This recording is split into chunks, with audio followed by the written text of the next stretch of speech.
Okay, so welcome back to Genshin Impact. So yeah, we're about to start the fourth act of Narcot, bro.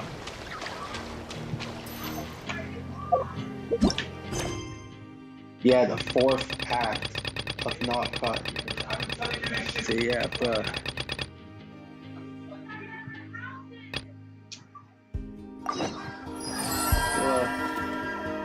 Yeah, without further ado, let's do this shit, bro. So yeah, bro.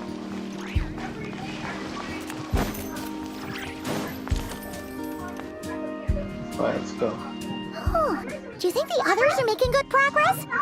Hope it's all going smoothly. Oh, hey look! They made it back as well! Prince! Lana! How did it all go? All is well, thank you. Nefer and Yehoda had to stay at the curatorium to wrap things up, so they won't be joining us for now.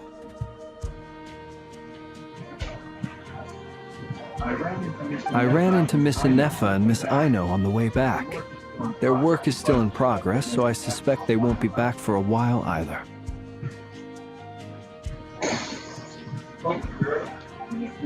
You seem rather cheerful today, Mr. Flint.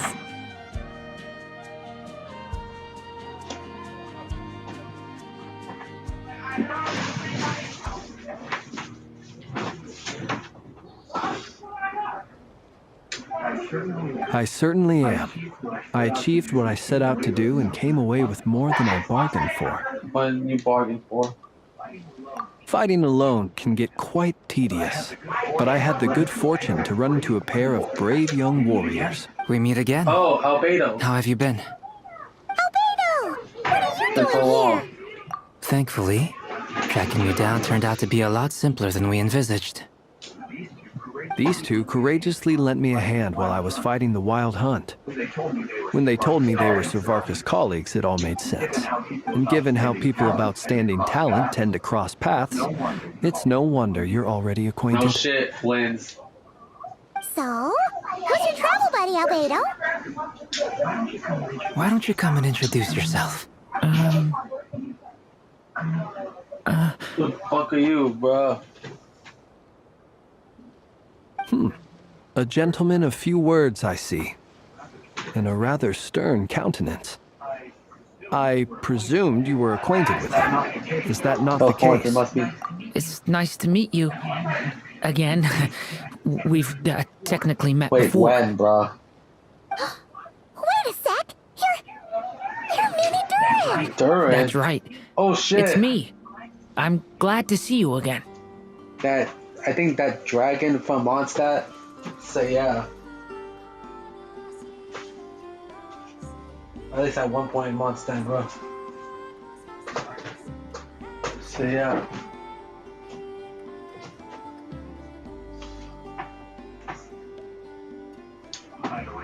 By the way, he says it's okay if you drop the mini.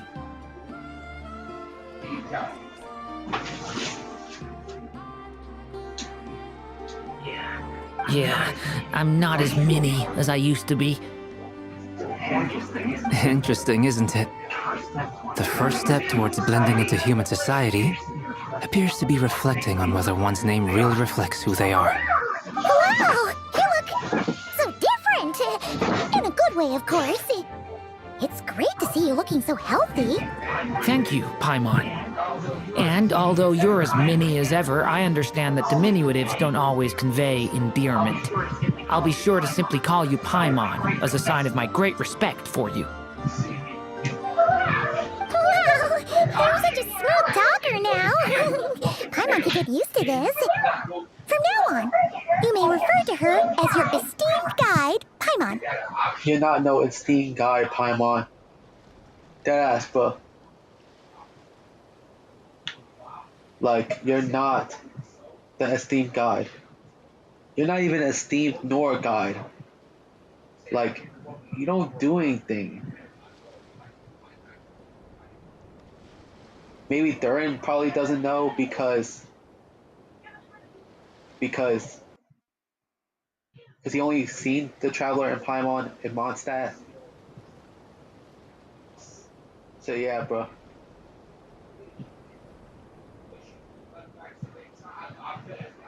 So yeah, bro. Like that ass, bro.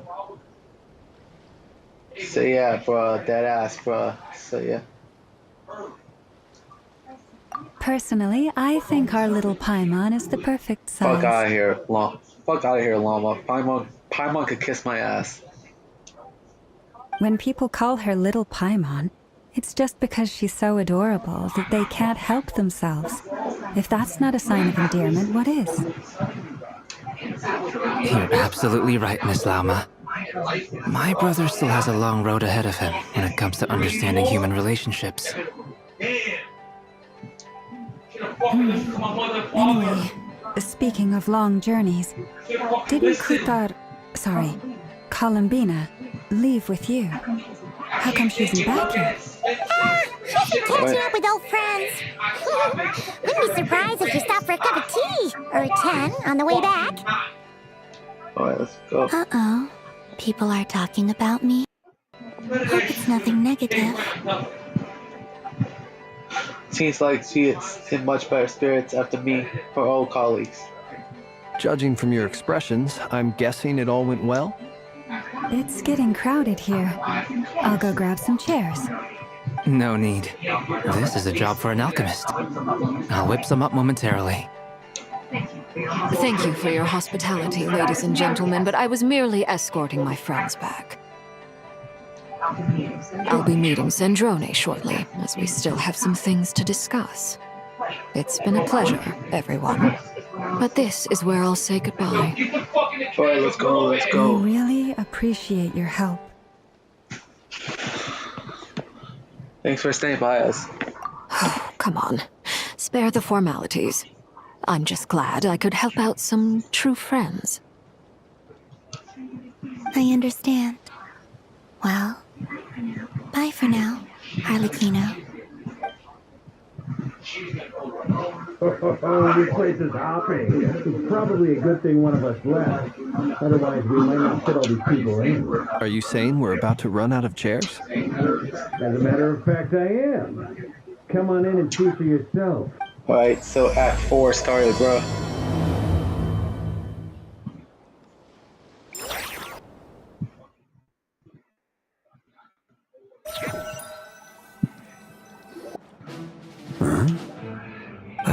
Dane's here.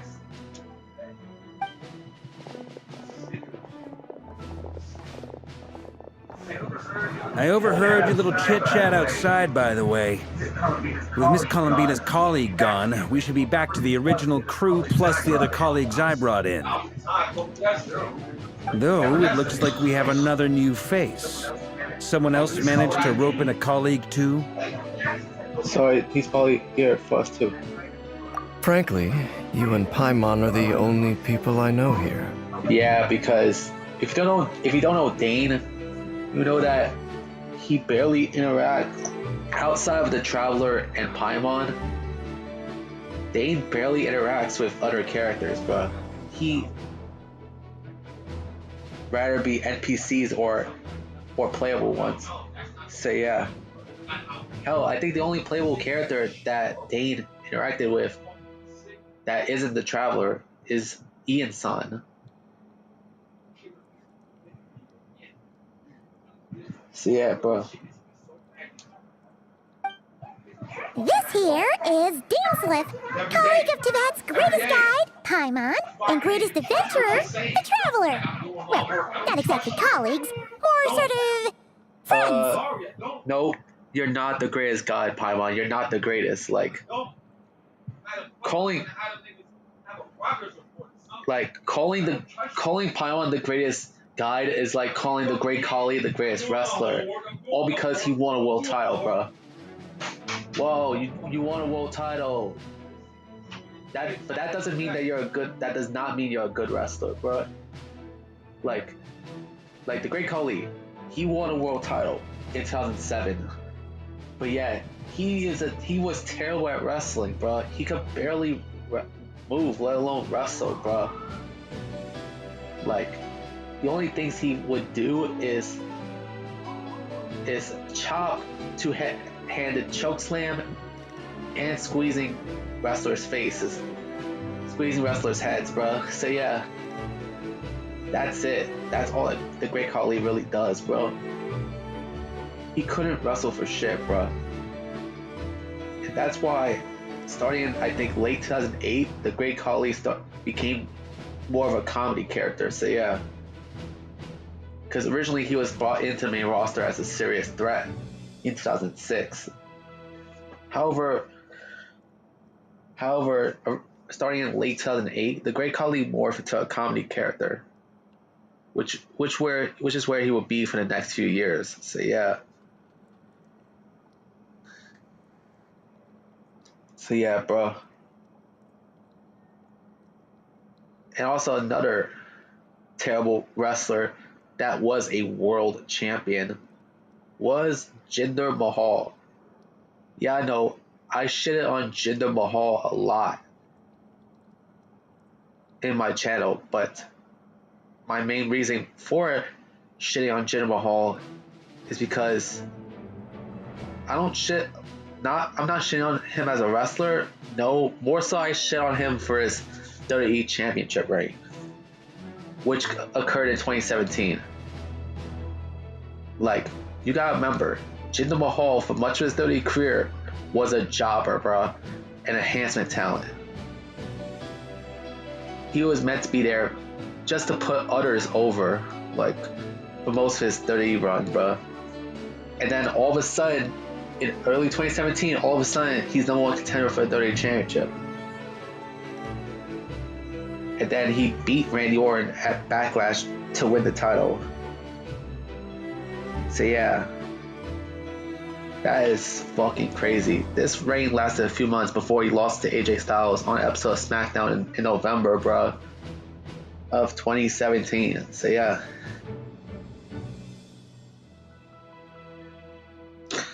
So yeah, bro, that is so crazy.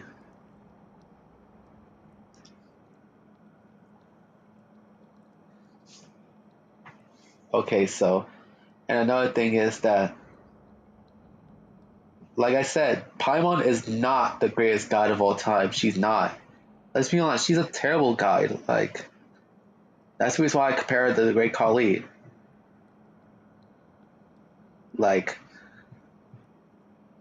the Great Khali is a terrible wrestler, but yet he won a world title. But at least for the Great Khali, I can actually say that he looks threatening initially. With Jinder, the same cannot be said for Jinder Mahal, bro.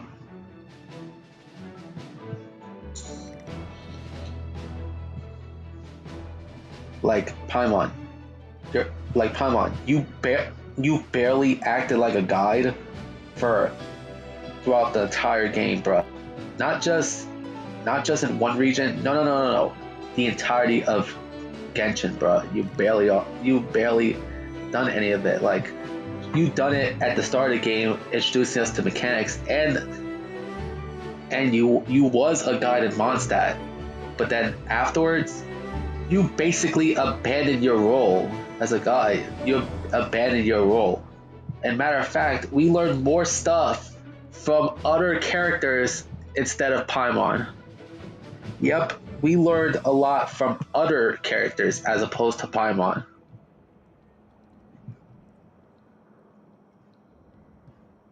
So yeah, bro.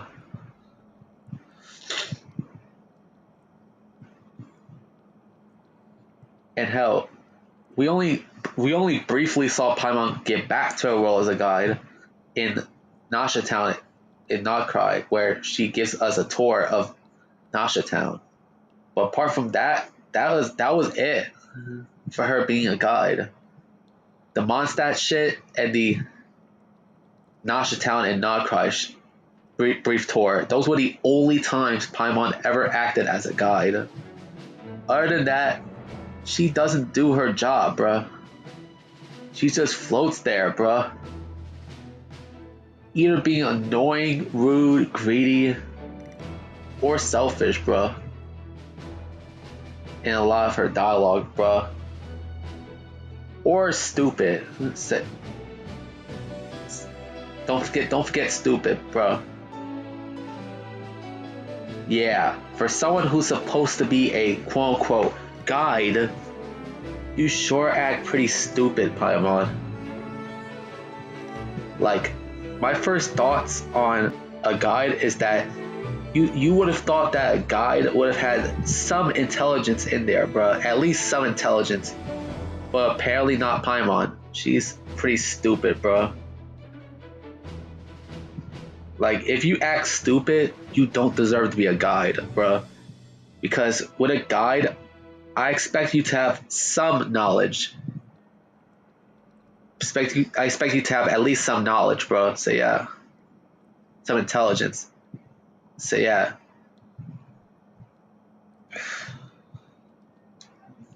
When someone else jumps in to do the announcing, you know you're speaking to someone important.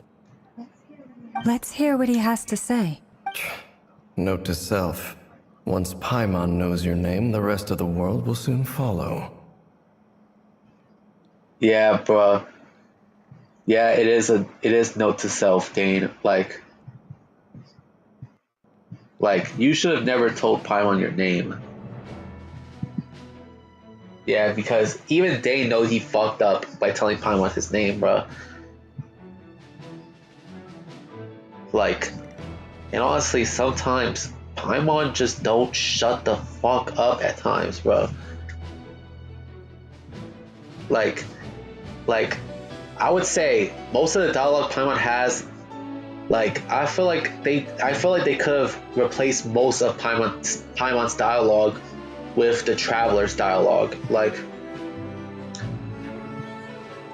that way, I'm not saying get rid of Paimon's dialogue completely or Paimon in general completely. That's not what I said. Even though I wish Paimon would disappear completely, I would personally. But if you're gonna have Paimon, who is a mascot for Genshin, by the way, if you're gonna have her in the game, at least don't have her hog.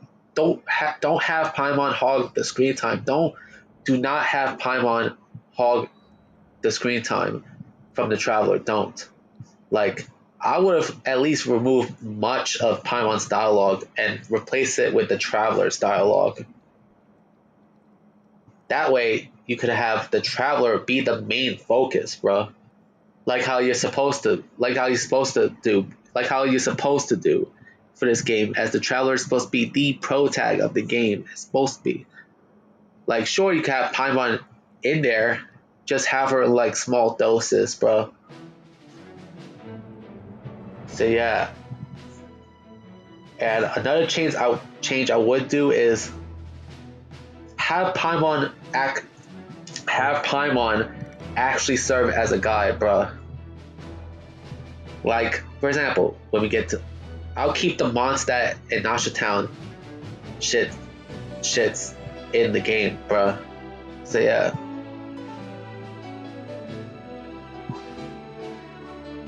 Like, but the thing I would change is that when we enter Liyue for the first time, have Paimon show the Traveler around Liyue, bro.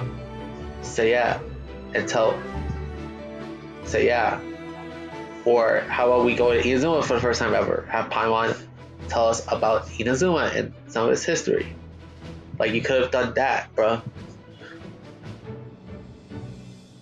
That way, you could have had her serve as a role, as a guide. And hell, maybe have the Traveler respond to Paimon during these tours, bro. So yeah, that way, not only could you have Paimon serve as a guide, but also you could have, like, not only that, but also you could have, like, both of them could go off of each other at the same time, bro. So yeah.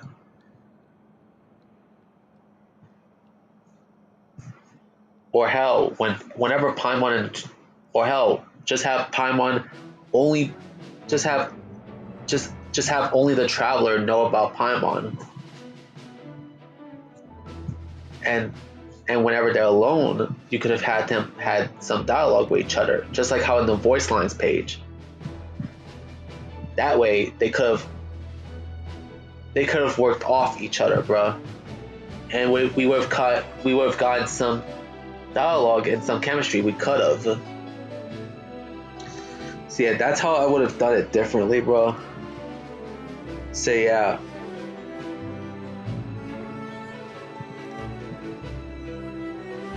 Like, I would have Paimon.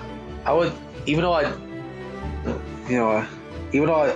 that I want Paimon to disappear completely, but I'm not gonna really do that. Like, just have Paimon just have the Traveler be the only one to know Paimon's existence, bro. So yeah, have them interact when it's only the two of them, bro. But other than that, have the Traveler be the one to speak, bro. That way, the Traveler could at least give their input on stuff, bro. So yeah, like I love this game. Don't get me wrong. I love Genshin. It's just that it has so much. It just has so much missed potential, bro. On the game could have been better, bro. As I love the game and I love a lot of stuff, but I do see that some issues, bro. So yeah.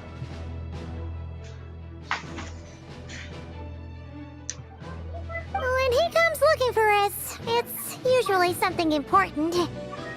Paimon's guessing you've heard about the Wild Hunt, then. From the looks of it, you're about to hold a meeting. If I were to say that the Wild Hunt is our mutual enemy, would that earn me a seat at the Also, table? another change I would have: do not, and I mean, do not have Paimon be high pitched. Don't. Especially not late Karina Paimon. Especially not, bro. Like at the start of the game, Paimon's voice wasn't all that high pitched. It wasn't. But then over time, you get to realize that the pitch was getting higher and higher and higher for Paimon, bro, over time, until Karina left. Hoyoverse,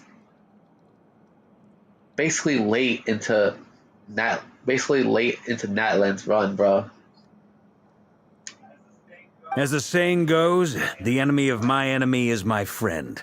Mr. Dainsleif, there's a seat with your name on it. Though, I can't promise the same for everyone else. Hey, Albedo, think you can rustle up a couple more chairs? After all this time apart, Grandmaster Varka's first order is to rustle up a couple more chairs. I've missed this. Is he being sarcastic? Hey, he's your brother. Why are you asking us? Damn.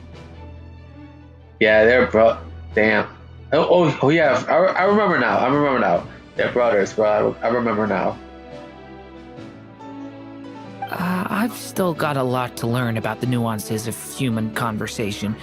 Trying to decipher Albedo's way of speaking has been like jumping in at the deep end. I actually heard from leaks that Durin would probably be playable in Luna 3. Probably.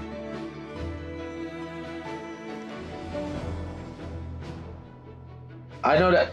I can also tell that Yehoda is no way, but that's speculation for Luna 3 though, for Durin, bro. The other two that I know that will most likely be playable, but at an unknown date, those being Yehoda and Columbina, bro. So yeah, bro.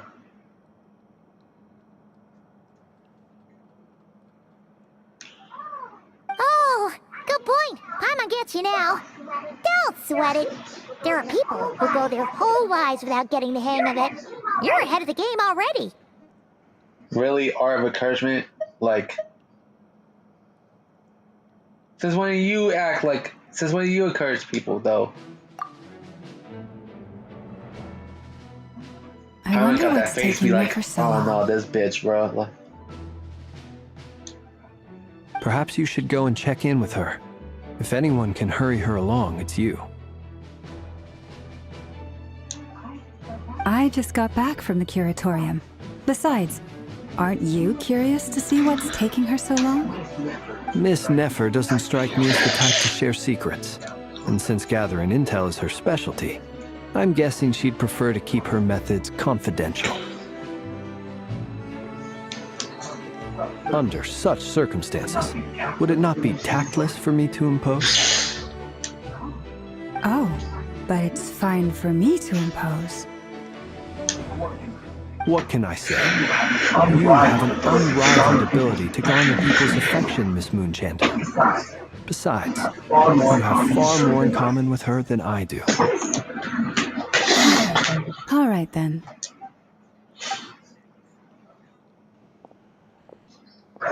Impressive. She barely fought back at all. I admire your powers of persuasion, my friend. Or Miss Laumo will realize soon enough. The trick in life is to always pitch in with other people's responsibilities so that you can be selective with your own. Another trick is to simply hide in the background. Spoken like a true sage. Anyway, looks like we've got some time to kill before the meeting. Let's take a little breather, folks.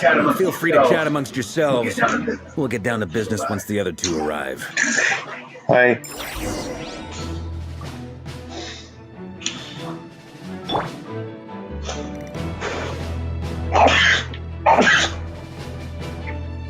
Yeah, bro, chat with everyone. Now, we have Columbina, Albedo, and Durin. You're both awfully quiet. Why don't I start us off with an icebreaker? I don't know a good angle, but yeah, I think this is good, bro. Even though that we can't see Albedo, bro.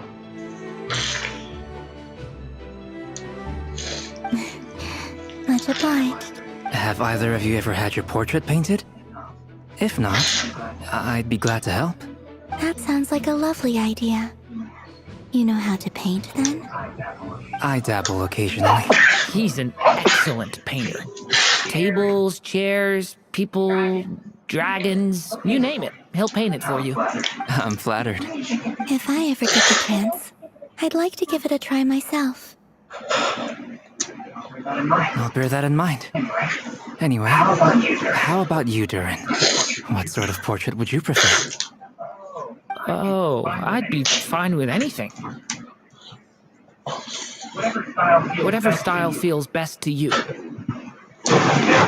Very well.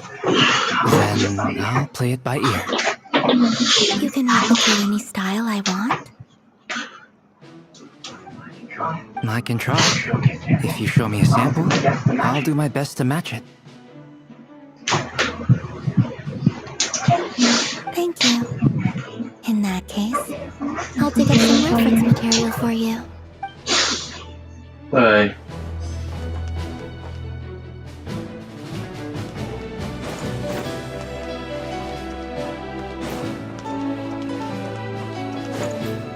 There's Dane.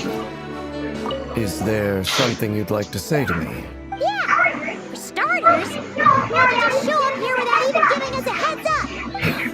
If you think back to our previous interactions, you may recall that that's hardly out of character for me. Yeah, Paimon, you should know of all. You should know already, bro. How Dane operates. You do have a point there. Sort out your accommodation yet? Oh yeah! You'll need to find somewhere to stay the night too, right? Want to tag along with us? You never know. You might get a group discount. Sure, let's do that. Now you fucking sound like Dory, Paimon. Great! Paimon will handle it! And in return, we can get Dainslift to be our very own personal bodyguard.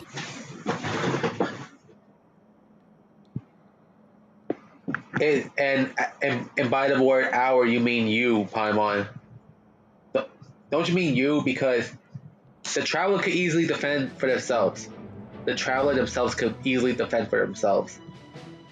It's that you're dumbass. You just only say that because you want a bodyguard, Paimon. The Traveler is fine without one, bro. Like, had you not seen how much the Traveler has saved Tibet? Oh yeah, because you sit by the sidelines all those times. Like, damn. If that's what you had in mind, you should have said so sooner. I'd be happy to help. Oh, okay then. Paimon was only kidding, but good to What a know. fucking pussy you are, Paimon. Anyway, since we're all here together, we might as well watch each other's backs. That's just what friends do, right? Indeed. Thank you. Have you watched anyone's backs? Paimon? No, you haven't. Varka and Flynn's. Truth be told, I can't remember the last time I was in a meeting with so many people. You're not alone there, my friend. The Lightkeepers also struggle to bring everyone together for a serious discussion. I don't doubt that. I've only ever met two Ratniki, one being you, and the other being that young Itlua. Itlua is a good apple. I'll give him that. He's kind, honest, and regularly delivers supplies to my lighthouse.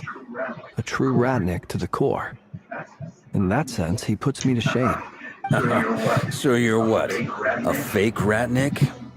That's what it sounds like you're saying. But I get the feeling that's not quite what you meant. Come on, why the awkward silence? Sorry. I'm not even gonna bother trying to hide it. You've known all along, haven't you, my friend? Now that was an awkward silence. Let's just keep this between ourselves. Probably best if Itlua doesn't know, huh? That goes without saying. Gotta be careful what you share with youngsters, after all. Anyone else in the know?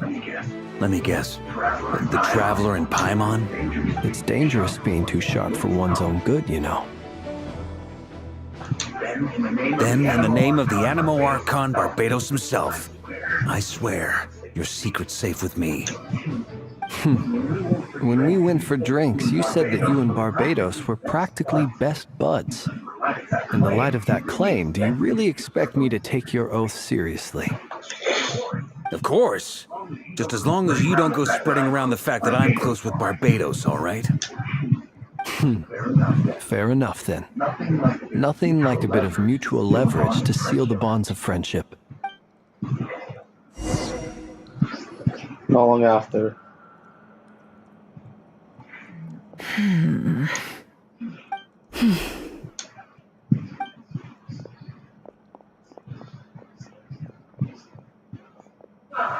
Ah, Miss Nefer, you made it after all. But what about Yehoda? I'm here to give you an update on how things are going on our end. Once this is over, I'll be heading straight back to continue my work. I left Yehoda back at the curatorium to watch over things while I'm gone. So much for just this once. Not so loud! We're on a roll here. What if she remembers and suddenly decides to back Like, out? you're the one that speaks loudly, Paimon. Did you say something, Mr. Varka? Huh? I didn't say anything. Right, Flints? Must have been a frog. They get so noisy around here at nighttime. It's like they're putting on a concert in the background. Anyway, before we begin, there's a few introductions to make. Let me start by saying that it's an honor to be speaking before so many distinguished colleagues and collaborators. Second.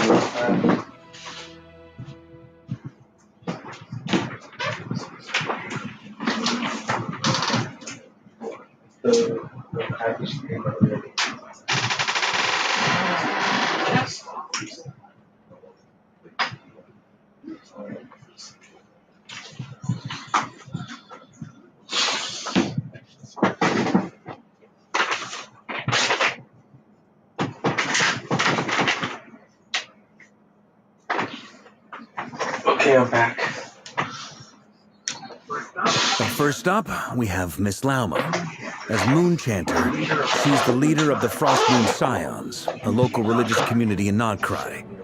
Then there's Miss Nefer, boss of the Curatorium of Secrets, an intel gatherer extraordinaire. Nefer is leading the investigation into Rerer's background, assisted by Yehoda and Lauma.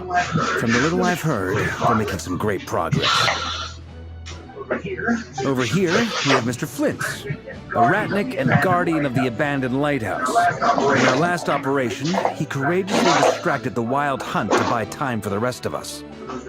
For those of you who've never met, this is Mr. Albedo, a renowned alchemist and captain of the Knights of Favonius investigation team. By his side is a new face for us all, myself included, Mr. Durin, who's come to lend his aid. Next up, we have the Moon Maiden and former Fatui Harbinger, Miss Columbina. Then we have the Traveler, who's earned more titles than I could possibly hope to list out, so I'll spare you the rundown. And Paimon, the ultimate travel companion and quite possibly the best guide in all of Tibet. Fuck out of here, Varka, bro. Because she is not the best guide in Tibet, bro. She's not even the best travel companion. Like, she's a terrible travel companion and a terrible guide, bro. She doesn't even act like a guide for much of the fucking game, bro. She doesn't. So stop. So for the niggas at Hoyoverse, stop calling Paimon the best travel guide ever. Stop calling her the best companion ever, because she's fucking not. She's far from it, bro. She's not helpful, bro. Hell, Fairy is more helpful than Paimon, bro. And Fairy is a fucking AI from Zenless Zone Zero. So yeah. Wow! That's a lot of people! Great turnout! Miss Nefer, it looks like you might have another job coming your way. So, congratulations on the booming business, I guess. You think I haven't got enough on my hands as it is? Who's looking for me now? That would be me, Miss Nefer. I have a commission for you. And you are? Who I am doesn't matter right now. What does matter is that I'd like you to gather more intelligence about the Recher of Solnari. Well, it's not as if we never take on anonymous commissions, but in your case, I'll have to decline.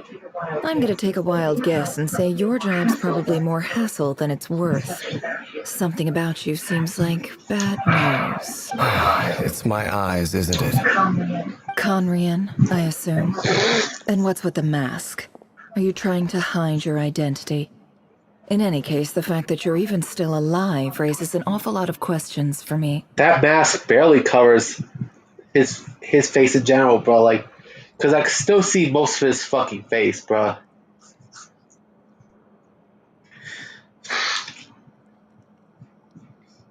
Like Dane covers his face as much as Vader covers his head, bro.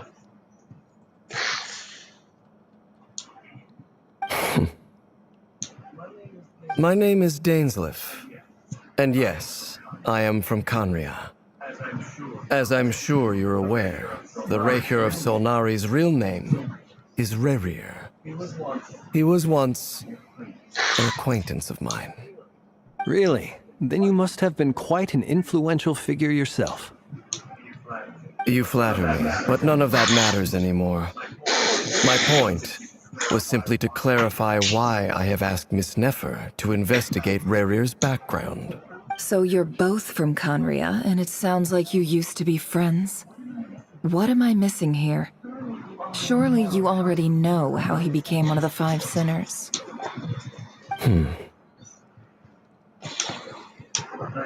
I'll tell you everything I know.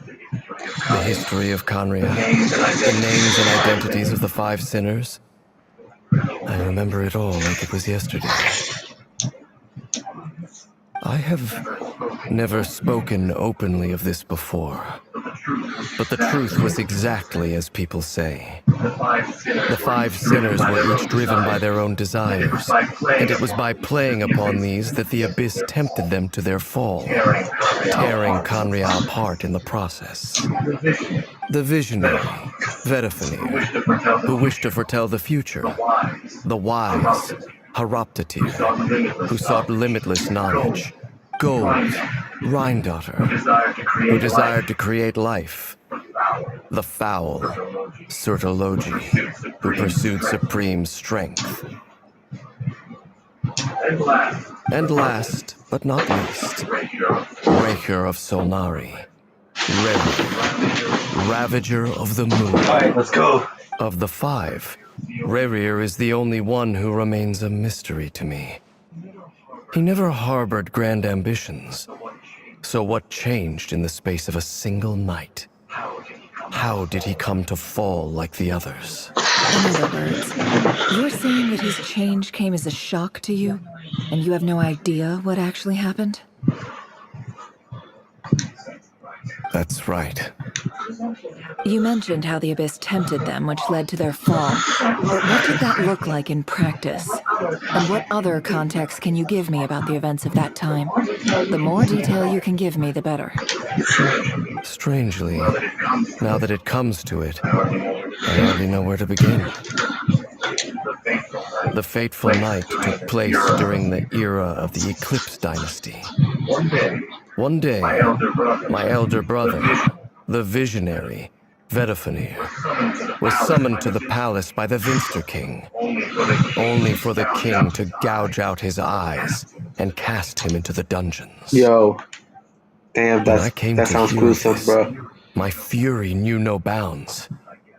I gathered together every ally I thought I had, and together we set a night to storm the palace and free Ved. Centuries on, the memories of that night still haunt me like a never-ending nightmare. We broke through the palace gates, just like we had planned, each striking towards our separate targets. But then, I was betrayed. Even Vedafenir, the very person I had come to rescue, abandoned me and partook of the Abyss's power. So, it's personal after all. Then tell me, Mr. Dainsleif, what price are you willing to pay? You, of all people, must know that nothing comes for free. I cannot say what price would be worthy of such a commission. But know this. Rerir was not always a madman. Believe it or not, there was a time when he was just an ordinary man, working for the Conrian Intelligence Service. Uncovering the truth of Rerir's past is the only way to unravel this mystery. But before you decide if you will accept my commission, I will tell you more about him. Enough, I hope, to help you plan your next move. Sounds pretty good to me. Feels like we just flagged down a random passerby, only to discover he's actually a master strategist who has a score to settle with our enemy. Must be all the third car crashing building. Who knew a friend for comedy? Yeah, friend. Who knew having a comedy friend come in handy? Can I borrow your halo? It could be useful in the lighthouse. Hey, you know what the wisecracks? Yeah, Besides, you can use her halo, is that bro. lamp of yours bright enough already? Yeah, you can use her halo, bro. She doesn't need it, bro. Relax. It was meant to be a compliment. If that was a little over the top for your liking, I'll make sure to tone it down next time. I'll give your proposal some Who fucking cares serious about thought, Paimon, bro? Mr. Dainsleif. Who fucking cares, bro? Let's speak in private once the meeting is over. Like, and to be fair, Flint, Paimon has said a lot of rude shit during the game, so yeah. Before that, there's a few things I'd like to share. All right. We get to hear the traveler speak. So yeah. 1 second.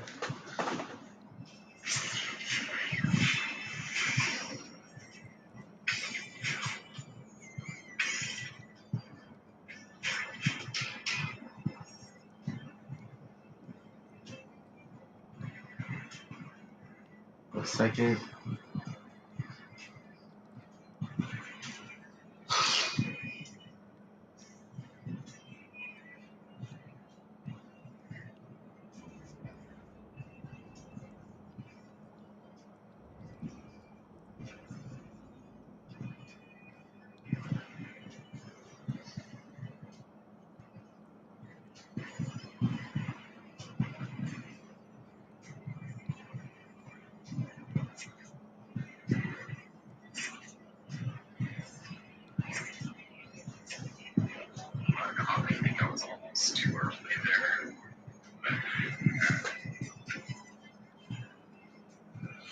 Like, I'm just listening to Tam's stream, yeah, guys, because he's supposed to be doing Genshin as well, yeah, guys. So yeah, he's playing both. He's currently playing Celeste at the moment. So yeah, yeah, Celeste that one video game, bro. Like I heard of it, but never played it, bro. So yeah.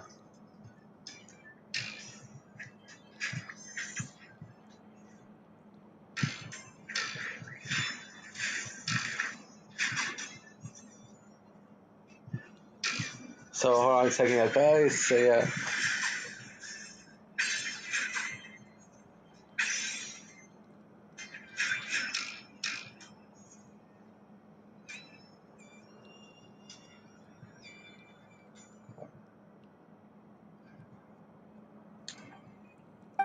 We recorded me with the name, how the iridescent moon smell was received from Christmas Merrill space.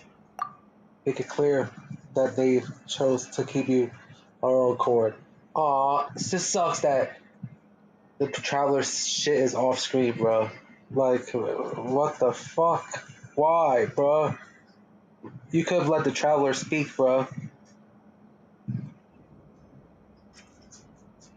But I guess she doesn't want to go through all that count. I guess the game does not want to go through the countdown, the recap, bro.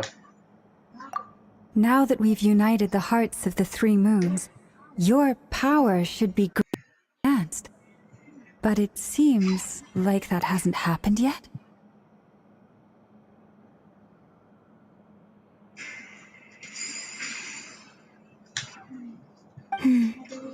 I believe it will take a little longer. You've done so much for me, so I want to be completely honest with you all. Even though I'm doing a lot better now, the truth is, my recovery will likely be an ongoing process.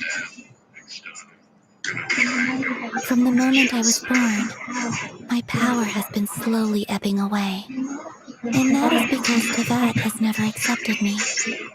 Even with the moons united as one, it seems my rejection cannot be undone.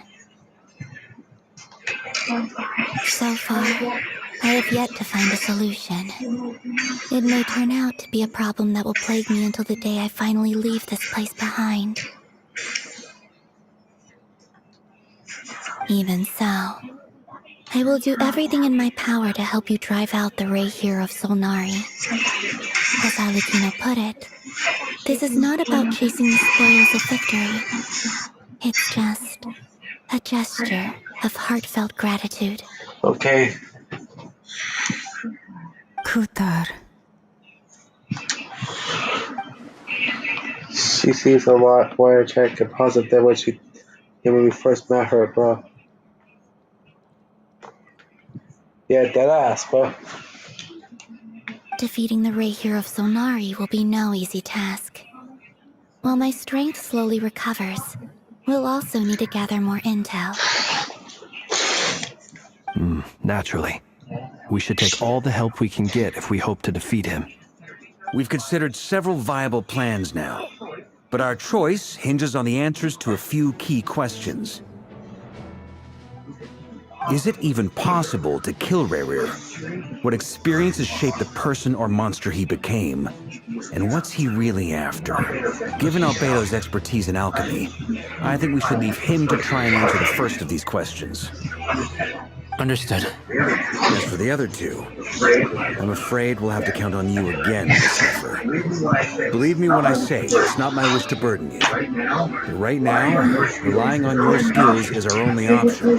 So you're placing all your hopes on me, huh? We can't thank you enough for agreeing to help us. Honestly, I can hardly believe how lucky we are. You sure have a talent for changing your tune, Miss Moonchanter. Timid like Yehoda one moment, then flinches insincere flattery the next. Ladies, please. I must object to your portrayal of me. That's all. Feel free to keep bickering. Just pretend I'm not here. I almost don't want to leave this room. I'm curious to see how this plays out. I have faith in you, Miss Nefer. Something tells me you'll stand by us until the very end. Oh? And what makes you so sure of that? What if I suddenly decide that my compensation is insufficient? This isn't about the money. I can sense that you've got a deep-seated distaste for Rerir. And knowing you, that alone is motive enough. Look at them getting along so well. Like two peas in a pod. And I'm the one they accuse of insincere flattery. There is no justice. Miss Lauma, you have to understand something. Unlike you, I don't actually enjoy having everyone's hopes on my shoulders. Is that right? Well, maybe the fact that I'm willing to put my hopes in other people says more about me than you. But the fact is, I also trust you. And that's because I know that you're someone we can count on. Anyway, we've got our plan, so let's get moving. Mr. Dainsleif, let's talk. And Traveler, once we're finished, if you've nothing else planned, I'd like you to come with me. This whole experience is teaching me a lot. For instance, I now know that when other issues come up in the future, I'll have far more luck getting Lauma to convince Miss Nefer than trying to do it myself. Hate to say it, friend, but that's one of the funniest things I've heard in a while. Why? You think I've got it wrong? Quite the opposite. But what makes it so hilarious is how long it's taken you to realize.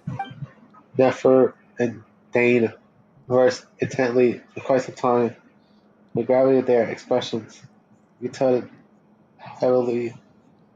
Next stage, the plan waits upon them both. Yeah, so Dane and Nefer are like our only real options for us to succeed against Rerir.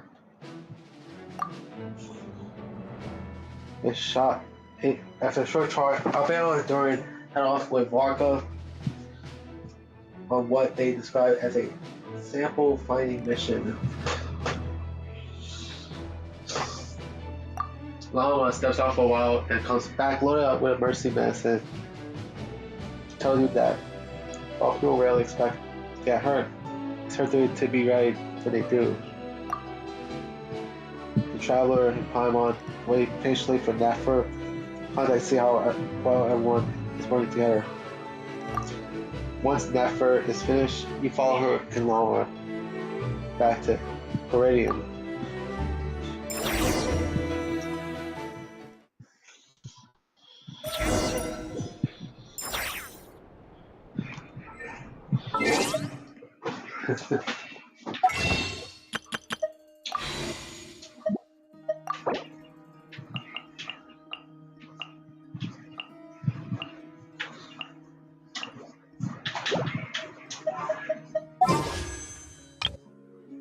Two of them, bruh. Wait on a second, bruh. I wanna look inside, bruh.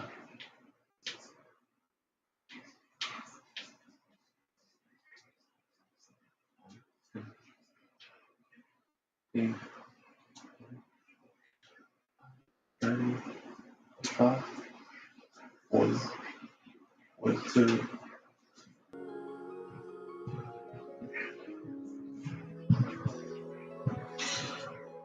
Maybe I should wait, bruh.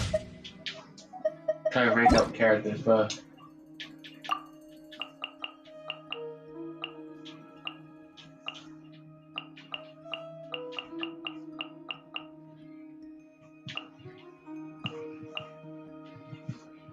Yeah, bro.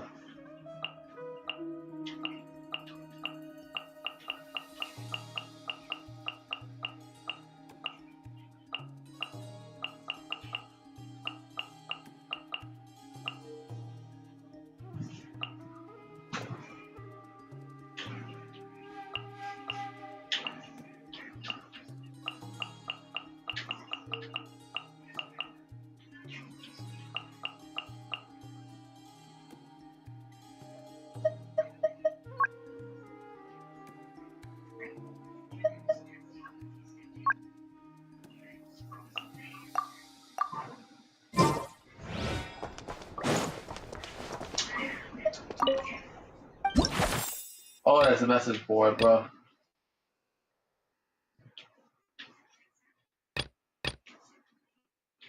Wait, this one's from Llama, bro. Damn, how about small animals, bro? Miss Yahoda and Ashru helped rescue a few small animals some days ago. I brought some thank you gifts on their behalf. I put them on the table. Oh, Ashru already got a share. So Miss Yahoda, that's all for you. Oh, for real? Gifts for me? Wow, bro. It's mostly Yahoda responding, bro.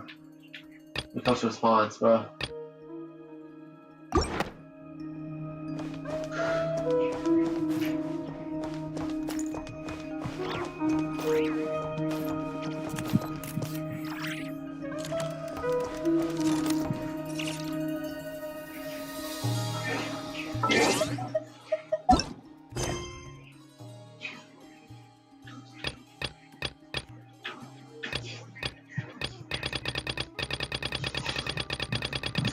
Yeah, bro.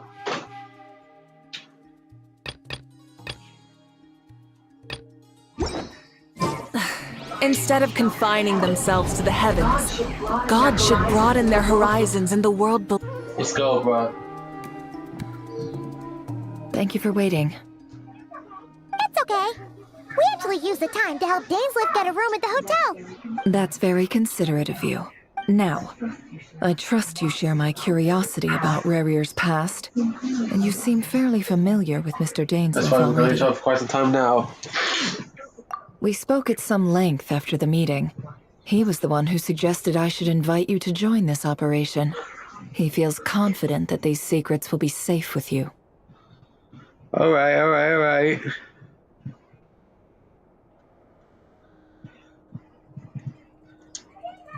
Dane has a lot of faith in us, that's for sure. Don't you mean faith in fucking the Traveler?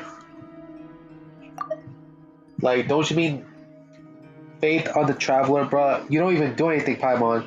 So I have no faith in you, Paimon. I have no faith in Paimon, bro. I definitely have faith for the Traveler because the Traveler, at least the Traveler actually does something in these missions. She plays a huge, they play a huge part of the Traveler. So yeah. Thanks to your trust too, Nefer. Likewise. I appreciate that you got right on board without interrogating me about why I invited you.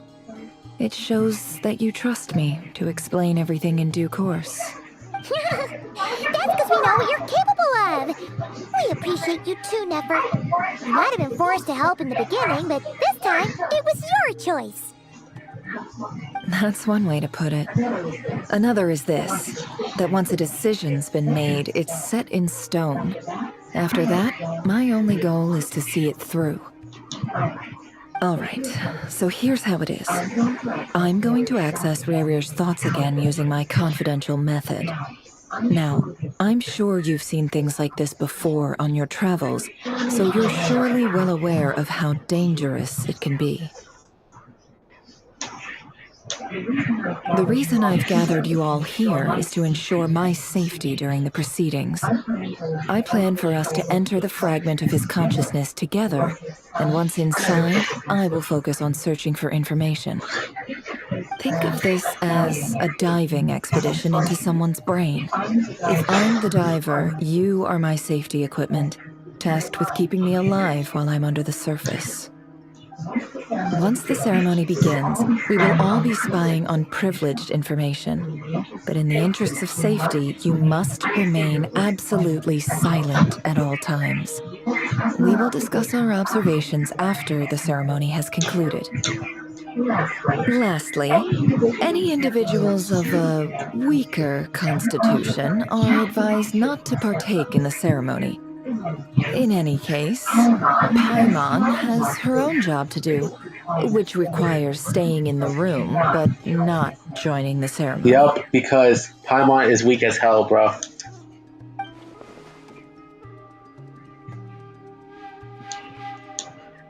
That's what they're trying to think.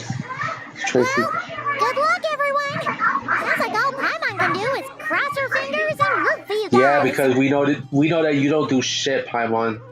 You're a pussy and you're weak as hell. There's a little more to it than that. I was being serious when I said you have a job to do. While the rest of us are inside Rarir's mind, it's imperative that we have a team member on the outside. In the event that something goes wrong, you will be our first responder.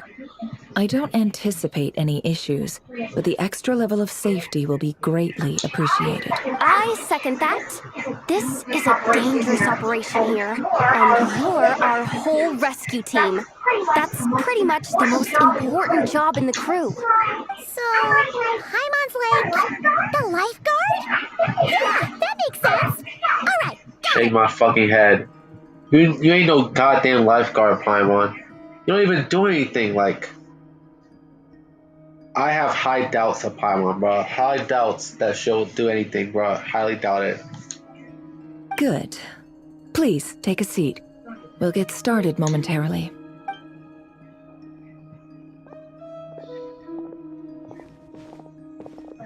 So, did Mr. Dainsleif tell you anything else? He told me that he believes Rarir kept some big secrets in his life. He's not sure that they were the cause of his eventual downfall, but he's asked me to uncover what those secrets were all the same.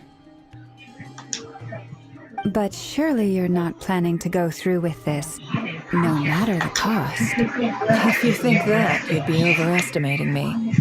I'm a businesswoman, not a mercenary. But I do have my own professional reasons for taking this job. You think I'd turn down the opportunity to get a first-hand glimpse into Conrian history? No chance. Well, as long as you don't let morbid curiosity get in the way of safety concerns, we're good. We'll do whatever we can to help you. You're such a killjoy. She got intense chaos almost feel like a summoning ritual. Seems like Nefer still has no intention of sharing her trade secrets, but now it's not exactly the moment to pry. Let's see this chess sets on the table. Could that have something to do with her intel gathering methods? All right, I'm good to go. All set over here, too. promise, Paimon, you'll be extra careful. I can handle myself, Paimon. You can't even do shit. All right. Let your whole body relax. We're about to begin. Close your eyes.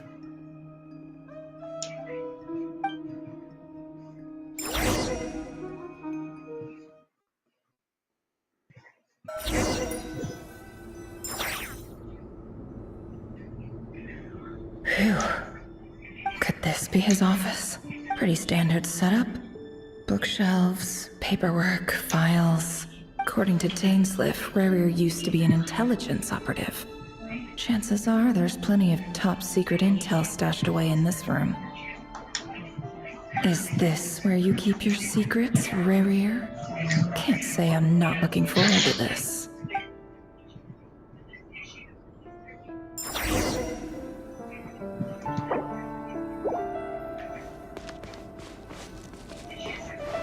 What's such a story, bro?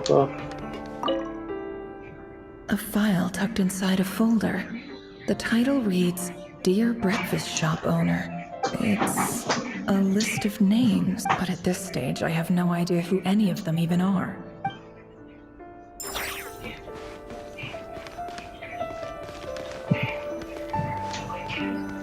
He looks even gloomier than last time. I wonder what's changed.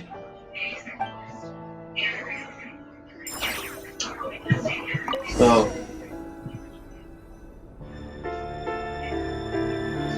today's files are in. Time to wade through them just like usual. Male, 51. Occupation, cook. Confirmed Crimson Moon descendant. Has maintained frequent contact with other descendants over the past year. Poses a threat to the dynasty. Neutralized.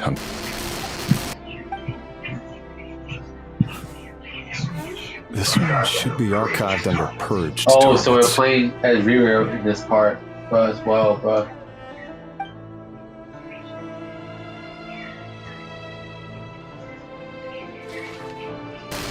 Female, 23.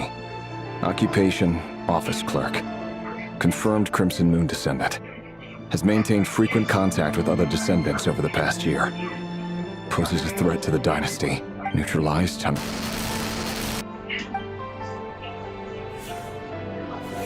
Another one for purged targets. Sounds like she was that other man's daughter.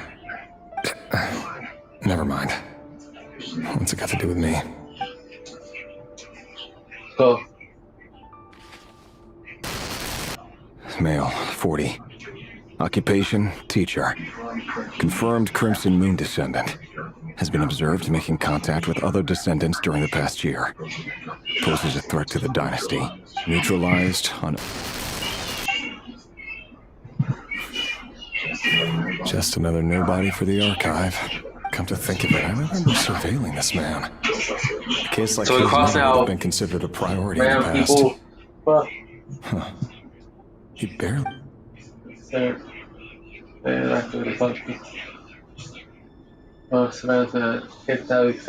Priority pass. Barely interacted with other Crimson Moon descendants. Okay. Female, 16. Occupation, none. Orphan and confirmed Crimson Moon descendant. Has been observed making contact with other descendants during the past year. Poses a threat to the dynasty. Neutralized on... Filed. I have no recollection of this girl. None whatsoever. She doesn't seem to be anyone important, but then again, how many of them really are? We're doing all of them, bro. Female, 13. Occupation, none. Orphan and confirmed Crimson Moon descendant. Has been observed making contact with other descendants during the past year. Poses a threat to the dynasty. Neutralized on... Really? Even teenagers, bro? Filed. Really?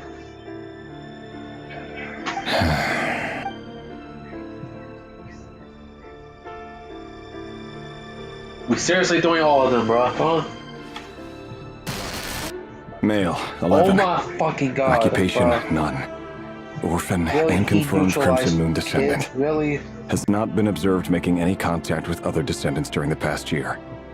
Poses a threat to the dynasty. Neutralized on...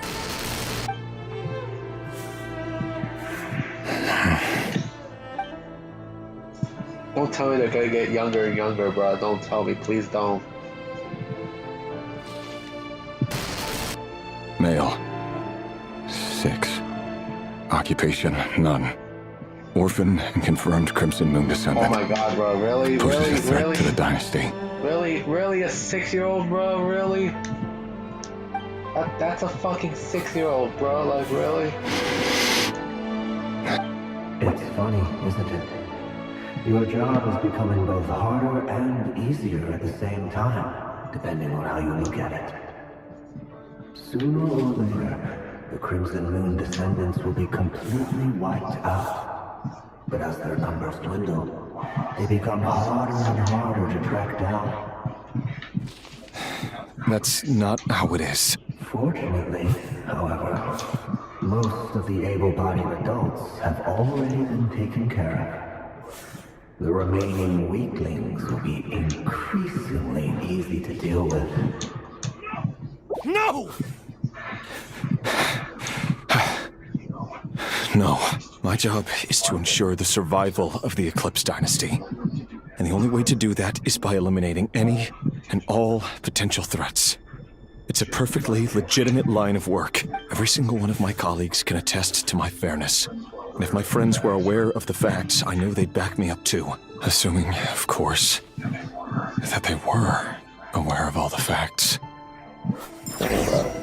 That's a fucked up job Rivera has, bro.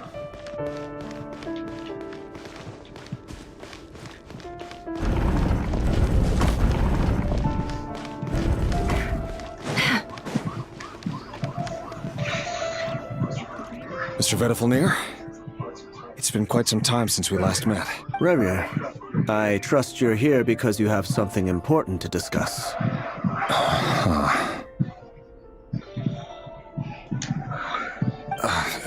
Forgive me. I wasn't tuning out, it's just, I noticed you didn't even phrase that as a question. As if you knew I was coming. Tell me, does someone in your position ever feel the need to ask questions at all? It is indeed within my power to foresee certain things. Things like your arrival. I was just thinking. It won't be long before I'll be inviting both you and Dane to my wedding. That isn't a lie, but nor is it a fact as such. It's a wish, isn't it? No fooling a prophet, is there? Ever since that day we met for drinks, I knew it was only a matter of time before you came looking for me. Does it feel good?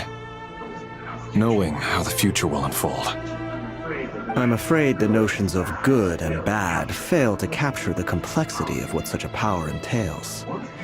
Once you've seen what will come to pass, it can be all too easy to succumb to fear and melancholy. Unless, of course, you learn to abandon these feelings. You fear my silence, and long to hear the words I left unspoken that day. That's right. You must have noticed my reluctance to broach the subject. And the reason is simple. Because the truth could never have lived up to your hopes. For both our sakes, such words are better left unsaid. The burden of prophecy was never meant for your shoulders. So who exactly do you deem worthy to hear your prophecies? None but our exalted king? Or rather, our king as he once was. You're closer to his majesty than I am. You must know better than anyone how much he's changed. You say that as though it is to my benefit. Yet precisely because of that, I dare not speak rashly. A king can turn out to be the most virtuous of rulers, or a tyrant more terrible than the most vicious of dragons. You are so wise and far-sighted, yet still you would have me live in fear of the unknown? You make a fair point. Especially given my silence alone was all it took to send you spiraling downwards. Very well then, let me offer you some advice. And I say this not as a prophet or a visionary, but simply as the brother of your friend. For many reasons, there is very little chance of your marriage ending in happiness. If happiness is what you seek, you should find another fiancé. Damn, that's fucked up.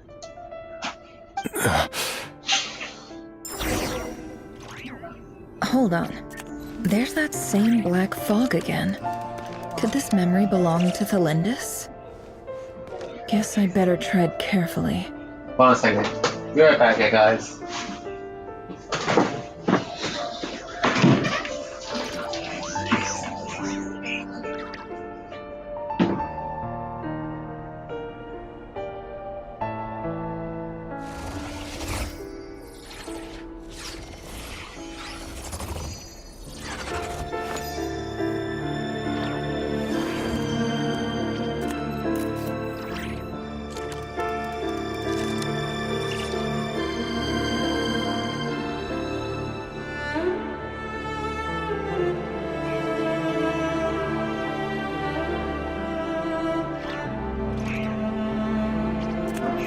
Don't trust your eyes uncritically. People only see what they want to. so don't be your own fool.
Emotions are like a raging torrent that surges through the mind. More often than not, if you try to hold them back, you'll be swept away by their unstoppable force.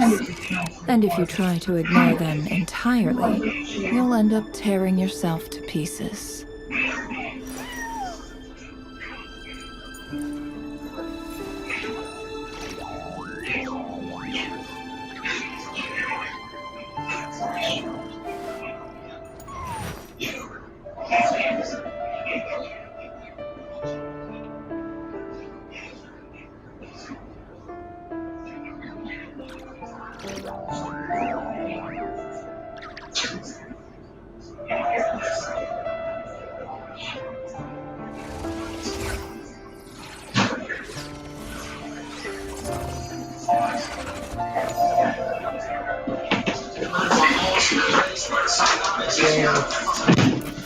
I'm back. Yeah, guys. I'm back. So yeah, we're continuing on, bro.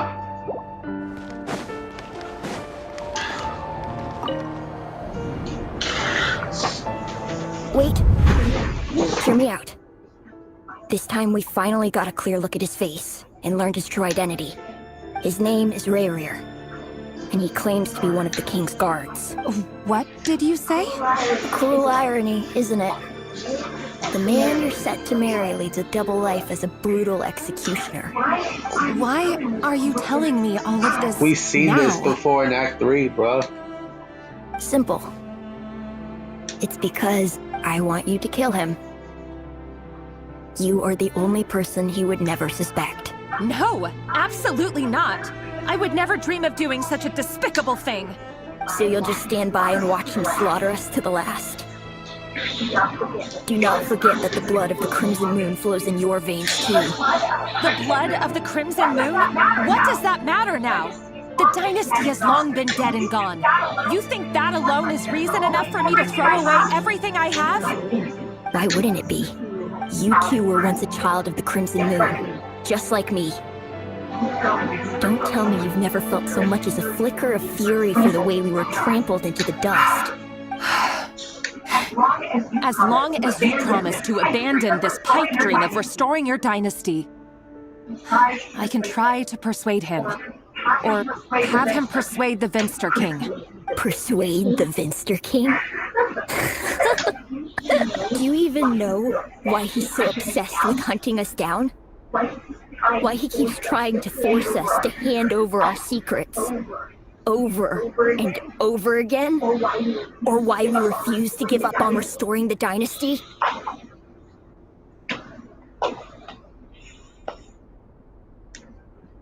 The Vinster King. A blind fool. His eyes clouded by powers from beyond this world. A petty little man with a miser's heart. And he dares to sit upon the throne? Mark my words. Sooner or later, Conria will fall. And it will be his doing.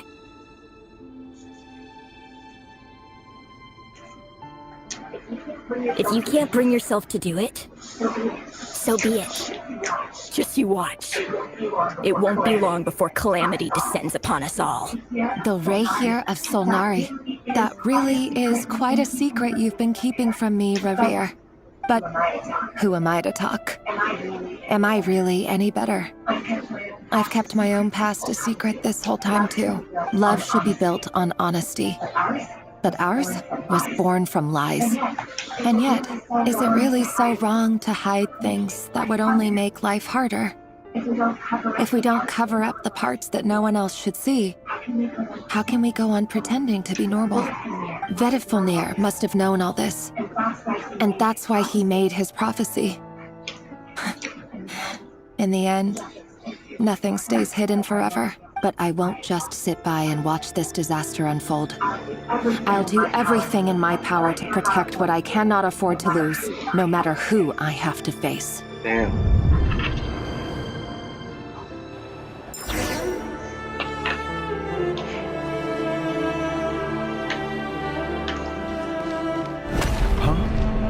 Was that Revere who just walked past the window? Doesn't it give you the chill that he still takes the same road to work every day? As if nothing ever happened. Those people at the deli. Enough already. They're clearly pretty taken by their own disguises, so just smile and play along. Pull the rug from under beasts like that, and you risk having your throat torn out. Deli? Oh. They're talking about those people from the opposition. Right. I'd almost forgotten they used to run a deli. People of no consequence always vanish so easily.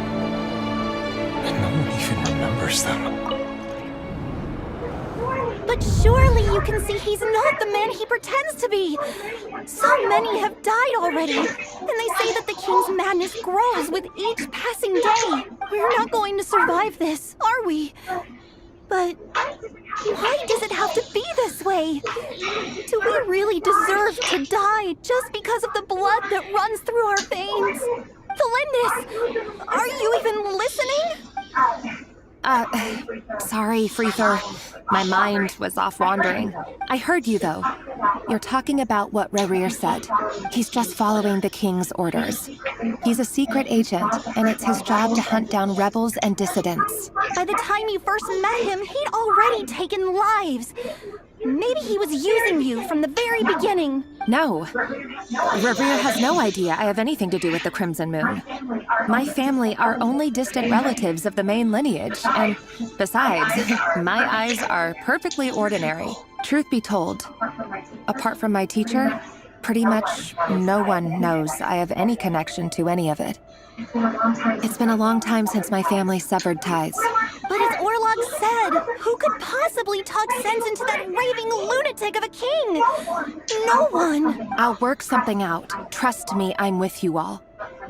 But for now, you need to keep yourselves hidden. Don't let anyone find you, anyone at all. Don't forget that Revere is an Eclipse operative. You need to be extra careful when he's around. And when I am too. For now, don't come looking for me. And if anything happens to me, just act like we've never met. If even you can't escape this, what hope do the rest of us have? But after all this time together, surely he wouldn't lay a hand on you.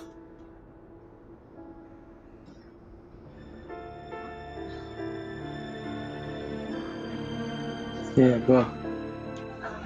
I won't speak in his defense, nor can I give you a clear answer to that question. But I'll do everything I can to put an end to this. Here, hold on to this. If an opportunity to escape presents itself, take it. You'll be glad you took some spare change. You call that change? But what about you? I've got a job, and there's still money coming in. But you can't go anywhere right now. Please think about yourself for once.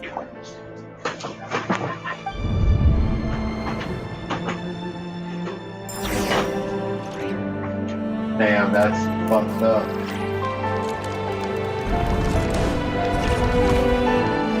A lot of fucked up shit, bro. Another day, another round of assassination training. Training ground is just beyond this hidden passageway. When you kill a person, doesn't it bother you when you end up covered in their blood? Why would it? Aren't we all just walking blood bags? But not everyone is accustomed. Make sure you have a firm grip on the handle. Then choose your angle well. Keep your movements light and brisk. And pray won't sense a thing. I'll bet no one's ever gonna get Work clean. No traces.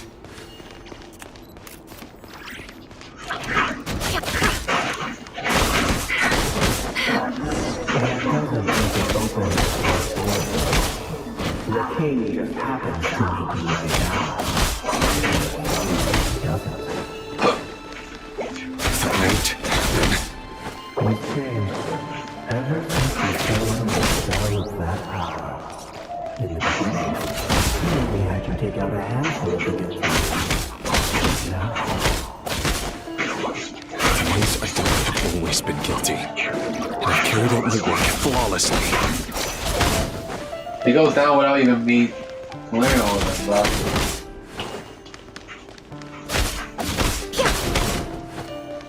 I can only manage to get like 2 hits, bro. Like, bro.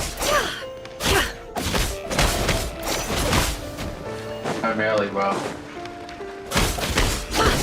you know why the Linda didn't accept your proposal, don't you?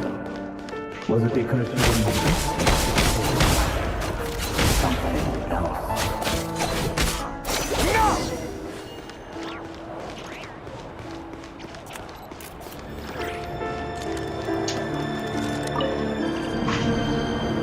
Delindis, do you still remember Orlog? Orlog? The boy who was pretending to sell flowers. You spoke for quite a while, didn't you? Yes, we did. What about him? He was arrested 2 days ago. Chances are he's already dead. He... I just don't get it! After everything he's done, why do you still stand by him? Or does it mean nothing to you that people keep dying? No, that's not... Just hear me out. I need to go now, Thelindis. They're looking for us. You take care too. If you ever need a place to hide, come find us. That was the first miss, bro. Why does it said like mist, even though that it looks more like a greenish color, bro? Not sure, bro. Aquamarine or something like that. Author Thelindis. Over the course of this week, the research object was subjected to interference for a total of 47 hours for experimental purposes. The results are as follows. All subjects of observation that were sent inside have now... The situation within is proving more problematic than anticipated. No progress whatsoever. What now? Won't you give me even a glimmer of hope? Things are getting worse by the day. I have to find a way or we'll all be in danger. But if all this research comes to nothing, what then? Sooner or later, it'll be my neck on the line. But could he really bring himself to kill me? No. Surely he wouldn't have the heart.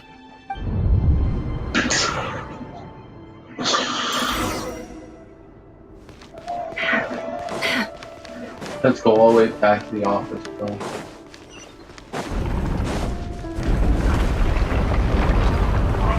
Why won't you just let us go?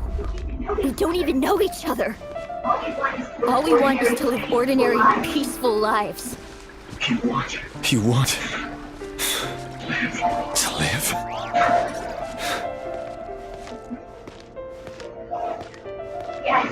Yes. I just want to go on living. Is that really such an unforgivable crime? You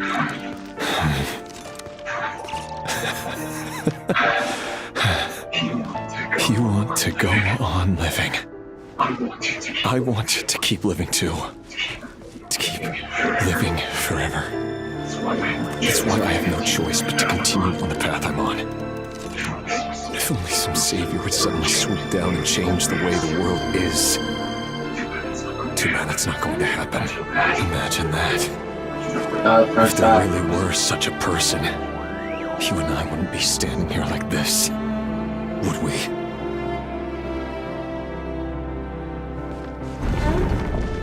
Go back, bro. Today's files are in. Time to wade through them just like usual. No, I don't get tired of it. It's my job. And not only am I lucky to have it, I'm good at it too.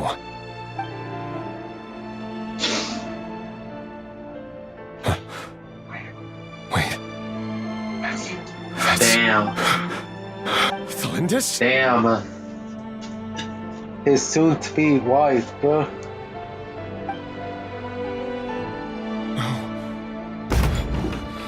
No. No! Why? Why? But you bear no mark of the Crimson Moon. How could you possibly have anything to do with them? It cannot be! A diluted bloodline. Carefully concealed. I see it now. You've been living in the shadows just like me. What a fool I've been. Numbing myself with talk of justice. Even imagining my friends would back me up. But in the end, You know you could just quit your job, Rira, bro. Irminsul. Finster King! How far are you going to take this? From the direct bloodline to secondary offshoots? And then what? Then what? He will associate with them? Even if they don't have any? Like, bruh, like, damn, the king really is making Rira kill his own lover, bro. Today it's the descendants of the Crimson Moon. Who will it be tomorrow? Will you not rest until everyone down here is dead? No. This cannot go on. This is where it ends. Damn, Ducha's. Damn, bro. This gotta be heartbroken to hear that, bro.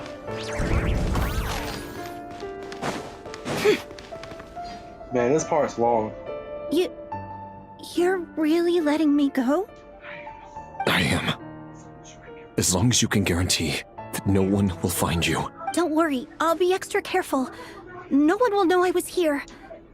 But what about you? Me? If you let me go, you won't be able to complete your mission, will you? Good point. In that case, maybe you should stay. No, please! I just want to see the outside world again. To... Go on living? Yes. I know you're a man of your word. So please, just let me go. If I let you leave, what will become of me? Just kidding. Just kidding. Go now. But remember, don't let anyone know you were caught. We'll be seeing each other again very soon if you do.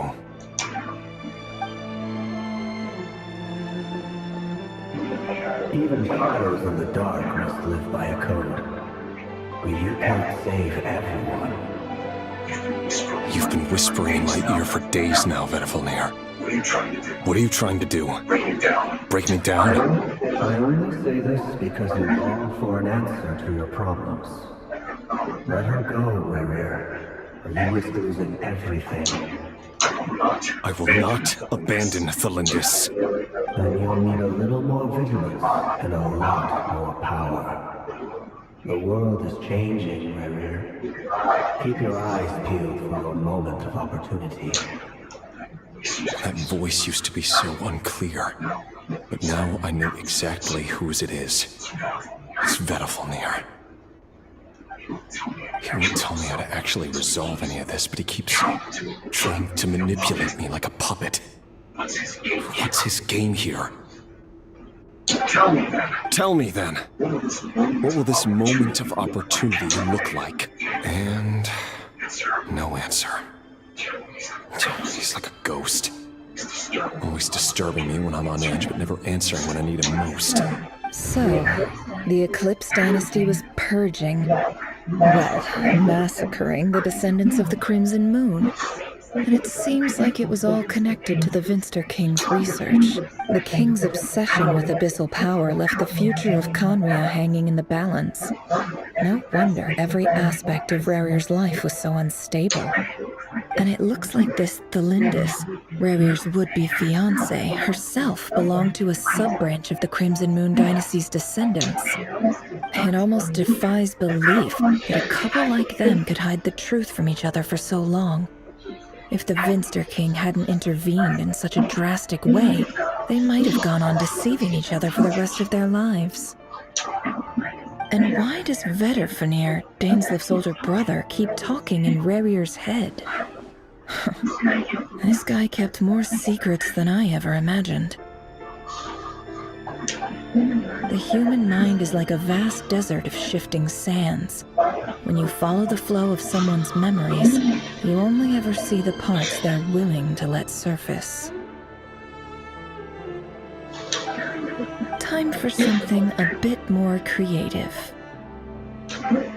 We've been inside Rarir's mind this whole time, building up a picture of his psyche. There's already enough clues on the board to start reading between the lines and mapping out the rest. Now, we can finally begin to put the pieces together. Sure, it'll only be a reconstruction, part simulation, part reasoning, but it's usually pretty accurate. Once we've built up a cognitive profile, we just need to cross-check the logic behind his actions.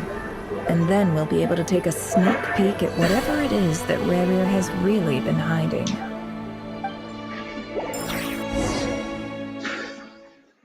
Let's go.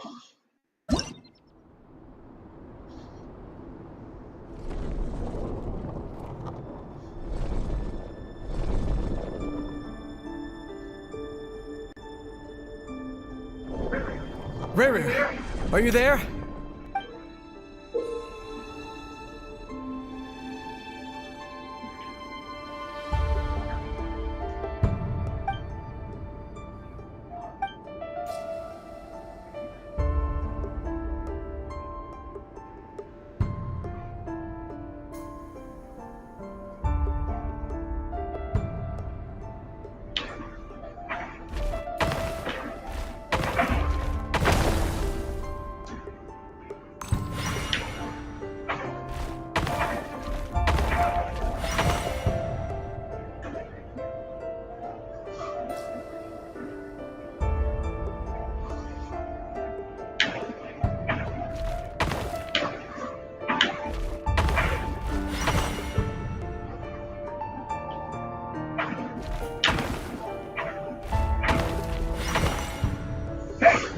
Hey, Rarir! Come out, it's urgent!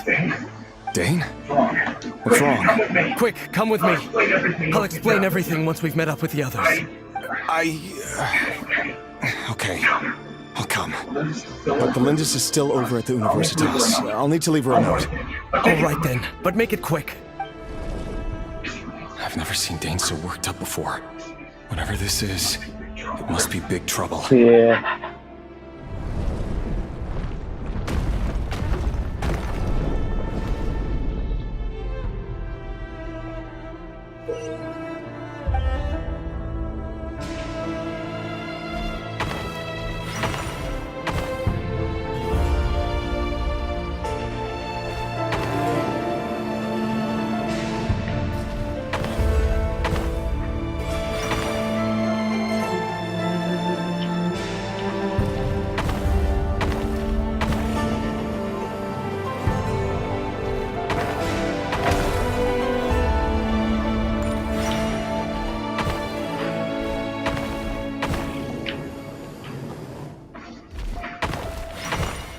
But yeah, bro. Let's get to it.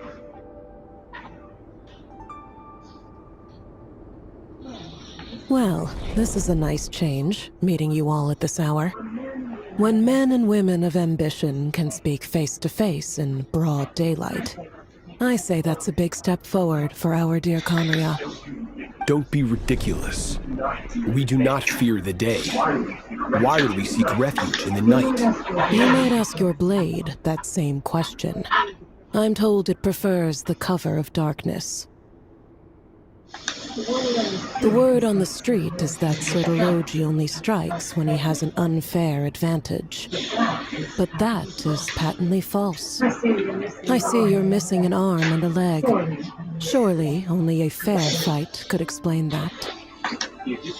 If this is your way of offering me replacement limbs, believe me, I'll take them. I'll take them. Oh, we can certainly discuss that. With bioalchemy, anything is possible. Assuming I have your full support in my research.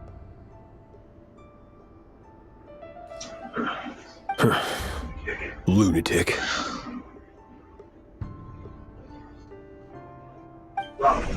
Roptatir, what brings you here? Why, Dainsleif, of course. He invited me. Please, cast aside your apprehensions, Miss Rhine-daughter. Whatever the rumors may say, I am but a humble servant of the king, and I can assure you he affords me no greater convenience than he does you. Well, the Universitas Magistrorum won't stop fawning over you, so at least some of the rumors must be true. You're clearly doing well for yourself, so drop the humble servant act. It endears you to no one. You're president of the Universitas Magistrorum, the chief royal mage known as the Wise by royal appointment, and by far the most favored among the 4 pillars of Conria. Vice President Veit doesn't even try to hide his envy when he sees you. My success is the product of hard work and good luck. It's as simple as that. Were the king not such an extremist, I hardly think I would have received a senior post at my age. Of course, no job is without its gripes.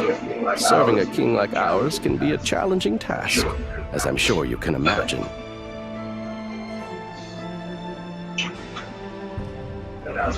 And as for Efterveit, in missing out on the presidency, he's dodged a mountain of stress. Like everything else in life, it comes with pros and cons. You're all here. I apologize for the short notice, but it was an emergency.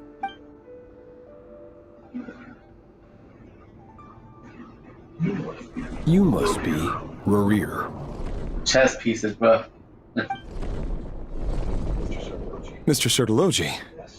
Yes, I handled your case file during your sentencing. Nothing personal, of course. I'm pleasantly surprised that you remember me. You're clearly a person of substance if you've been invited here. But Dainsleif, you'd better have a very good reason for convening this little gathering. It's my brother, Vedofenir. After he spoke at the court this morning, the king was so infuriated by his words that he had him blinded in both eyes and thrown in prison. Vedofenir in prison? Strange. I thought the king trusted him and Horoptatir more than anyone else in the world. Does this mean the king's circle of trust just got even smaller? It has nothing to do with trust. It's about what the king wants, which is as clear as day to anyone paying attention. I simply appease him, because it's in the best interests of the Universitas Magistrorum.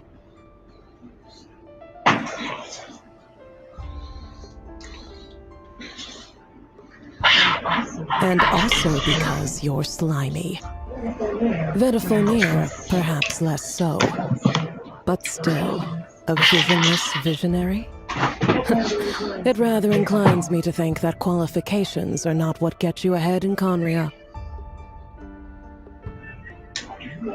Do you honestly think this is an important discussion to be having right now?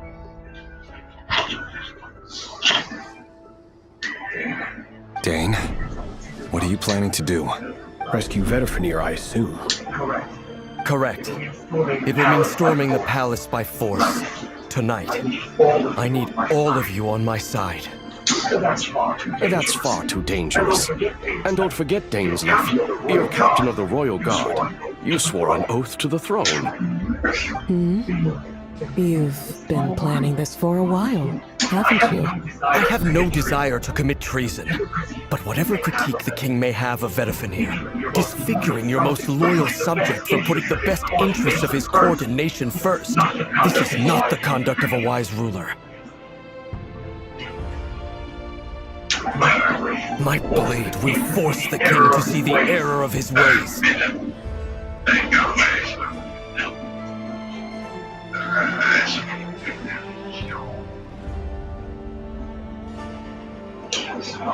So, Vedifenir's prophecy enraged the king. I'm sure it wasn't what he wanted to hear, but if he won't take counsel even from the visionary, that is deeply troubling news. The extent of His Majesty's madness is now all too clear.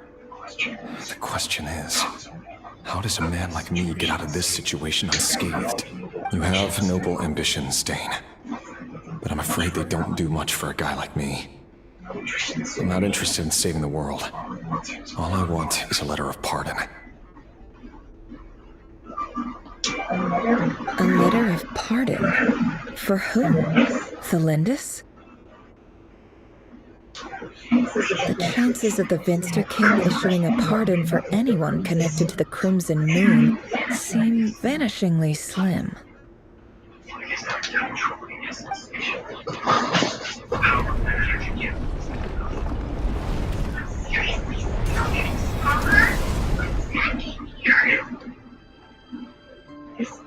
This black fog over the board must have some connection to Thelindis. But why is it taking this form? Does it have something to do with Revir's past? Another mystery I'll need to unravel.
Author Thelindis.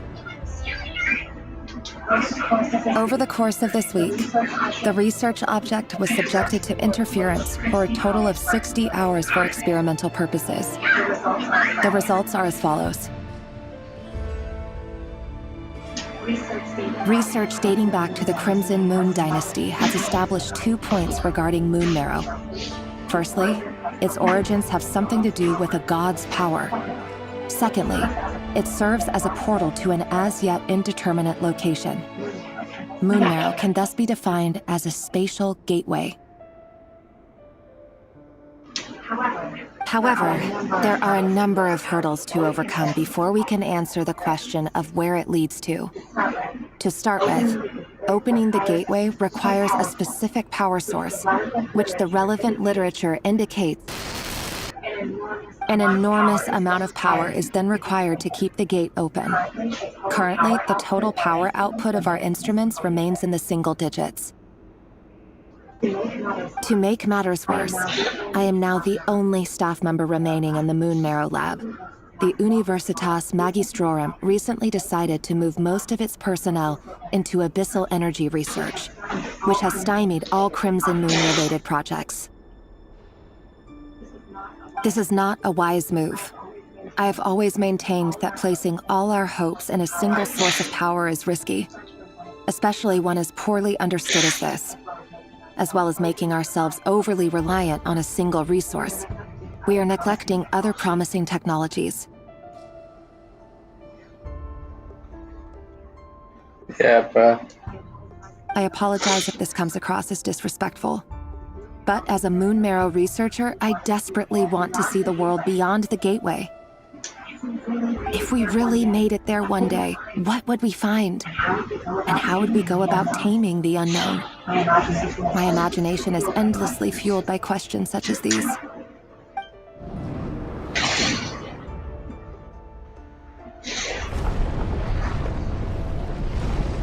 Man, this part's long, bro.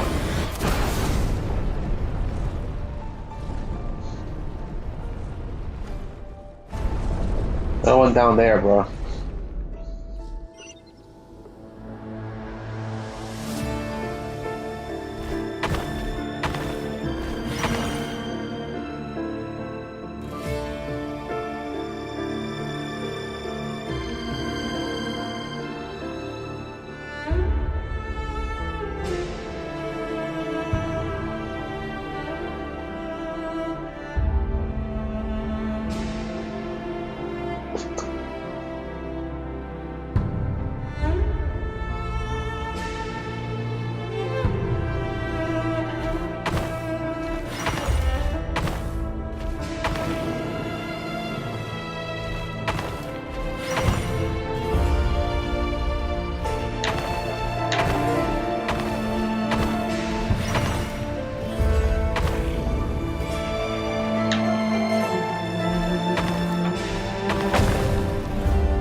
Someone all the way back here.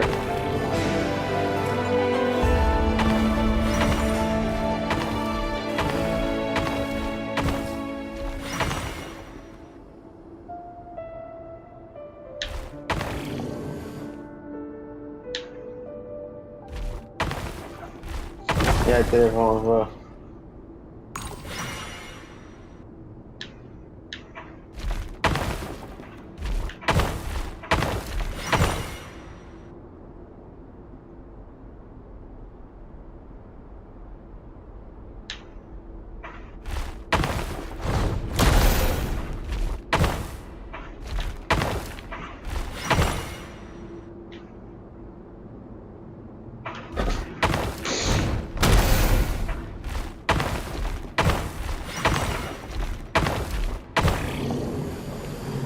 There you go.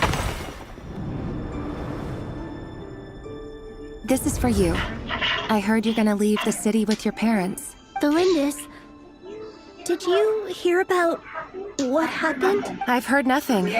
Rerir got back very late last Friday, and he was acting a little unusual, but he slept pretty well, so I'm guessing whatever he did was a good deed. You never saw him, and I don't know what he did. And this conversation never happened. You understand? What if he finds out that you pried into his secrets? Don't be silly. I don't know what secrets he does or doesn't have. All I know is he's just a normal guy who happens to run some errands for the king. Are you scared of him? I don't know. The Rerir I know doesn't match the person you all describe. Logically, I should be scared of him. And yet, I don't want to lose him. But enough about that.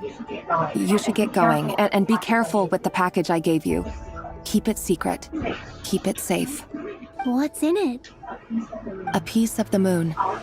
All you need to know is that as long as you keep it safe, then in the future, everyone will be able to see a red moon. A red moon? You mean our moon?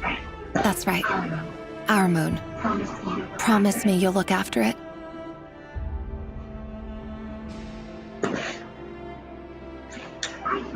I promise, the Lindis.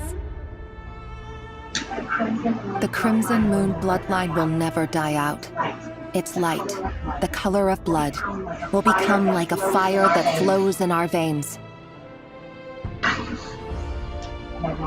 No matter how long it takes.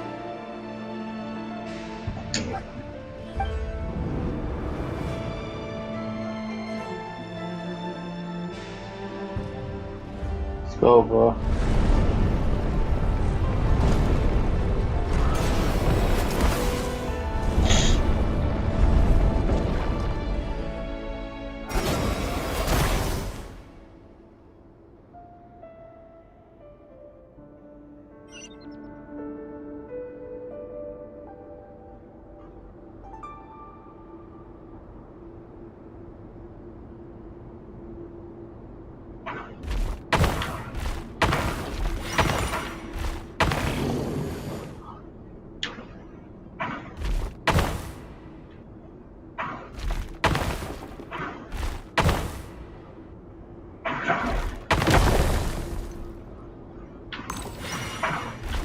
Oh, I did it wrong. Okay.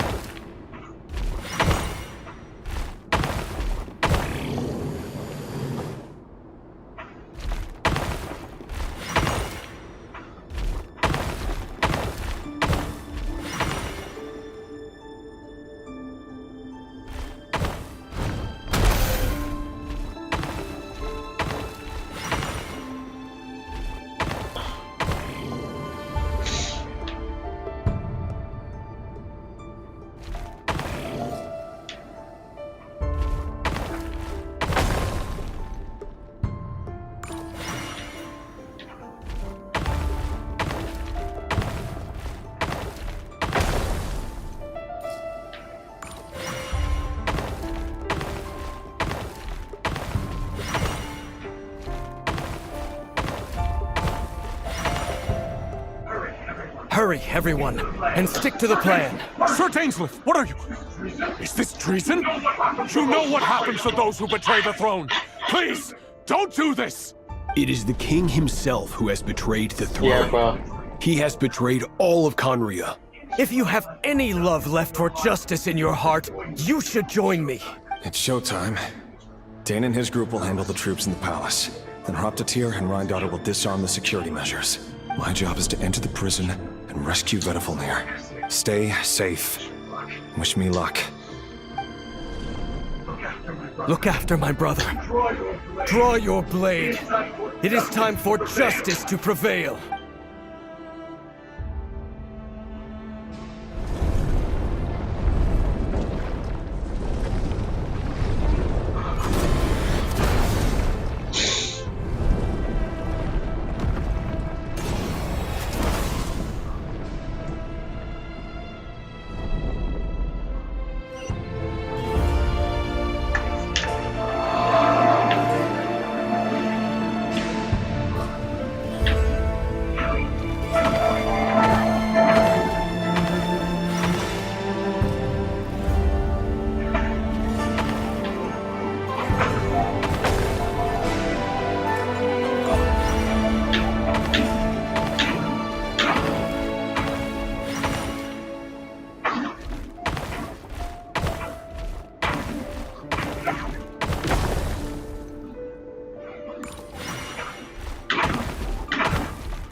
Damn it.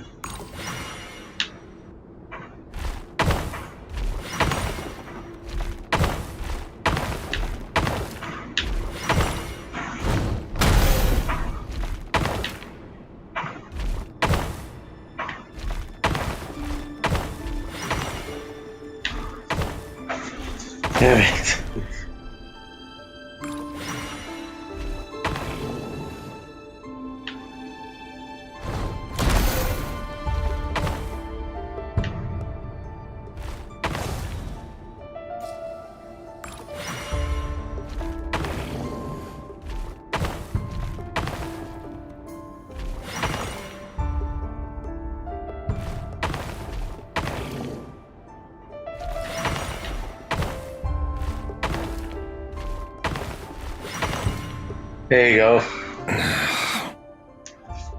This place is filthy. And the smell is abominable. Clearly, the king doesn't allow his prisoners a single shred of dignity. This is dire. Found you. Hello, Mr. Vedafilnir. It's you. Surprised? Oh, wait. I guess surprise isn't an emotion that prophets feel very often. I certainly felt some surprise in the moment when I was blinded. Surprise at the king's sheer ignorance.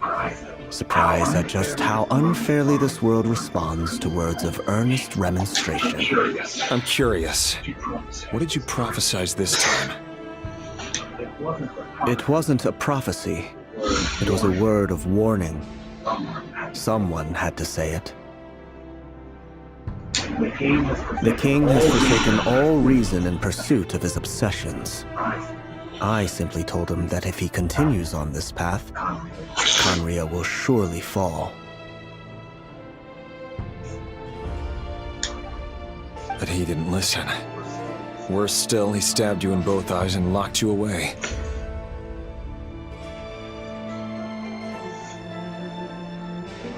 Dane asked for my help. The court is in complete chaos now, but I'm sure you predicted that. Right. Yeah, I've seen that. I'm gonna tell you, after this dialogue, bro. Everything is transpiring as I foresaw, yet I am powerless to change it. Fate is an immutable force. I can but lament as the inevitable unfolds.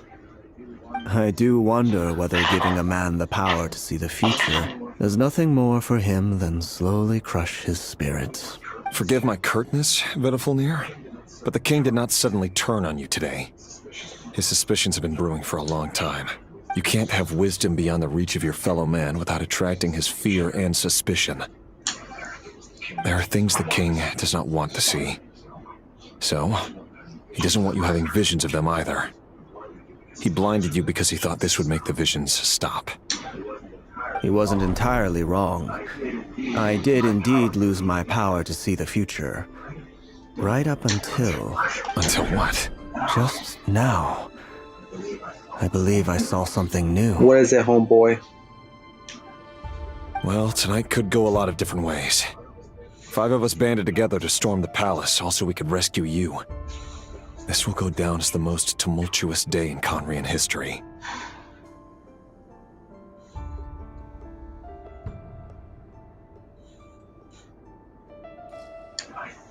I sense hatred in you, but also hope. A desperate hope that with the tyrant deposed, that will be the end of the story. Okay. But this is not the end. It is the beginning of a new chapter in a whole new story.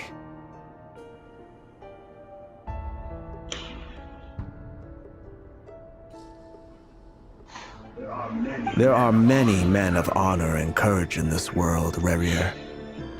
But you are not one of them. You're not here for justice, are you?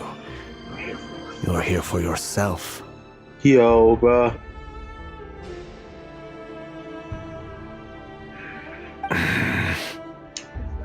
Is that a dagger? Interesting. Why not the polearm? It was always your weapon of choice. With your abilities, I don't doubt that you were able to recover some of your sight. But I also doubt that you want to make an enemy of me right now. Of course not. We're on the same side, aren't we? We could be. But I need you to be honest with me, Vedafilnir. At this point, you're my only hope for the future. You mean your future? With your beloved, Felindus? Yes. And I know there are bigger things at stake here. A dynasty, a nation, maybe the entire world. But forgive me, I care first and foremost about myself. I can't abandon the one I love to save myself. I just can't do it. But you see a broader picture of the future than I. You see the solutions to the biggest problems of our age. So tell me, what is my solution? What's the answer?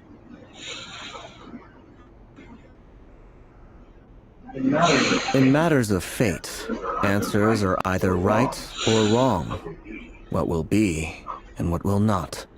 Maybe you are willing to pay a certain price in the pursuit of happiness, but unfortunately, fate does not negotiate.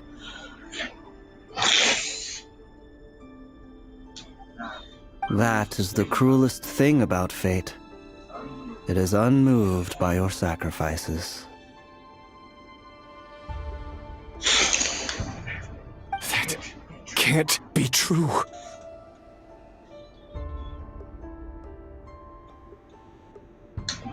Yo, I know it's your voice that I keep hearing in my head, urging me to see how the world is changing, to seek more power, so I can protect the things I love.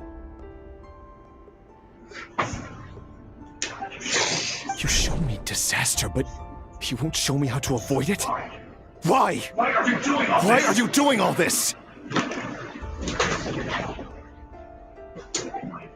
My voice. In your head.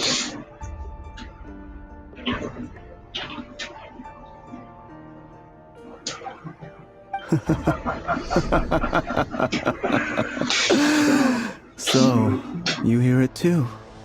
The voice that steals your mind, gains your trust, and drives you crazy.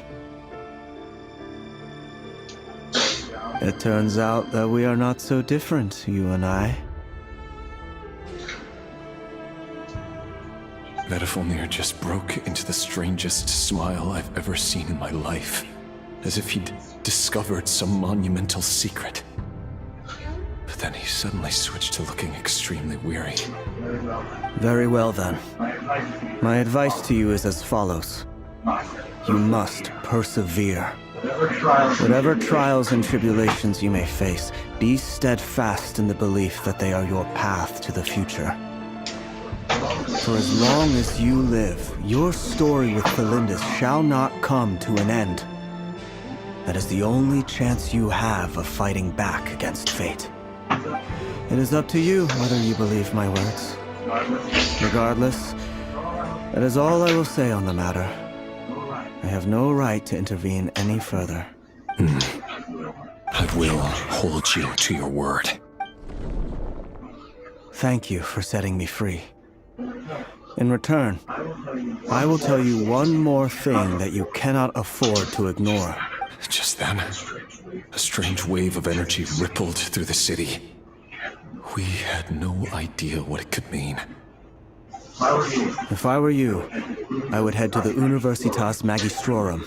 The Universitas? Damn. No! I'm sure we'll be seeing each other again very soon, Red. Oh my god, what you have planned, Ved? Whatever Vedifilnir said, I didn't catch it. I didn't even help him out of the prison. There was no time to lose. That was a lot, bro. That was a lot, bro. That was a lot in the story, bro, so far, bro.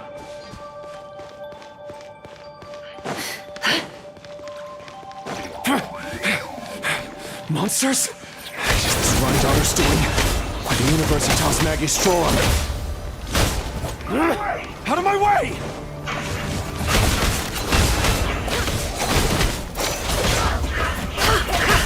Can't hide the truth. Fucking wolf, bro. Rise with the sun! Wrath from the sky!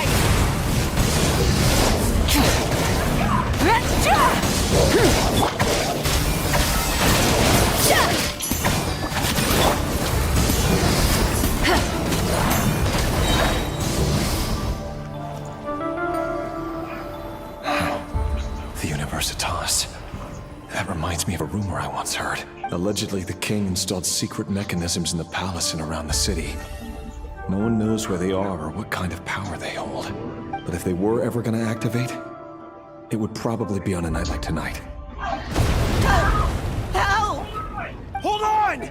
Don't let them anywhere near you! Save me! I can't! Ah! That sounded like an explosion. So the rumor is true? The king really went through with it. What other means does the king have at his disposal? They must run on power from the Abyss. And given it's a major center of Abyss research, anyone over at the Universitas will be in grave danger. I have to hurry!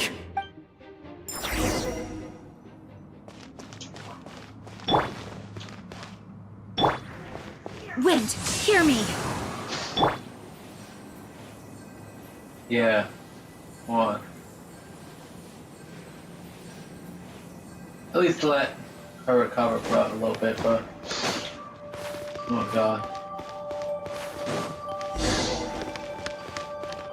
Are you shitting me, bro?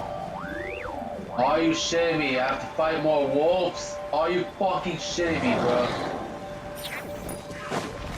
It all adds up. I hate these damn wolves, bro. The deception ends here.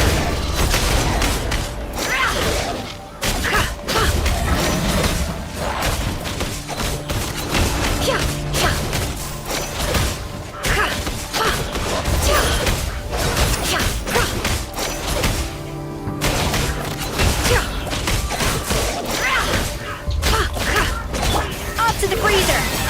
Goose on the loose! No more lies. It all adds up. The mystery unravels.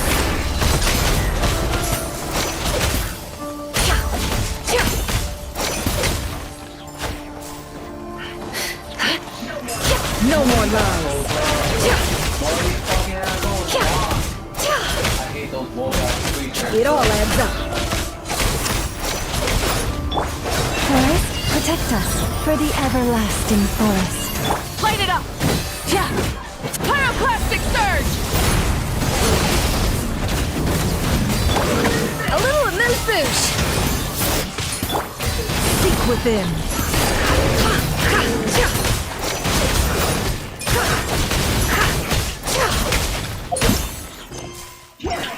Can't hide the truth.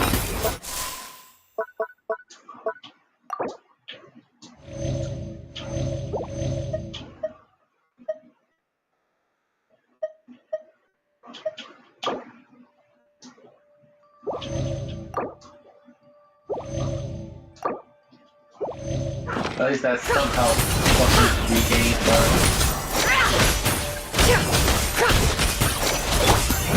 Burn it down!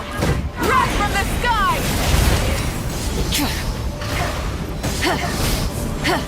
Oh my fucking god, Blood Money, bro. You know what that name Blood Money reminds me of? Saudi Arabia, bro.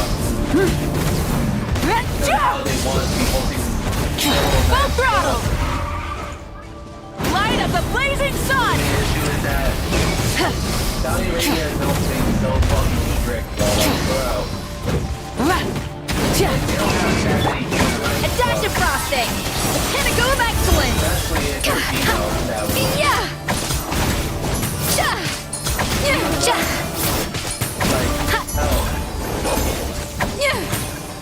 If you do like, for some things you do one thing wrong, you'll get Off to the freezer! The deception ends here. It all adds up. Can't hide the Barbados. Guide us. I fucking hate Saudi Arabia, bro. Yeah. Because of how they run things, bro. So yeah. No more lies. I hate it because it's mainly how shit they are, bro. It all adds up. And how they use like events to hide their like history, bro. So yeah. No more lies. The mystery unravels. Like, bro.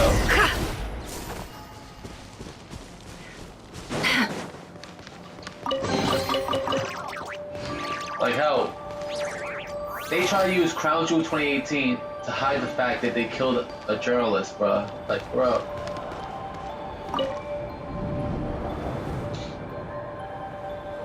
Monsters. At the Universitas Magistrorum? Why now? Oh no! They're coming! It's no use. The table won't hold out much longer. The weapons. Where are the weapons? Of course. All the lab equipment was upgraded after the inspection last week, but the new weapons haven't been allocated yet. I'm done for. Is anyone there? I need help!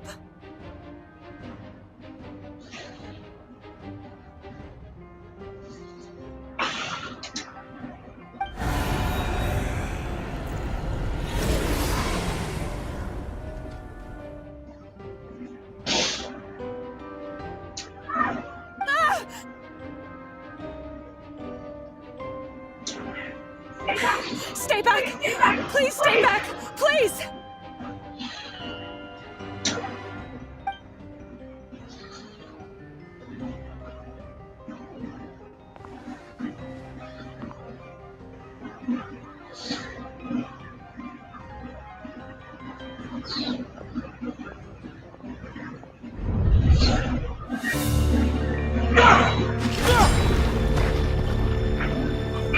What's that? Reverie! So the rumors about your work are true. What? No! Listen, something happened at the palace tonight. We have to leave! You don't need to lie to me anymore. What do you mean? I know why you're worried, and I will respect the decision you've made. But it's okay, because I found a solution. I know how to end all this. You can have it back. The normal life you so desire. But until then, I'm afraid our wedding will have to wait. Damn. Just... No, don't do it! Celindus! Celindus! Yo, bruh. Damn, bruh. I told you, Reverie. Let her go. You will find someone better. No! No, I won't do it! I have to save her! By what means exactly? A lowly pawn. You have the power and the strength. Fuck you, Ved. Do you know a way?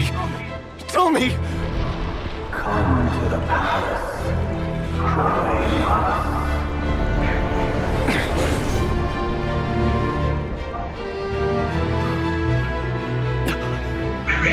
Ryu, thank goodness, wait. Step forth and take your share. You made it.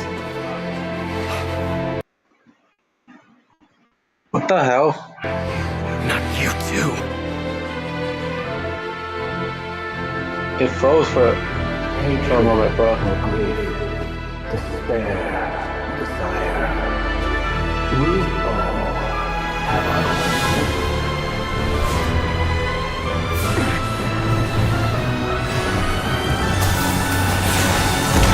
Really, bro? Reverie. Reverie. Celindus? Oh, damn.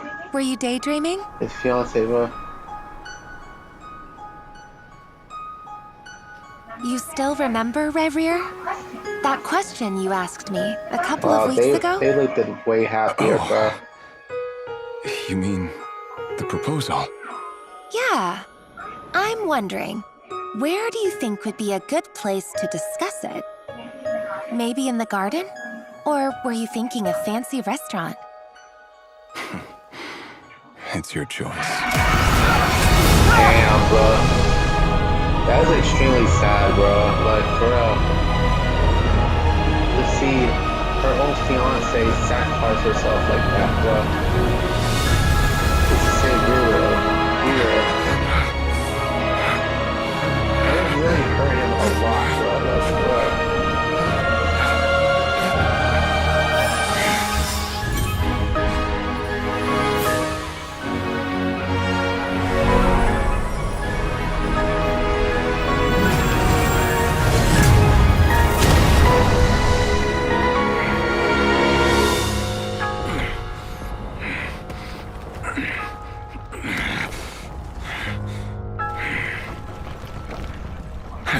find you. And then, you can give me your answer.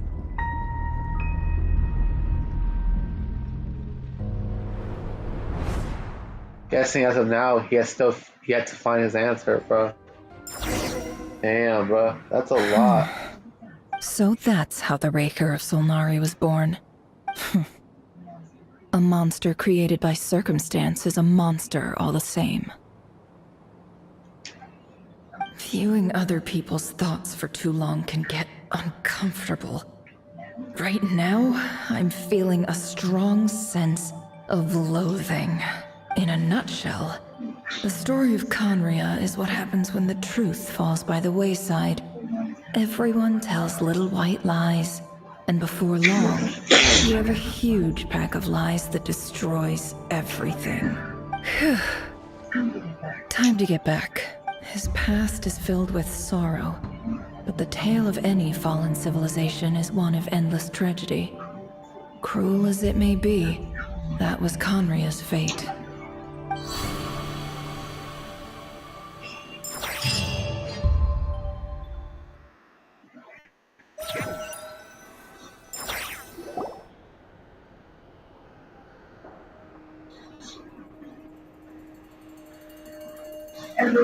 Everyone, I'm back. Can I get a standing ovation? All right. Never! How are you holding up? Feeling okay? She's fine. Boss is a pro. Yes, I'm fine. You will have seen the events of Rarir's life through my thoughts. It's now clear that he is just a regular nobody, driven by personal tragedy, as he said himself. Yeah. Just a regular person. That, yeah. Like, the only reason why he acts this way is because of his fiance being gone, bro. Because she sacrificed herself. The person that he loved the most, bro. Like, bro. Was gone. Right before, in front of him on top of that, bro. I mostly agree. There's only so much we can know about him from his memories alone, but they did give us a clear glimpse into his life in Conria.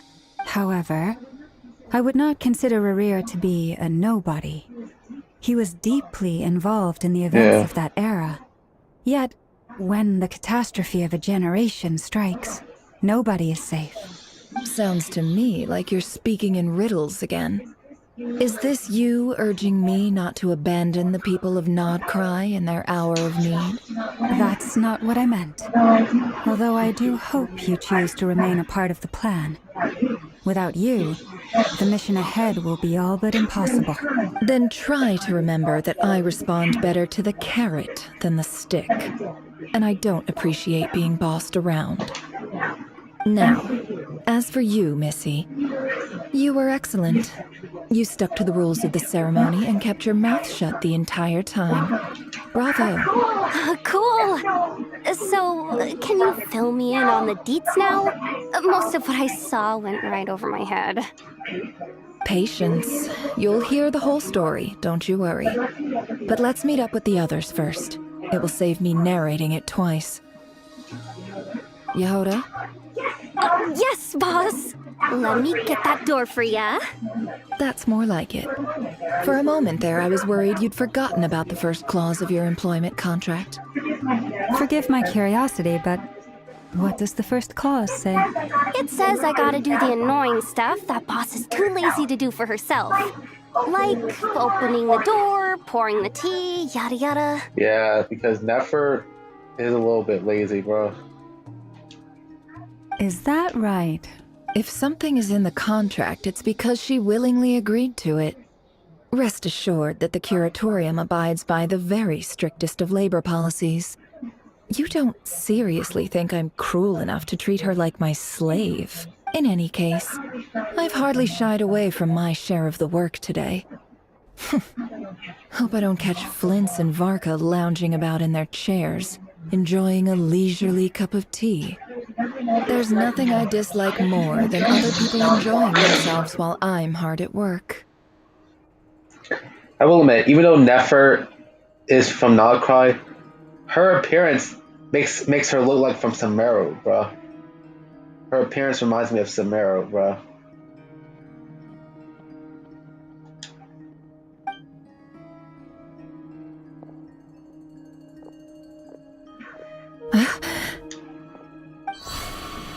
Oh no. What? What? What happened?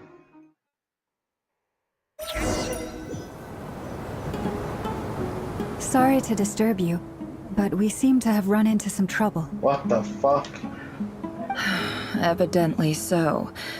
Don't worry, I'm not about to leave you to fend for yourselves. I'm not that kind of boss. So we landed in And it would go against the Samaro. Curatorium's labor policy. I'm sorry. What did you hear me say? I wasn't talking about labor policy. Wait. How long have I been standing here? Not long. You just appeared by the door a moment ago.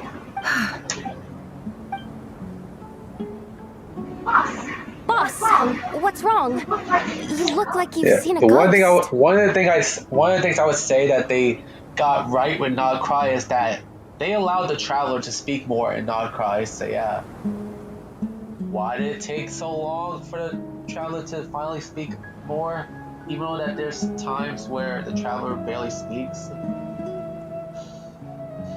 Even though the traveler still talks very little, at least it's more comparing to the other nations in Tibet, bruh.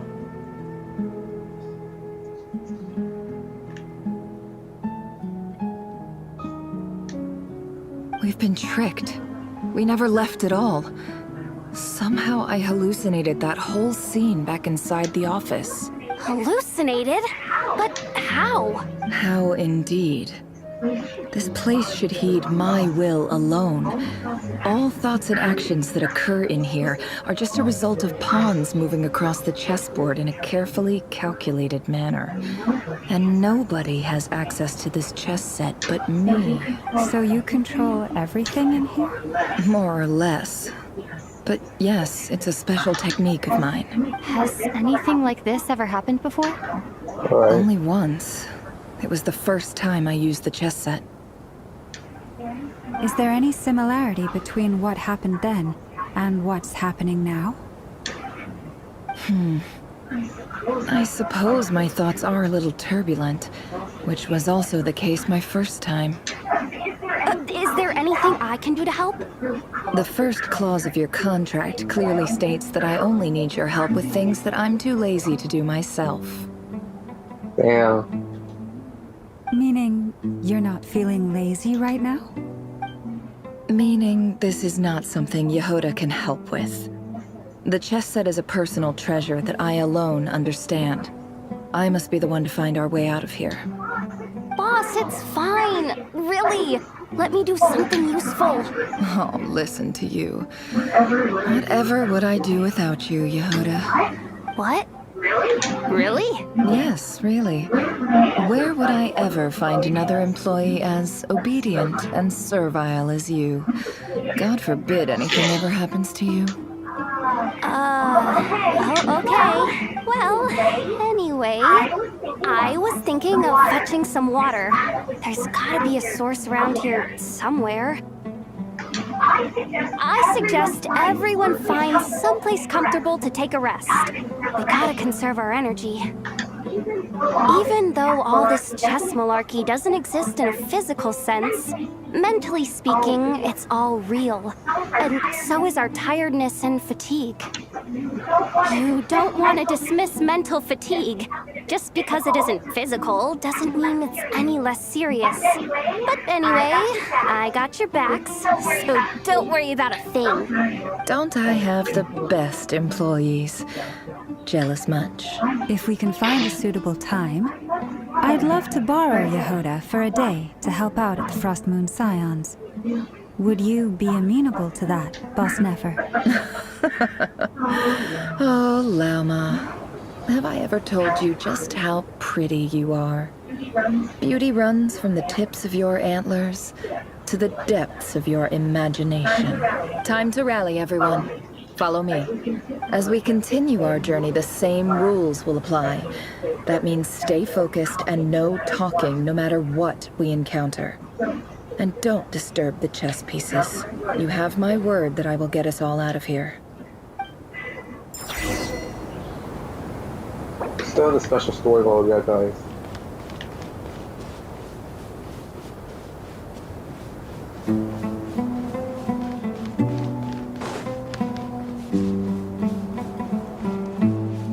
Yeah, bro.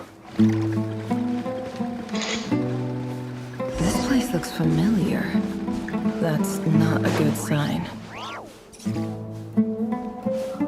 I wasn't expecting visitors at this hour. Wait, is that? Oh, it's him. There you are! Sinue's been looking for you all day. I think he has some news for you. Oh yeah? What were you doing just now, Uncle Retinue? Hiding away some more loose change? I know I saw some more. What do you mean loose change? Oh, come on, I'm too old for this. Just pretend you saw nothing. Damn. That's what the young. So the person that we didn't see was the younger version of Nefer, bro. Wait, that means Nefer was from Samaro? I Hey, kid. expected, considering that. Mind telling me what Sinuhe's been up to considering recently? that the way I'm trying to she get in his dresses, good bro. books and I need a way in. Get in his good books? Why? What do you want with my dad, Uncle Apepe? I've written a new song. I was hoping to showcase it at the next festival, but I'll need his approval. I don't know why they do this. I don't know why they don't want to show a younger version of Nefer. A new song, huh? I'd love to stay and listen, but unfortunately, Uncle Retinue says my dad's looking for me.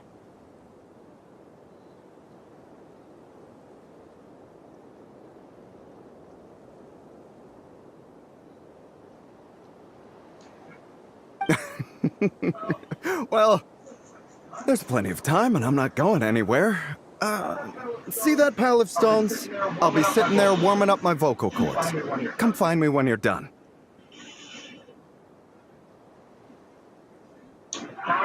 Pile of stones. Got it.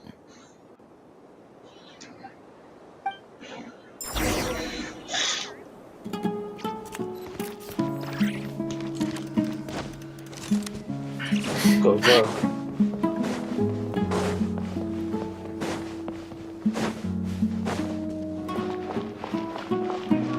Hi, Dad.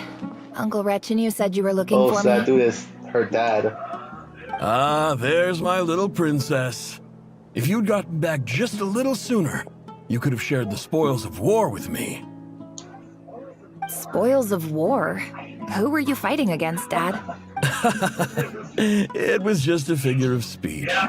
The aftermath of a sandstorm is no time to be waging war. I was talking about our war against thirst. I went out to fix our water supply problem, and now I'm back. Which means... We have a well again. That's right. I found a new one and brought back as much water as I could carry. It should last us for a good while. If it wasn't for these blasted sandstorms, our wells wouldn't be caving in. And you wouldn't be spending all your time out searching for new water sources. As the chief of our tribe, I'm supposed to be leading us out of hardship and poverty. Onto better things. You know how prosperous our ancestors were. I've told you all the stories. And look at us now. Squeezed into these hovels. No one would choose this, if it wasn't for the endless wars over the years. But things are looking up. I started working with some folks from the academia a few months back. They gave me some contacts in return for my assistance in the desert. So you're the academia's helper now? Special ambassador, they call it. Think of it as a partnership. It's nothing bad, okay? We've been isolated here in the desert for too long. Seeking opportunities elsewhere is the best thing for us. and the fastest way to progress. So, do you get anything good out of being a special ambassador? Of course. My luck's improving all the time. One day, I swear I'm gonna lead us out of this place. We'll find somewhere new. Somewhere better.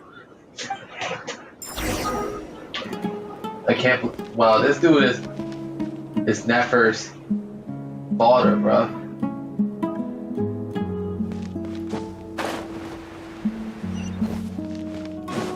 Yeah, this is straight up Samaro, bro.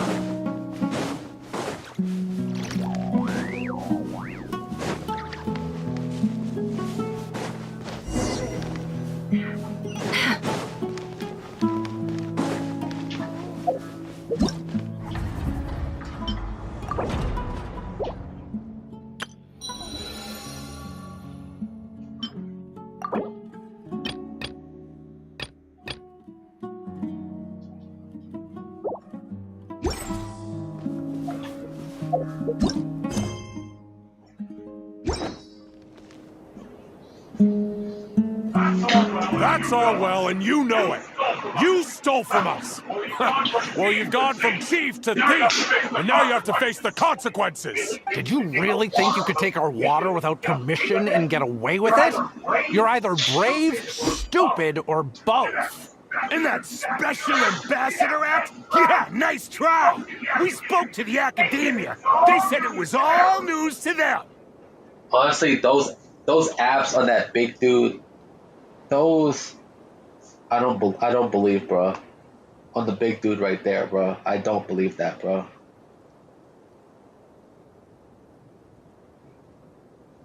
Cause if you're like big and chubby, you don't have abs if you're big, if you're like chubby or something.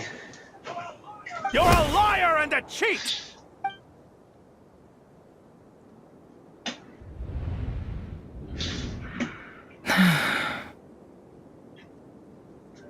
I heard Yehuda gasp, but I don't blame her.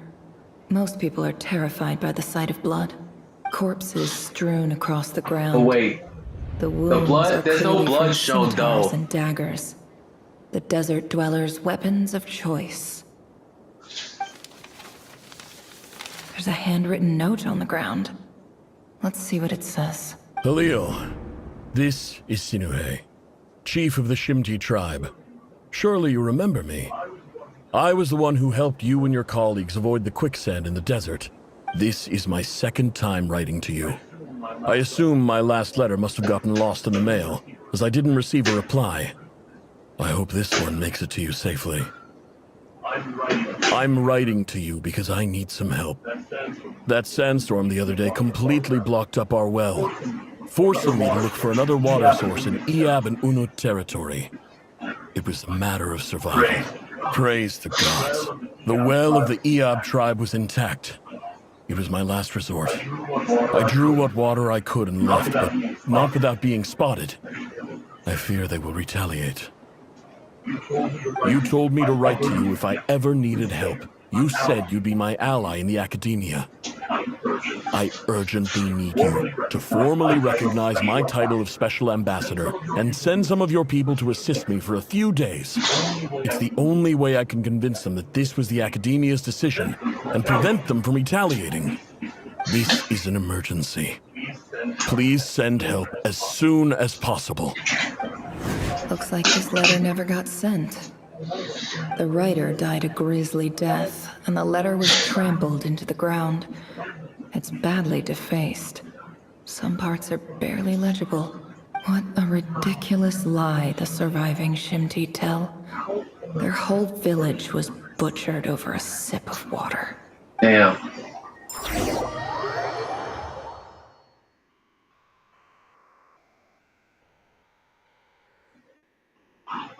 Ah, officer. Welcome. Welcome to our humble village. I thought you would at least have the courtesy to provide some respectable libations. This is the finest wine our village has to offer. I promise.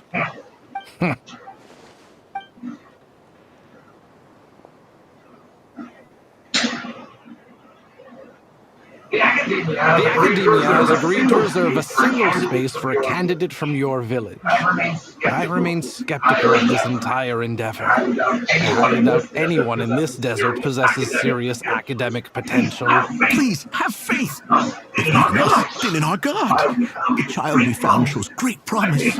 I beg you, take her away from this place. Give her a chance. Don't let her talent go to waste. I don't recognize her. New arrival? She showed up here a few days ago. We took her in. She's a really bright kid.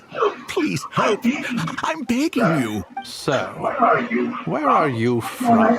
Nowhere special. Just a sand dune. What about the rest of your family? How many of you are there? Just the one. It's only you? Correct. So, no brothers, no sisters, no mother or father? Any who have slept on a bed of sand, I call my brothers and my sisters. Apart from that, I have no family. All right. Get over here. Sign your name on the form.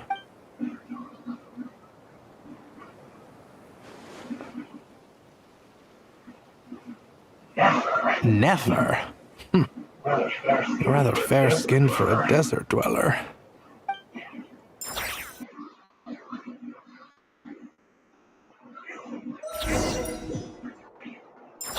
Damn, bro. This is all from her memories, bro. That's crazy, bro. Damn, this is fucking long, bro. Like that. Luckily, I still got time, bro. Nefer, this term's assignments have been issued already. Please read through the materials thoroughly, conduct your own additional research, and then write an essay on the topic. Yes, Professor, I'm aware. I just had a couple more questions I wanted to get your perspective on. Oh? Please, ask away. Well, I saw the other students' problem sheets, and I couldn't help but notice that my assignment is much easier than theirs. Do you really think I'm a weak student? A weak student? Goodness no. Quite the opposite. You have a sharp mind. Almost too sharp. I think what you're saying is a weak student wouldn't have noticed the discrepancy. And if they did, they certainly wouldn't complain about the lighter workload. You see, sharp as they come. You see things the way they are, and I'm sure you know why they're like that. Because of where I come from. Because I'm different. I'm sorry, Nefer. I don't like it any more than you do. It's just... Anyway, you said you had a couple of questions? What's the other one? I wanted to check. If someone sent me a letter to the Academia, where do I go to collect it? Ah, your family wrote to you. Well, as long as they put your name on the envelope, someone should hand it right to you. Not exactly. It's not even a recent letter. I was just curious where the mail would end up if no one collects it. The House of Dana, I expect. I know there's a box for unclaimed mail somewhere in there, probably sitting on a shelf. Whatever you're looking for, that'd be the place to start. Okay, got it. Thank you, Professor. Oh, don't mention it. Honestly, I feel like I failed you. I'm supposed to be your teacher, but I haven't taught you anything. Hey, don't say that. You're a great teacher, and you do your best for all your students. But the rules are the rules. You're not allowed to teach students like me. It's not just the Academia either. The whole world bends over backwards for the successful and leaves the losers to suffer and die. Oh, my dear child. Don't tell me you've given up on life already. I haven't.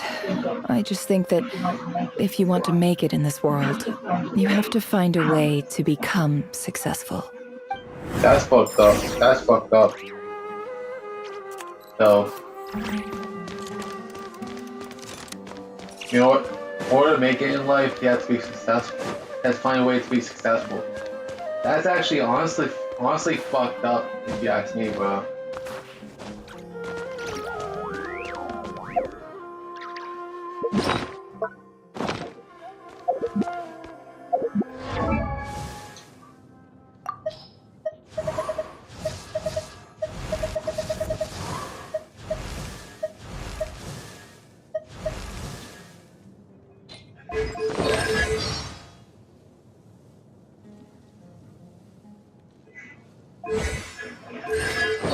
I'm gonna try to unlock her, bro, at some point.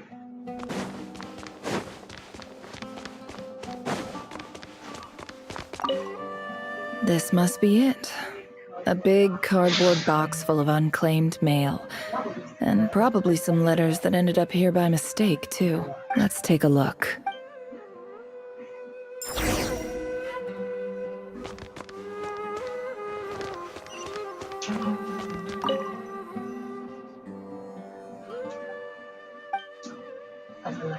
A dilapidation survey from Port Ormos.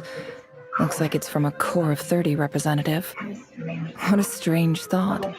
A bunch of mercs losing sleep over rundown buildings. This one was never even opened. I guess the recipient didn't care what the Core of 30 had to say about anything. Who was it addressed to? I don't recognize the name, but it must have been a Ksharawar professor. This one is addressed to the Immorta Sage. The title is Changes Observed in Satyavada Life Symptoms. Why do all these letters read like full-blown dissertations? Guided by the incense, we became lost somewhere in the forest. All the barriers between levels of consciousness disappeared as our minds soared around in circles, looking for a branch to seek refuge on. In clinical terms, these symptoms fit the description of incense poisoning. The Immorta Darshan strictly prohibits the use of hallucinogenic substances, but I believe there are still people getting away with it. For example, my neighbor who always breaks out into song and dance after using incense. Whoa. This seems like something the academia would want to know about. Why wasn't it collected?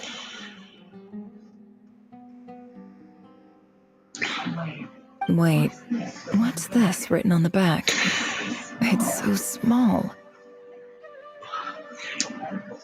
The note says, the sender authored this letter while under the influence of mushrooms. I would send it back, but no return address was provided. Stamped by the Grand Conservator of the House of Dana.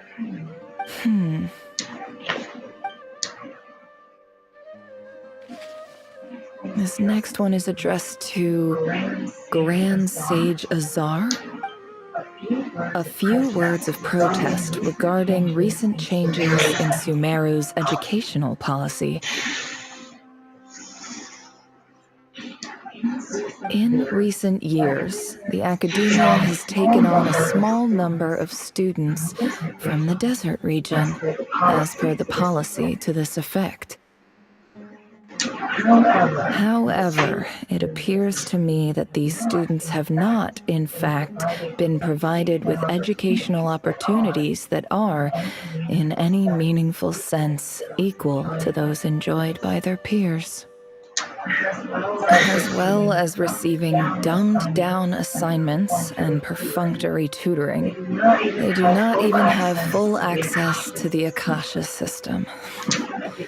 Education is the fundamental purpose of this institution, which should go without saying in a nation whose founding virtues are knowledge and wisdom. I ask you, is the lip service we pay to the policy of education for desert students truly the standard of pedagogy to which the academia aspires? As Grand Sage, policy decisions are your prerogative, but do not forget your roots. You and I were once students too, as was everyone else in this institution. I do hope you will give some serious attention to this matter. I encourage you to discuss issues like this with myself and others, and listen to some alternative opinions. Great letter. Shame it didn't get to where it needed to go. And the sender is... Sage Cyrus of Spontamod. I didn't realize anyone else even knew how bad students like me have it in this place. So this is where letters from the Sage of Spontamod end up? Nice one, Grand Sage. Really enlightened leadership. Whatever. This isn't what I came here for. Moving on. I'm not exactly holding out hope that a letter sent from the desert would even make it here. But if it did, where else would it end up if not in this box? I can't believe how much discarded mail there is. Must have been years since someone last went through it all. And this is just one box. The whole house of Dana is boxes on shelves. I don't believe for 1 second that any human being has sat down and read through all the documents in this place. Who has that much free time on their hands?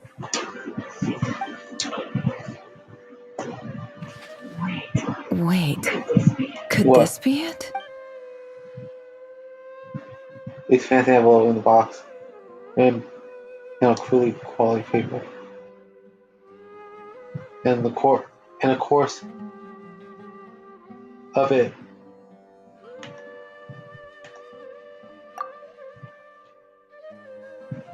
In the course of it. The bottom pile clearly had no one given the letter. No one gave the letter so much at first glance, let alone a second. Handwriting envelope looks very familiar. Greetings, Halil. My name is Sinuhe, chief of the Shimti tribe. I was the one who came to you and your colleague Zaid when you ran into trouble in the Great Red Sand. I don't know how well you remember it now, but I brought you to safety and gave you some water and other supplies. You seemed very pleased and told me your name. In my tribe, learning a person's true name is serious business, and I therefore see you all as friends. You were kind enough to leave your contact details so we could stay in touch. The Shimti tribe lives a harsh, nomadic existence in the desert. You were sympathetic towards my plight, promising to make me a special ambassador of the academia and help us find a way to make a better living. This brings me to my reason for writing. Our tribe has fallen on particularly hard times, and I would like to ask for your assistance. There was a terrible sandstorm a few days ago, which blocked up the well in our land. To ensure my people's survival, I had no choice but to venture into Iyab and Unut territory in search of an alternate water source. The Iyab and Unut are descended from the Thamudians, while we trace our ancestry to Tulatula. We worship the Lord of Flowers and have had relatively good relations with our fellow tribes up until now. I found a well belonging to the Iyab tribe. They declined to help us, but I really had no other option. So I took some water to keep me and my tribe alive.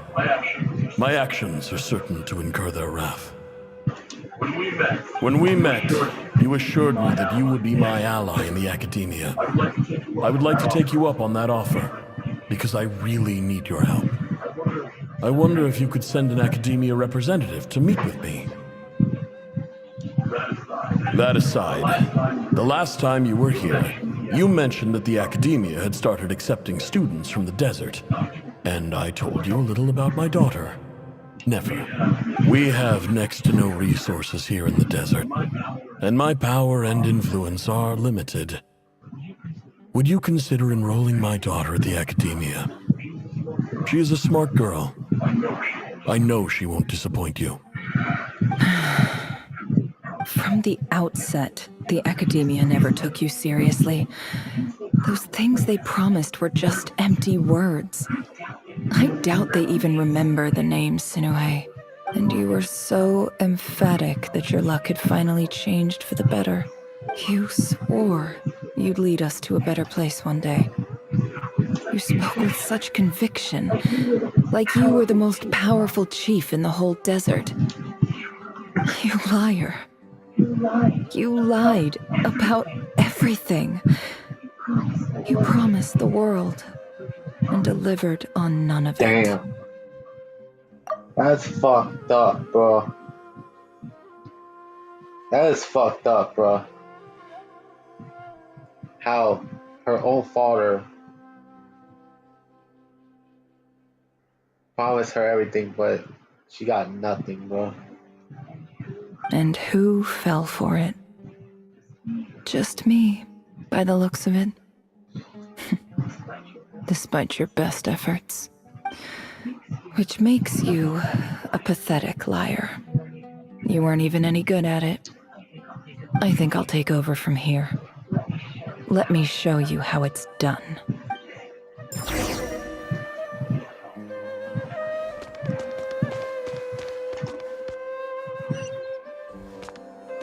I gotta go to the bathroom, bro. Yeah, I have to go to the bathroom, bro. Be right back. So yeah.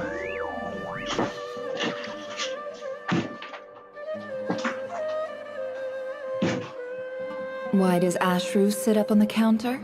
To welcome our clients, of course. A kitty's gotta earn his kibble somehow.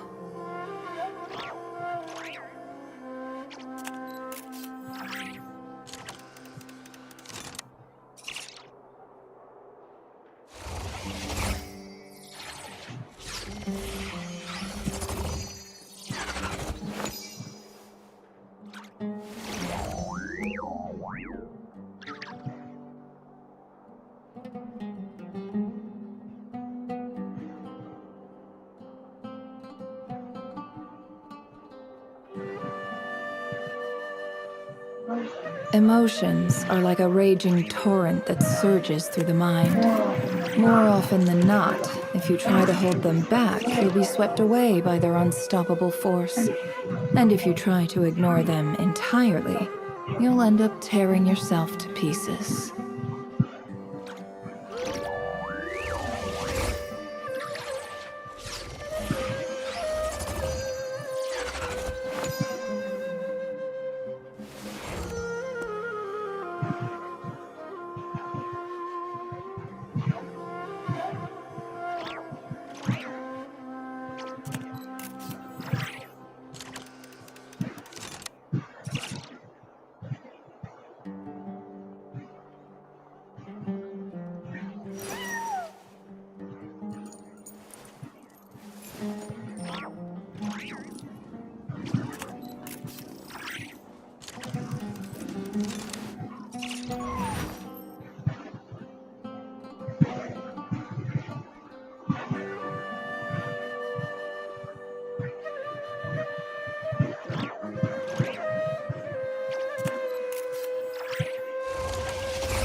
Don't trust your eyes uncritically.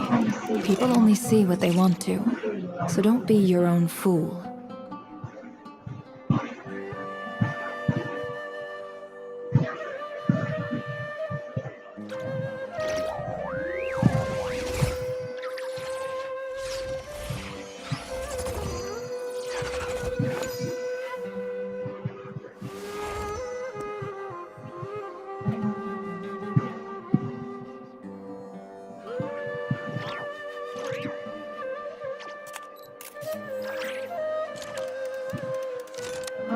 Emotions are like a raging torrent that surges through the mind. More often than not, if you try to hold them back, you'll be swept away by their unstoppable force. And if you try to ignore them entirely, you'll end up tearing yourself to pieces.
I'm back again.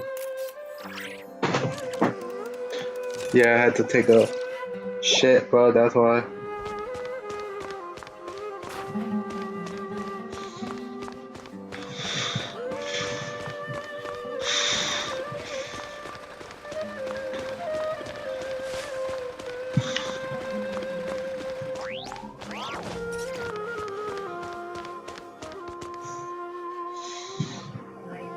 I just came to say goodbye. Thanks for everything you've done for me in my time here.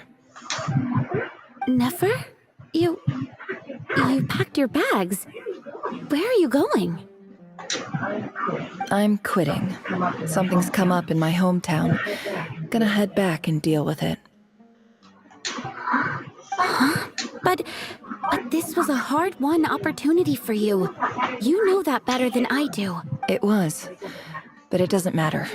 I have more important things to deal with, and they can't wait. Oh, and I didn't want to overfill my bags, so I left some incense on your desk. What's wrong? I thought you liked incense. Although, I did read somewhere in the House of Dana that it has hallucinogenic effects. Don't use it all at once, all right? Isn't this the stuff you brought from your hometown? You're just letting me have it? But you said it's a rare and valuable commodity. Yeah, about that. I lied. It's not rare at all. There's this bunch of ruins near my hometown that are practically overgrown with this plant. It's not worth much. Keep it. It's fine. But never... All right. That's all from me. You take care.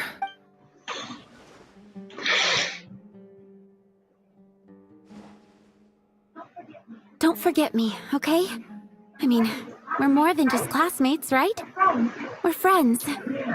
Yeah, I'll remember you. I lied again. That incense is worth a fortune, and it's a rare find even in those ruins.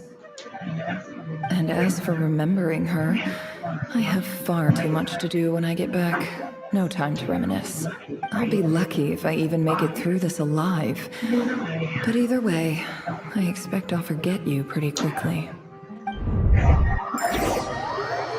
Damn, that's a lot, bro.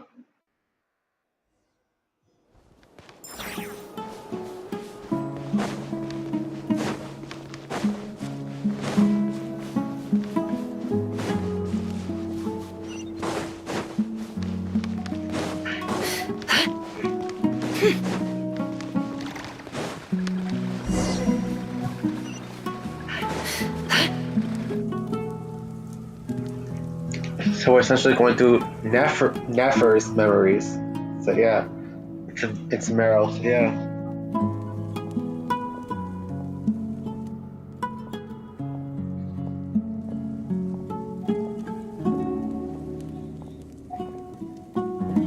It's a pleasure to meet you, Mr. Arif. So, what does the Academia want? Since they've sent their special ambassador, I assume there's a big business deal to be made. If not, I'd be very disappointed. Please, sir, lower your blade. You're lucky I'm the one they sent. Not all special ambassadors share my admiration for the Iab people. The ever-shifting balance of power in the desert reduced the once great civilizations of this region to rubble and sand. But the story of the Iab has a very different trajectory. Others grew weak, but you grew strong, beginning in obscurity and moving to prosperity. You're the only ones who defied the trend. Huh. So, you do know who you're dealing with. This well is the perfect symbol of your strength, is it not? It used to belong to the Unut, but it looks like you have control over it now. You're not wrong. But I'm sure you didn't come all this way just to flatter us. Of course not. I came to bring you some very good news. Some information that recently came to light, which might just be your ticket to freedom. Records uncovered by the Vahumana Darshan show that a certain well currently under Iab control is built on top of some ancient ruins. These ruins are of great archaeological interest to the Academia. I checked the map carefully on my way over here, and I'm confident that this is the well in question. The Academia is offering 50 million mora in return for excavation rights. 50 million? No, wait. If these ruins are as important as you say, 50 million's a little low, don't you think? Don't get greedy, Iab. We know far more than you think. We know that you seized this well by force. Wasn't that the first step in your rise to power? To drive away the Unut and steal their water supply? So what if it was?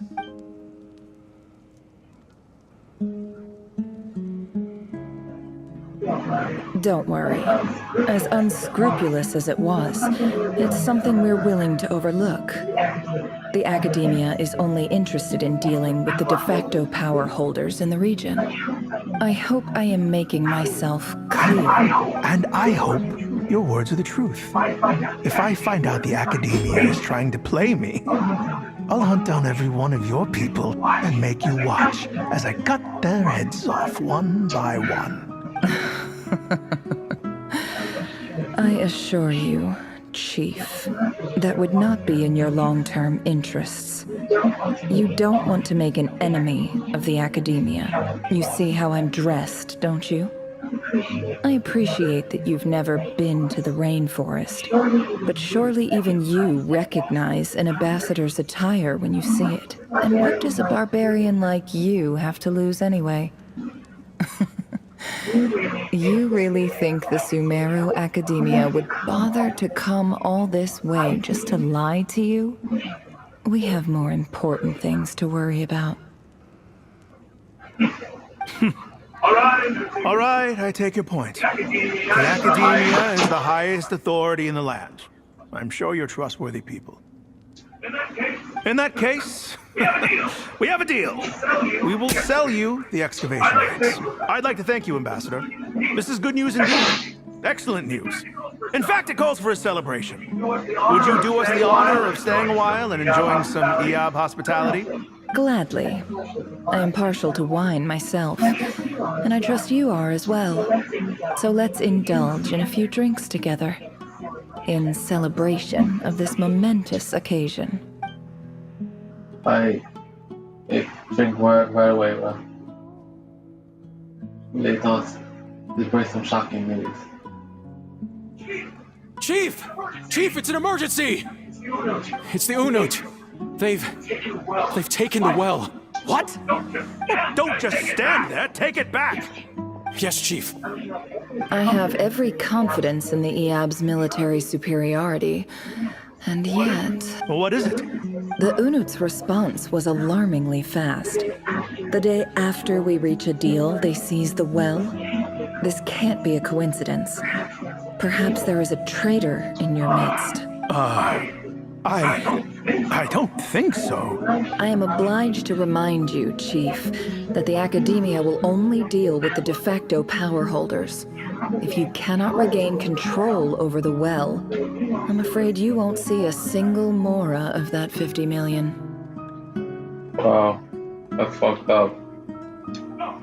No! Please, Ambassador, just give me some time. I swear the Unut will not get away with this. That well is ours, and so is the Mora.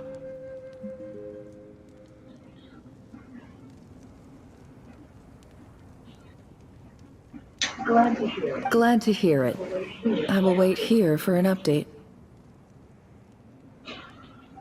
If there is a traitor, I will find them. In the meantime, make yourself at home. I'll report back as soon as I have an update. Much obliged. Wow. All it took was a few words and I've got him wrapped around my finger. What an amazing feeling. So, in summary, Ambassador, the Academia would rather negotiate with our tribe instead of the Eab, yes? The Eab are ruthless murderers who don't listen to reason. And now they have the gall to interfere in our research projects in the desert region. So let me ask you, Chief, if you were the Academia, what would you do? Kill them all. Of course. Precisely. The Academia does not tolerate those who stand in our way. The Eab have held back our academic pursuits for too long, and our patience is wearing thin. At the same time, there is simply no way that the Academia can be seen to be intervening in desert affairs. I'm sure you understand where I'm coming from. We have our own rules out here. If the rainforest dwellers raised arms against a desert tribe, it'd start a bloody war. Right. We can't confront them ourselves, but we can support their enemies. The Unut have always had strained relations with the Eab, which makes you our natural allies. Natural allies. Weren't the Eab your allies once? You were quick to send them after us to protect your interests back when we stole that water. And now look at you. You're at each other's throats. Let me be clear. The Academia wishes to collaborate with the legally recognized rulers of the desert in this matter. We are asking for excavation rights to that well, and our offer is 50 million mora. Say no more. I believe we have an understanding. Good. Then I suggest you get to work. Get us access to that well, and the mora's yours. You see, Dad? Lying is easy when you know how. People will believe anything. Wow, it's so logical to both groups, bro.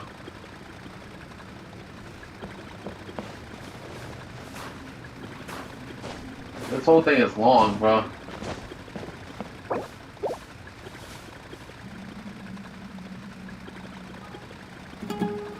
Yeah, bro.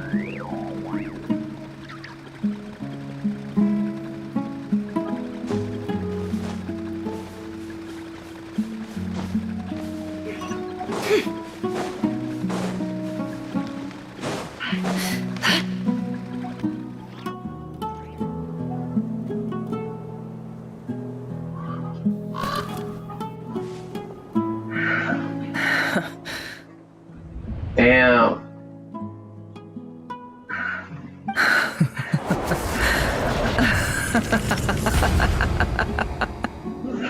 Look at yourselves. You may be vile, savage monsters, but your butchered bodies bleed like any others. You're no different. You're nothing special at all. The monsters who destroyed my home, they're just ordinary, petty human beings. What a joke. I think we're even now. Yeah, Maybe I've even done the desert a favor. It's a better place without all these people around. Oh, Sinuhe, my gullible fool of a father. Perhaps if you'd been as ruthless as I was today, our tribespeople would still be alive. In this dog-eat-dog world, a chief needs to be tough to survive. But you couldn't do what had to be done. So I did it for you. Nefer, it's okay. All of this is in the past now. I believe I remember you promising to remain silent. Yeah, but even so... Yehoda, is there anything you can do to ease the tension? Does Yehoda? Alright, time for a sharp turn onto a completely different topic. So, anyway, that's enough of that. When are we getting out of this place? Feels like we've been walking forever. I'm getting pretty tired. Oh, Lauma, you tired? Yes, if we can find somewhere to sit down, I could certainly do with a rest. It's not far now. There should be a temple just up ahead. The situation about to reach a conclusion. Yes. Really? A temple? That's where this story ends? I guess that's how things go in the desert. I've been to some place with a friend from the desert before. Desert dwellers can never escape their destiny. Or so everyone says. I never wanted to believe it, but looking back now, I'm as desert as they come. You mentioned a temple. What's waiting for us there? My biggest trade secret of all. Ah. Then I'm guessing it's where you got your power from. The power to peer into other people's minds. I didn't know you were clued up on any other religions. I'm no expert in the history of Sumeru, but since you come from the desert, I would imagine it has something to do with King Deshret. Some pills soon. Sounds impressive. That's a friends with Deshret's stuff. Oh, I know who you mean. Yes, Sino. General Mahamatra Sino. The spirit of Hermanubis dwells within him. That's Boss Neff for ya. She knows everything. Sino's hardly a figure of obscurity, but I know about Sethos too. What about him? Is he a big deal or something? Well, he's not a small deal, let's put it that way. You sure know your shit. Please, this is the bare bone basics. Save the flattery. Thanks for your patience, everyone. I'm sure it's been a lot to take in. With any luck, that's our exit just up ahead.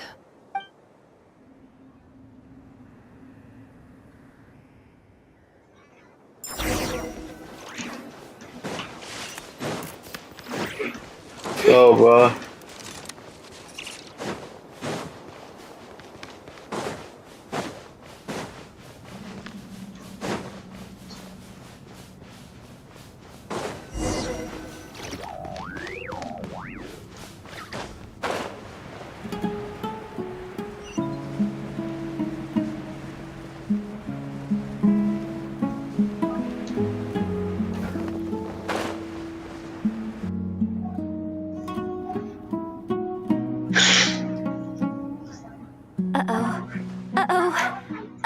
I'm totally out of my depth here. I don't have anything to add about any of this stuff. Like, look at that statue, for instance. I want to do the whole name-dropping, this girl knows her stuff thing too, but I've never seen anything like it before. A statue with the head of a bird. Or like something out of King Deshret's mausoleum, whatever. That's Thoth, the Ibis King, one of the 7 pillars of King Deshret.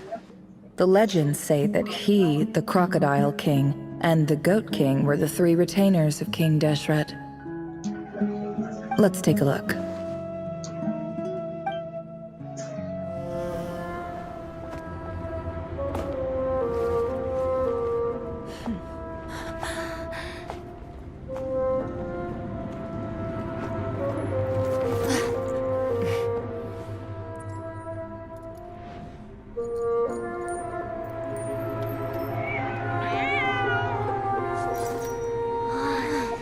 It's just Ashru. Yeah. So, all is well?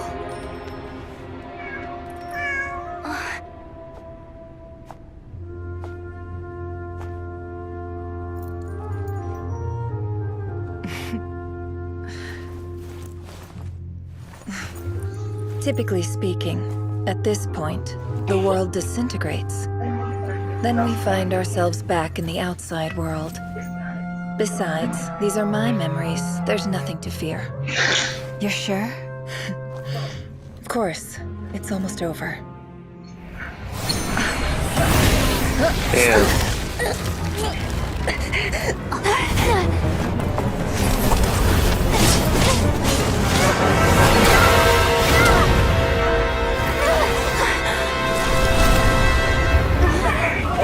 Hold on!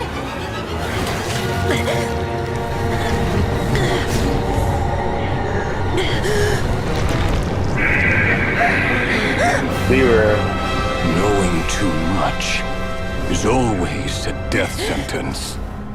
Speak for yourself.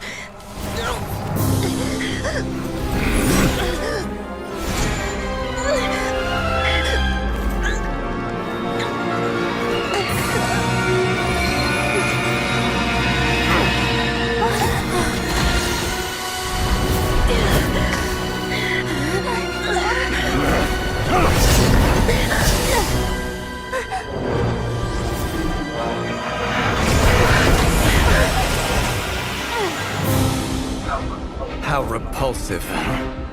Oh shit, bro.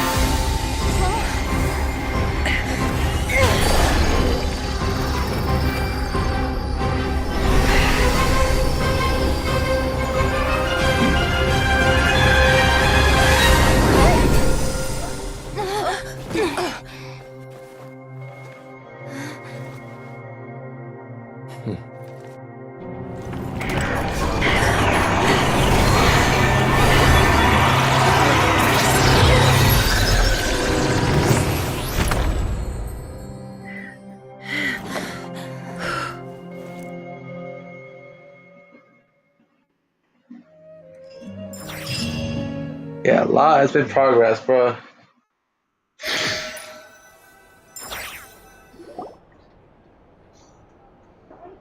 Timed that pretty well, didn't I? So it did. It's okay. I'm just glad no one was hurt. Paimon noticed you doing something too, Dainsleif. Were you helping get them out? Of course. When I asked Nefer to conduct this investigation, I was not naive to the dangers involved. I had a duty to ensure your safety. Good to know your sense of justice is still intact after all these years. Yep. I take that to mean that you saw the truth. That comes as a great relief. I certainly did. And thanks to your help, I also managed to trap Rerir inside the chess set. Whoa, really? How'd you manage that? Well, to be honest, I sensed that something was wrong long before we made it to the temple. By using this fragment to probe into Rerir's past, well, the monster formerly known as Rerir. It seems I alerted him. I was tracking him, then he caught on and started tracking me too. Can't say I'm surprised. But how did he track you through your thoughts alone? That shouldn't be possible. Rerir was a secret agent who reported directly to the Vinster King. He is an expert at finding a trail and hunting down his pursuers. No wonder. He infiltrated the chess set, read my thoughts, and built a new virtual chess set inside of it. That's why we weren't able to leave at first. Speaking of your chess set, it's quite a remarkable item. Would I be right in thinking you have some connection to King Deshret? You overestimate me. I only have a connection with one of his underlings, the Ibis King.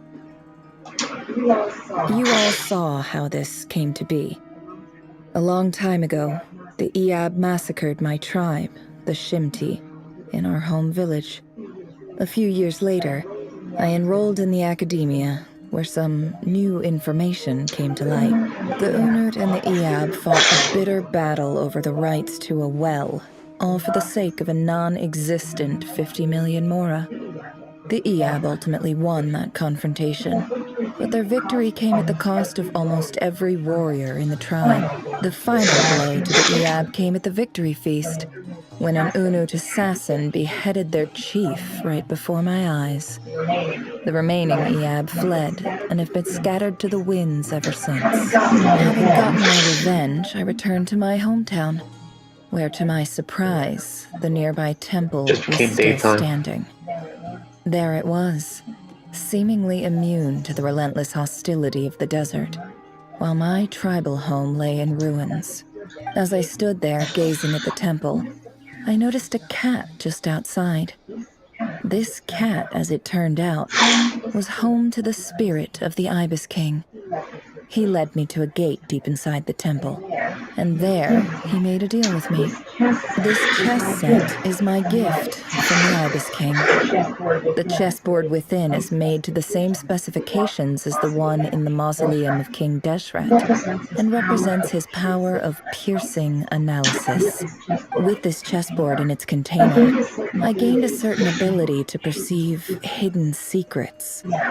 Now, you could conclude that the Ibis King simply wanted to give the people of this world the power to seek the truth, but I don't believe that's the full story. Every god plays favorites. Their hearts are as fickle as any human's, full of secrets, perversions, egotistical tendencies. But precious few gods are willing to admit this. It is the same with all powerful forces, including fate itself. Their gaze falls preferentially upon a select few. As you rightly point out, this is an act of favoritism. If you're alluding to the Abyss, then yes, I agree. Gather the others. It's time to share everything I've learned. Hold on, the crew is scattered in the office.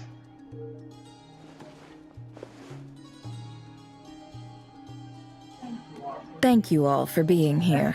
As promised, I did some further investigating into the Raker of Solnari's background. I am pleased to report that the investigation has been most fruitful indeed.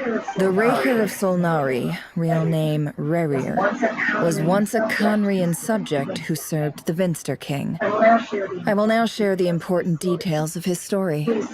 Please save any questions or comments for the end.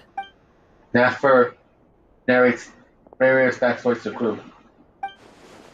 At the Vinster King's behest, he gathered intelligence and assassinated descendants of the Crimson Moon Dynasty, unwilling to take down his beloved fiancée, who was secretly of Crimson Moon heritage. He then got dragged into court politics. Bed's voice, which spoke to him in his fate, was like a reflection of the moon. Though he could disturb the waters to gain some temporary relief, he was powerless to erase it entirely. Contrast viewers all life like a reflection of a broken moon. Once a stormy wind's fade blows across the water surface, it was utterly destroyed. His fiancée smuggled away a piece of the moon. Once disappearing through the mysterious portal, it was passed down through the ages, finally falling into the hands of the knave. But what lies on the other side of the portal is it really a whole other world? Though Lydia's never had a chance to share what she found there, neither did Rerir. Follow her in. So that's why he's so obsessed with the moon. A tragic tale, to be sure. But it does not excuse his many transgressions. No matter how much Rerir suffered in the past, the fact remains that he is what we know today as the Wild Hunt, wreaking havoc upon innocent lives in Notcry. He becomes more dangerous with each passing day. If left unchecked, it is simply a matter of time before all of Teyvat suffers the consequences. This is a threat that the Knights of Favonius cannot ignore.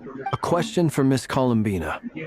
Forgive me if this is presumptuous, but have you ever seen the spatial gateway that appeared in Rerir's memory? Never.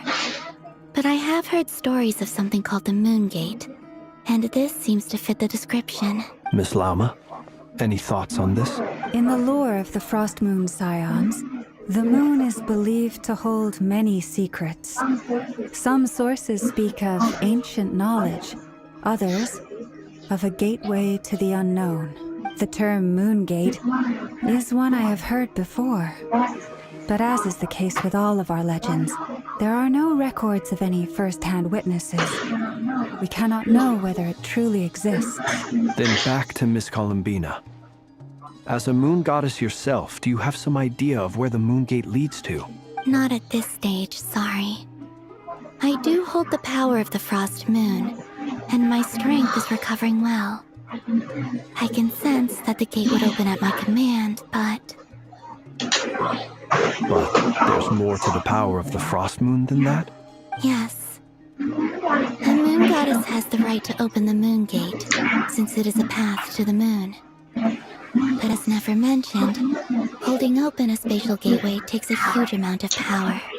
And right now, I need to conserve my energy to fight the Raker of Solnari. I'm afraid this is one mystery we may have to leave unsolved for now. I agree. Better to save your strength. But if you'll humor me for a moment, I have a bold conjecture of my own regarding the world beyond the gateway. I highly suspect that neither Tholindis nor Rerir made it through unscathed. The evidence pointing to this is the fact that the Raker of Solnari exists in the form of countless fragments. With the abyssal power he wields, no ordinary foe can touch him. let alone tear him to shreds. And yet, the wild hunt proliferates wherever his scattered fragments lie, drawing hordes of monsters to many different locations across the land. So your theory is that Rerir was physically torn to shreds by some powerful force? Hence, why the wild hunt is a distributed phenomenon, rather than a unified one? Makes sense to me. Explains why the wild hunt is so pervasive, and why he's been trying to piece himself back together. He was whole to begin with, and he wants to be whole again. Without the power of the Abyss on his side, he almost certainly would have perished the moment he was torn apart. But the Abyss, much like a curse, has kept him alive.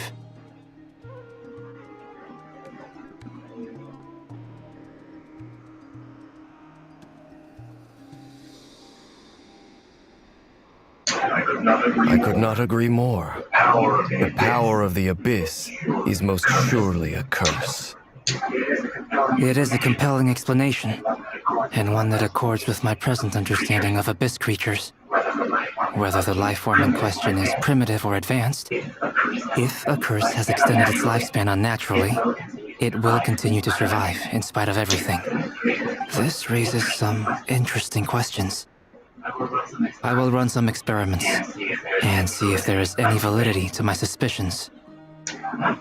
That being said, regardless of whether my research bears fruit, I would like to thank Miss Nefer for conducting such a thorough investigation. Already, it has greatly enriched my understanding of the entity we face. My pleasure, Mr. Albedo. I too hope that the information I have shared today proves useful as we look to formulate the next stage of our plan. Hey! What is it, Dainsleif? You look really upset! It's just... when I think of the man I once knew as Rerir, I struggle to understand why things had to turn out like this. The two of you used to be friends, didn't you? I don't know if these words will bring any comfort, but my heart goes out to you. Mine too. We can never know all the hows and whys of the way things are. The moon and stars are full of untold secrets and lies. And the skies are host to many more mysteries than these alone. Yet, none of that can begin to compare with the complexity of human life. Those are the first comforting words I've heard in a long time. Thank you, both. Well, I think this is a good place to end today's meeting. I'm sure Nefer needs some time to recover. She's been through an awful lot today. That's very thoughtful of you, Lama. Of course. Sounds good to me. Take some time to rest and digest before we reconvene to nail down a plan. Wow, bro.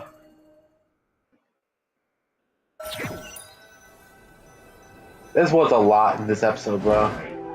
Hey, is this a bad time? Hope I didn't kill the conversation. Nice room. Oh, I'm not coming in, though. Why not? It's just a hotel room. If it's all the same, I'll just stay out here. I might not look the part, but I'm technically a knight. Barging into people's private quarters isn't the kind of thing we do.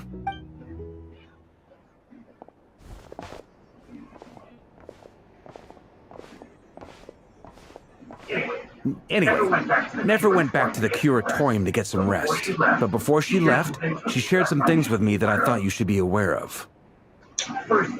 Firstly, although she managed to trap the Raker of Solnari inside her chess set, there's no guarantee that the power of the Ibis King is any match for one of the 5 sinners.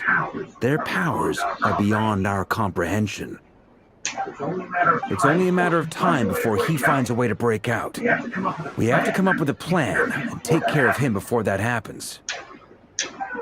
Honestly, I figured that might be the case. So, how long have we got? Well, I asked her that same question. She talked for a long time, but for the most part, it seemed like she was trying to convince me how precious her chess set is. What a long and storied history it has. It felt like some kind of sales pitch, you know? The kind where you end up handing over Mora against your will. Anyway, after all that, she finally answered the question. 2 days, at most. 2 days? Holy moly! Can we even recruit enough help in that time? That remains to be seen. Which brings me to the second issue. Dainsleif is obviously conflicted about this whole thing. But given how little time we have, there's no way we can pull this off without his help. You have some history with him, right? Do you think maybe you could talk to him for us? Great. I appreciate it. All right, on to item 3. So, Albedo, Duran, and I put our heads together and came up with a plan. Can't promise it's gonna work yet, but at least it's a start. We figured we'd bounce the idea off you first. We'll explore it further once everyone's recovered. Next way. Oh, Paimon's dying to hear this. All right, so here's what we're thinking. In a hush voice, Varka lays out her plan. Shocking plan. Nothing can phase the great traveler in Tibet. Wait, why does it say trustiest travel guide on there, bro? Why? She's not trustworthy, bro. She doesn't even act like a guide, bro. So that's why I decided to just say the greatest traveler. That's why I only say, but nothing can phase the greatest traveler in Tibet. That's how I'm gonna say it, bro. Because Paimon doesn't do shit, bro. Doesn't take you long to get behind it. We felt a little uneasy about roping you into this. I mean, firstly, you're not locals, and secondly, none of us are your boss. You're well within your rights to refuse if you so choose. Roping us in? Why would you even say that? We know the stakes here. It's all of us against the Rayher of Solnari, or none of us stand a chance. I choose my words very intentionally, I'll have you know. I like to think there's an art to striking a down-to-earth tone even when the stakes are through the roof. Sir Varka, I have a few thoughts about this plan. I'm all ears. I think we can be more flexible with how the roles are allocated. In my view, the most sensible lineup would be like this. What lineup? I see your point, yeah. But if that's how we're going to approach this, you'd better make sure you're ready. To be clear, I don't doubt your abilities. Far from it. I just want to make sure. Are you really willing to take all this on? I want to do everything within my power. The Rayher of Solnari is a truly fearsome opponent, and if I do my part, it'll greatly reduce the risk for everyone else involved. Well, that tracks with what I've heard. June's mentioned in her letters that you're so diligent it's almost abnormal. As in, most people weigh up the risks and rewards in situations like this. But you seem to just march towards danger without a moment's hesitation. Of course, everyone appreciates a fearless pioneer. But all that aside, I'm the Grand Master of the Knights of Favonius, and you're our honorary knight. I want to make sure your courage doesn't come at the expense of your safety. Thank you, Sir Varka. I should be the one thanking you. It means a lot to have you on board. I'll give some serious thought to your suggestions. Varka is a very knightly bow, and it says he'll see the hotel again later. He has arranged for everyone to meet and finalize the plan of action. For the plan move, he booked over a hotel for me, so you all could chat over a drink. Moon rises to the sky, leaves the room, discussing whether Paimon has any other options than fruit juice. Everyone's already they're waiting for you. They're chatting and smiling. Clearly, the rest is done. Good, as well as listening to some unexpected help as well. Still, you remain conscious of the fact that the future not quite rests on what is decided tonight. So many lives are at stake. You never even met most of them, but whether they know it or not, all of them are counting on you.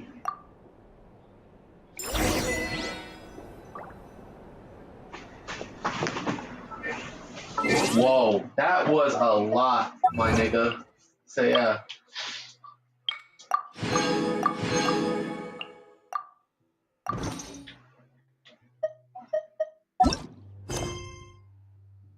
Echoes of Fate? Wait.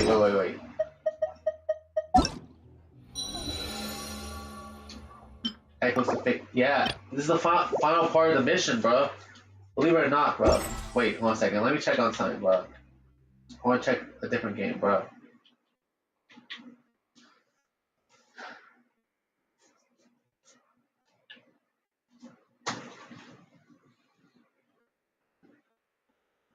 Okay, needs updating, bro. The Rocket Blade Point needs updating, bro. So yeah.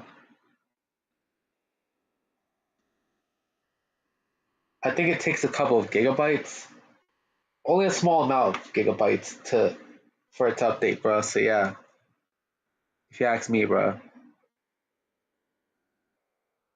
But don't worry. The Rocket Blade Point will be the first thing in the morning, bro.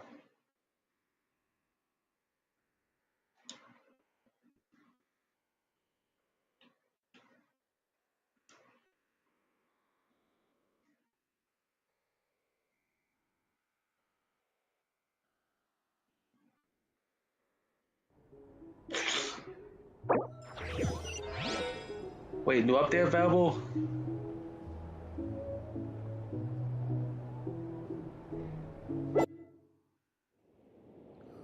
Yeah, don't worry, in the morning I'm gonna do the Rocket Blade Point, bro. It won't be specific to a character per se, bro. So yeah.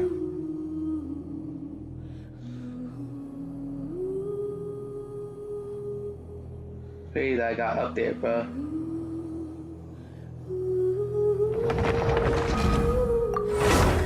This may be the first time ever that I've done a single act of the fucking quest, bro, of the fucking Archon quest in a single episode, bro. Like, remember, when I started this episode, it was the beginning of Act 4, bro. It was the start of Act 4, bro. That's when I started Act 4. The beginning of this episode, bro. So how about this? Let's try to make this the only episode to have Act 4 in it. So. This is a thorough plan, but I do have one last question before we take action. How can we be sure that our enemy won't leave the designated area? Great question. Albedo's been hard at work analyzing Rerir and the Wild Hunt's behavioral patterns. His conclusions are as follows. Firstly, from the earliest known confrontation until now, Rerir has never displayed any ability to manipulate the dimension of space. So it's unlikely he has any power in that domain. Secondly, he seems to have a particularly strong vendetta against our group. If we put him in a fight-or-flight situation, he'll choose to fight every time. Thirdly, finally, and most importantly, he is consumed by hatred, both for the moon and for his enemies. Turns out, we tick both of those boxes. We have a reincarnated moon in our ranks, and a spy who accessed his private memories without permission. He'll be baying for blood, not looking to escape. As someone who's had their fair share of interactions with the Wild Hunt, those all seem like valid observations to me. Understood. Then I will defer to the verdict of the group. Well, everyone, that's the plan in full detail. Albedo and Durin are carrying out their part as we speak. Plan approved. Scheduling. Alright. Okay, any firepower you need, I got you covered. Let's light this baby up. The Frost Moon Scions are behind you as well. And the rest of you? No objections? All right. Then it's settled. This is the plan we're going with. Next up, an old tradition of mine. Anyone who wants to back out, now's your chance. Wait, we can still back out of this? Everyone says things they regret, like, right? You'll be the first one to I don't want back out, anyone feeling Paimon. trapped because their mouth said yes before their brain had time to think things through. A very people-first approach. I hear that's common practice in the Knights of Favonius. Heh. Who'd you hear it from? D-Luke? Shh. We don't use people's real names at work. This contact will be known only as Owl, please and thank you. This plan can only work if everyone does their part. Flintz and I will absolutely support it. We shall indeed. You'll be glad you accepted our help. Also, you are the last person I expected to see here, Miss Dory. It's not often I get called Dory in a work context. My peers usually call me Lord Sangama Bay. So, the longer your name, the higher your net worth. Is that the idea here? In that case, Mr. Flint's here must be worth a fortune. That's right, I know your full name. Shut the fuck up, Dory. The walls are thin here. I'd appreciate you keeping that a secret. Okay, fine. I'm actually only here as a favor for someone else. Do you have any idea how much it would cost to hire me otherwise? Oh, does this mean someone out there actually has the power to boss Dory around? It most certainly does not. We have a long-standing and mutually beneficial business partnership. She's actually the mom of a friend of yours. Said mom supplied me with a great little trinket, but now that lady's ruined everything. If I don't start building a little goodwill now, my whole business in Nonkai is gonna go down the drain. Can you shut the fuck up about your scummy business for once? Okay. So what exactly is so special about this pendant?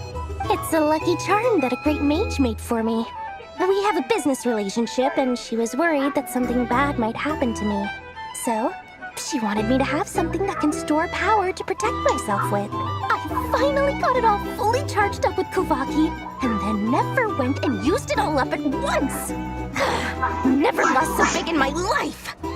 Like, who fucking cares? At least it helped us with the mission. Like, that should matter. But all you care about is your fucking business, bruh. This is why I hate Dory, bro. It was all my fault. I didn't mean to drain all the Kuvaki in the pendant, but I'll make it up to you. You will? No, bruh. Well, in that case, how about you give me your chess set? And we call it even. I would not make it up to your dumbass. I would be like, that's what you get for scamming me, bro. I knew you'd say that. Well, it's yours if you want it. In fact, take it now, and I'll even throw in a free Raker of Solnari. Deal? You're putting me in a difficult position here. It's a very useful thing to have around, but I have a funny feeling it won't be around much longer. I guess we'll see in a couple of days. Looks like bankruptcy for me. And honestly, if Dory ever went bankrupt, she definitely deserved it, bro, to go bankrupt, bro, because Dory is a fucking scammer, bro. She scams people with her items, bro. Like, her going bankrupt would be one of the more satisfying things in this game, bro. It'll be one of the more satisfying things, bro, because when a scammer goes bankrupt, that's what they would get, or hell, even jail time. The scammers get.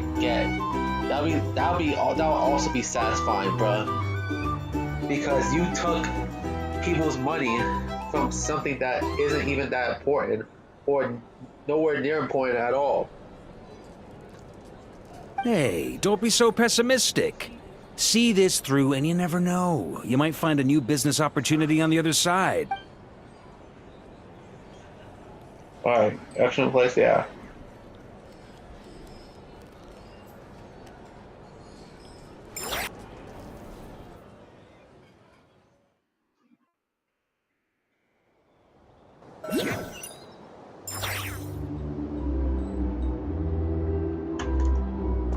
Look for Dory, for what?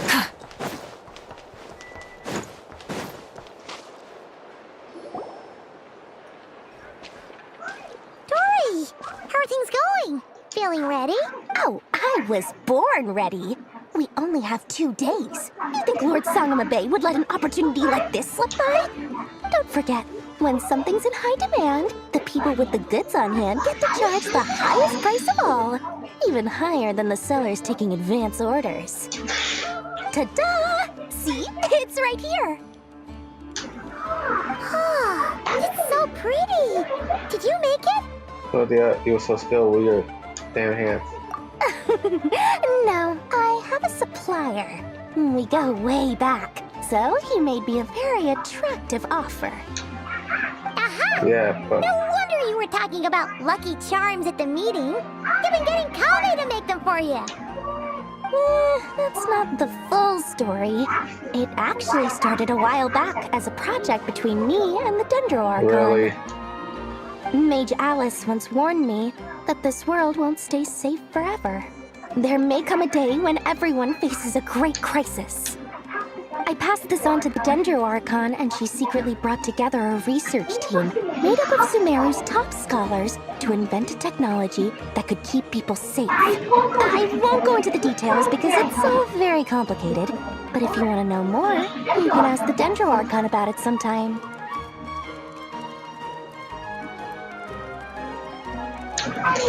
Anyway, point being, it was the Dendro Archon who asked Kaveh to build this little contraption. As one of the top Kasharu War talents, he was the obvious choice. Took him long enough. He stressed over it for ages. He must have gone through at least a dozen designs before producing a final product. But that's Kaveh for you. Marak delivered it to me a couple of days ago, along with a letter from Kaveh. Could I ask why I'm sending this technology to you? And what's your proposed use case? Has it been approved by the relevant authorities? So nosy. My fault for sending him the research permit to begin with. Surely Nahida must have told him you were involved in this project. He was probably just nervous because you're always so secretive about your business. Yeah, and how you scam people, bitch. Could be. Anyway, I just replied, let's hope there never has to be a use case, because it would involve grave danger. Fair enough. But it sounds like he was just being cautious. He probably felt responsible as the one who made it. Or maybe he was asking as a favor for his housemate. He's done that before. Not sure why, though. His housemate doesn't seem to really care that much about this kind of stuff. Either way, all's well that ends well. I'm just glad to finally have my hands on the product. I wouldn't want to be without it, given the potential dangers that lie ahead. Huh? What does that look mean? Paimon's just super surprised. This must be the first time we've ever seen you actually get serious about something. It's not like Dory's scare ass used to. Well, a long time ago, I made a promise to myself. I promised that I was gonna live every day of my life with a big beaming smile. Obviously, Mora plays a big part in that. But there are always going to be times in life when you have to give something back. That could mean paying back a debt, returning a favor, or showing some kindness. Alice has been a huge help to me over the years. She was the first investor I ever had. And I want my investors to know that Lord Sangamabe is the best in the business. And more than that, no one knows what the future will bring. Whatever happens, I want to make sure the Dendro Archon and all of Sumeru is prepared to face whatever Back comes. at the planet, you never tend to ask for it back, did you? Oh, that? I was just making sure Nefer and I are square. Don't be thinking it was some sort of benevolent act. I'm no saint, so don't treat me like something I'm not.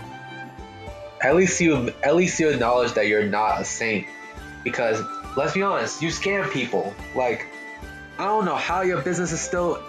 I don't know how you're still in business, Dory, considering that you scam people, bruh. Scammers would usually get in huge trouble doing that, bruh. My priority is doing the business that I want to do. So long as my conscience lets me, but it usually does. That's the Lord Sangamabe business model. Alright, if you say so. I do say so, and that's the whole point.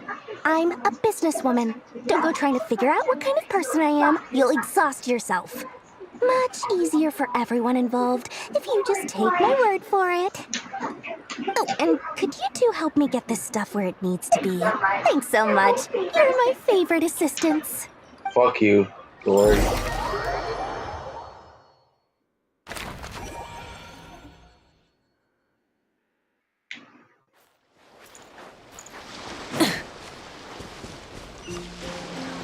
For Abel and Durin.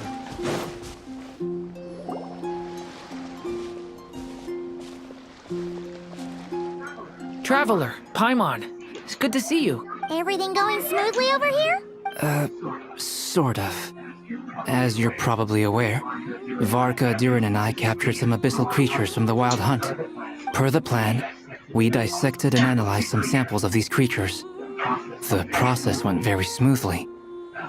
The findings, however, come with some troubling implications. What? You can actually dissect the Wild Hunt? That depends on your definition of Wild Hunt and dissection. Harmless, lifeless. These words are accurate descriptions. The Wild Hunt is an interesting phenomenon. In and of itself, it doesn't seem to possess anything akin to a human personality. But taken as a collective, the medium through which the Wild Hunt is summoned does appear to have a soul. Master griped a lot about the wise Horoptetyr, and seemed somewhat fascinated with the Faust Certology. But she barely mentioned Rerir at all. I don't think that was because of his lower social standing, though. Anyway, it's a pity. I should like to hear her thoughts on the nature of the life form he has become today. It's a strange mix. The furious energy of an abyssal being channeled through a fractured physical existence. A consequence of being torn apart by an unknown power. Perhaps the only explanation for his survival in this state is that he sacrificed a degree of individuality in exchange for a continued existence.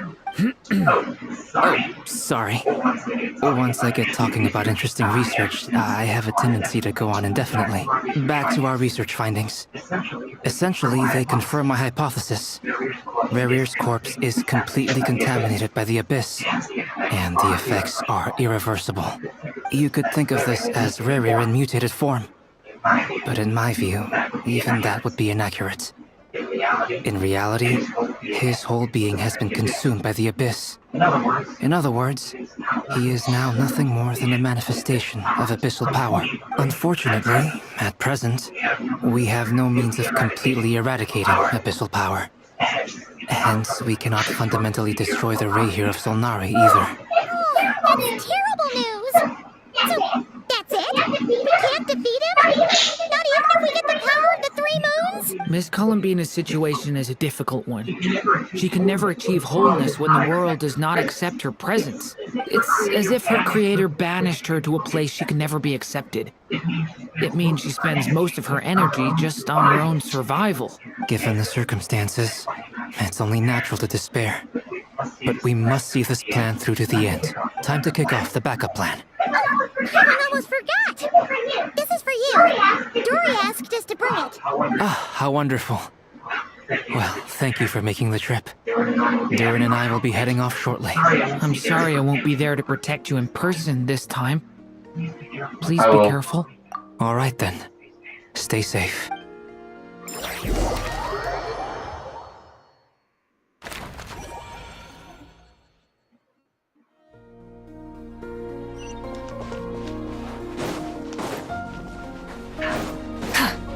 Oh bro, let's do this shit.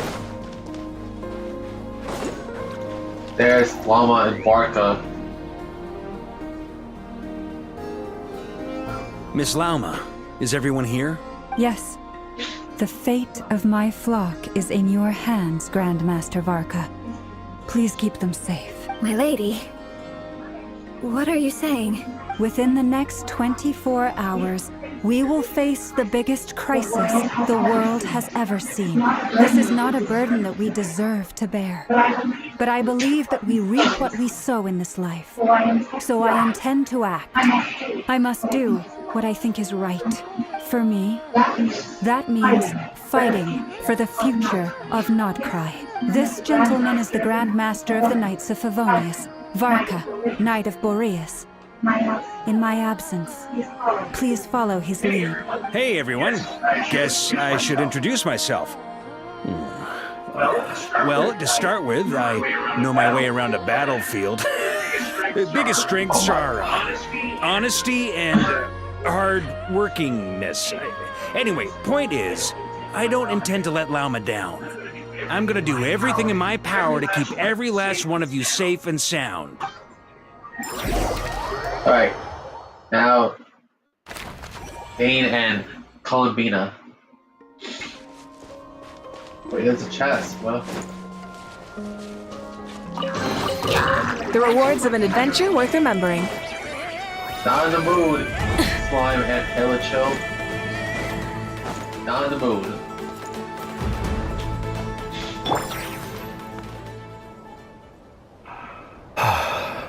Something on your mind? Miss Columbina, was it? I believe that's how the others addressed you. That's right. Names are funny things. Have you always been called Dainsleif? Yes. I take it your own name has a more complicated history. I have a different relationship with names than other people. To be honest, I'm not even sure that Columbina is my name. At least, not in the same way that Dainsleif is yours. But it's what everyone calls me, and I go along with it.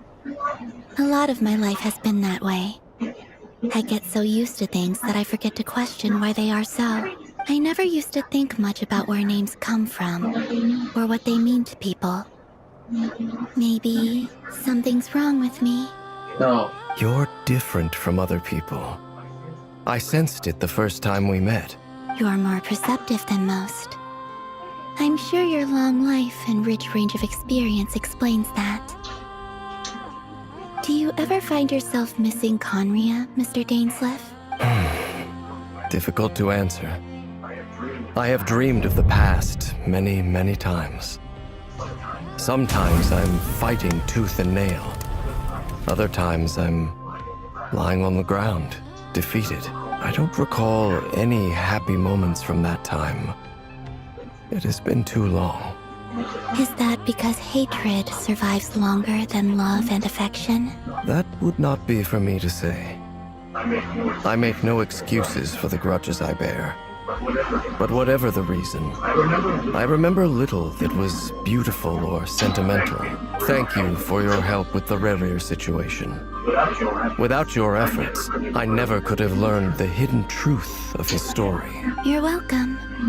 I know he's your friend. Friend? He betrayed me. And I never really understood what he was going through in life. Some friendship, that is. Okay. So, do you plan to fight him with us? You see, you're torn. Now you know what really happened.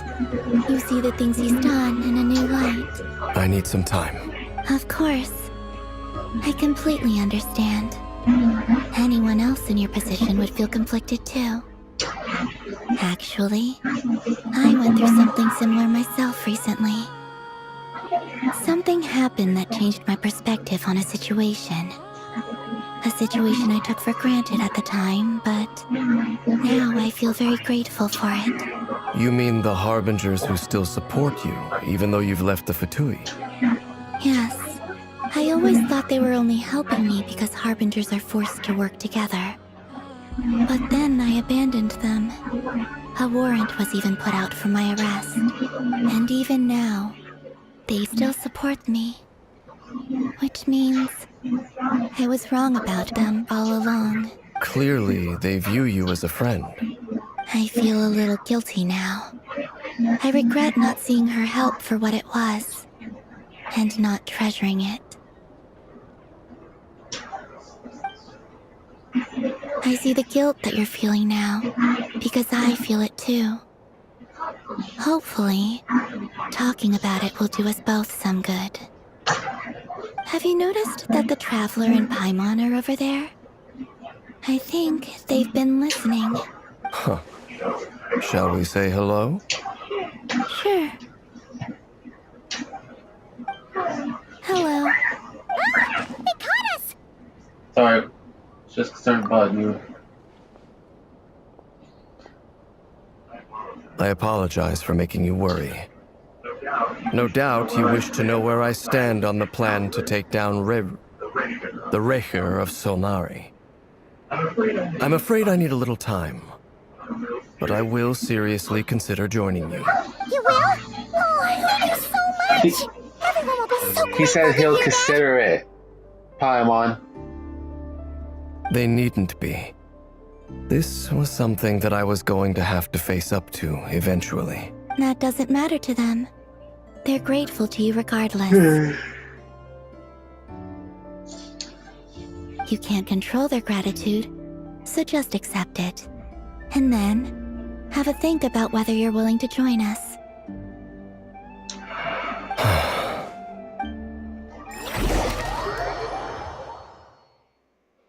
Everyone else, basically. It's nearly showtime! Let's go rendezvous with the others. You know the place.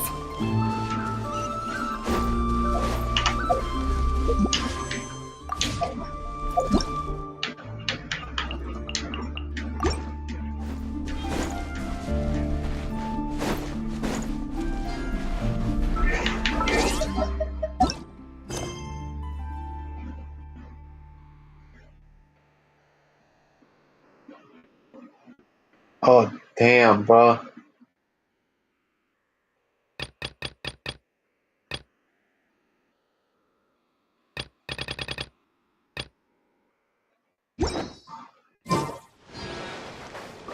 Should I do the pro or should I not?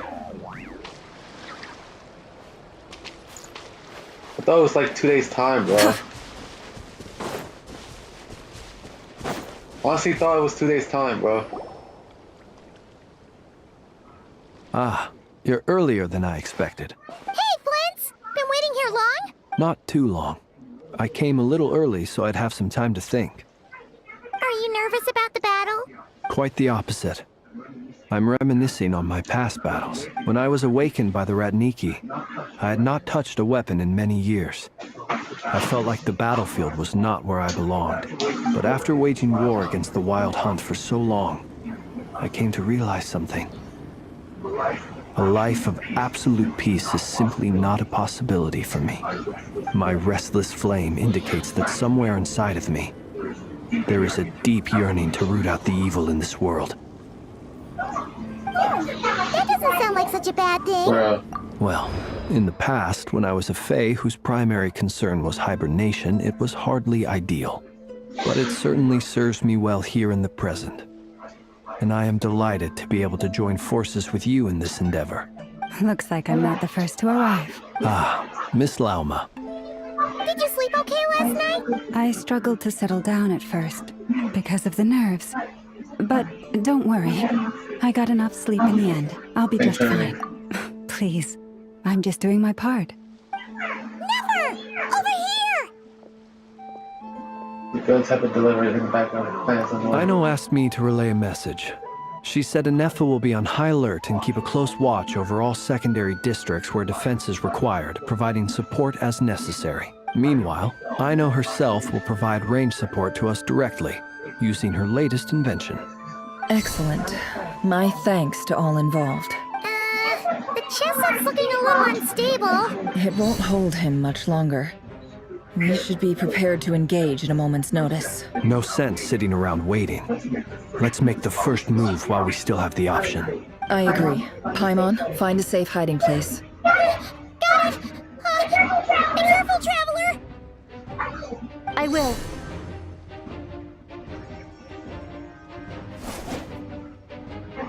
Everyone, take your positions as soon as the battle starts. Every ounce of strength we have in our bones, let us bring to this fight. Ready? Let's go. I've seen all your futile ploys before. You have become the authors of your own demise. I wouldn't be so sure about that. You are merely a moment of sport, for I tear down the moon.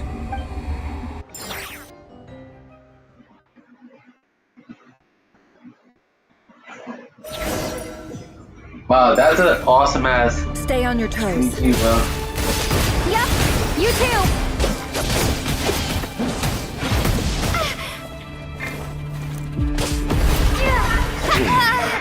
Pathetic! No more lies.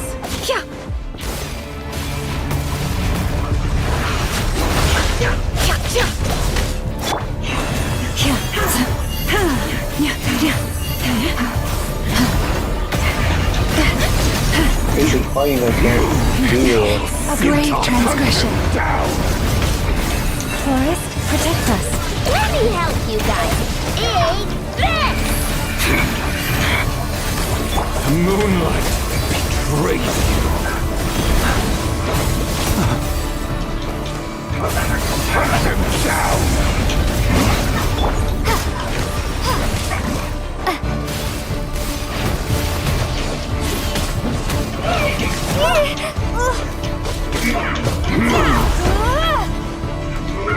Moonlight!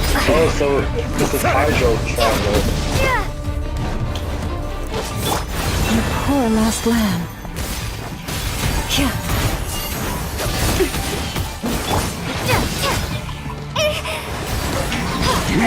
Can't hide the truth.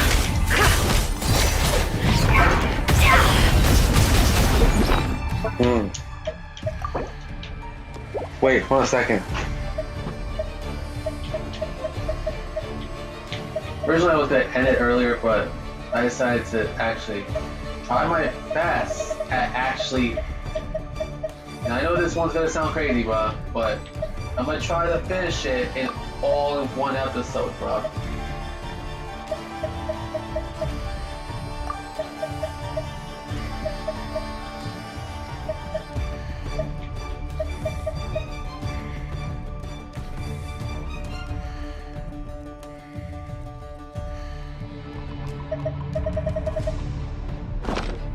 The moonlight No more lies. betrays you. The mystery unravels.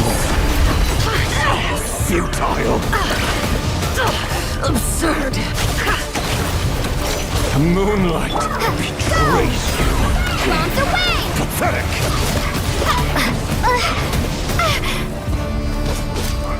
Hunt him down. Leave this place for the everlasting forest. Began with the moon, and so shall it end. The moon will protect you.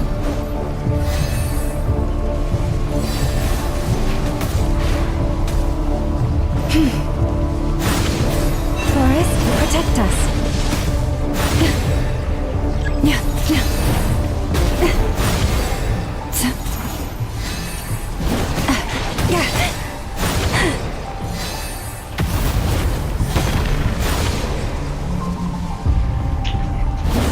Do you see now?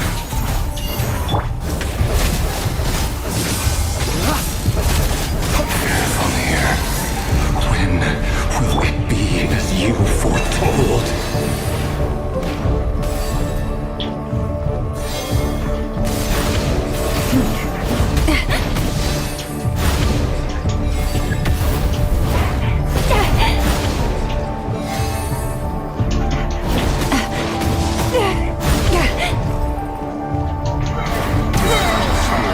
Welcome here. Can't hide the truth. Seek within.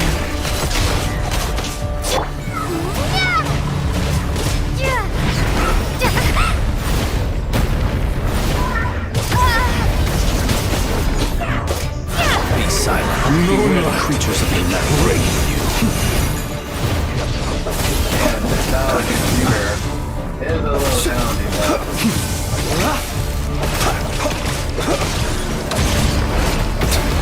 Keep your distance.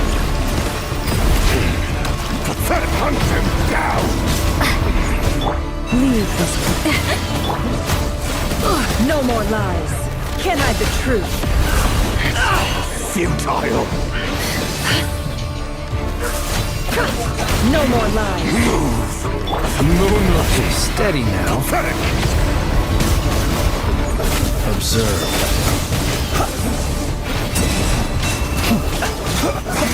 Are you quite finished? Futile. Close your eyes. Be silent.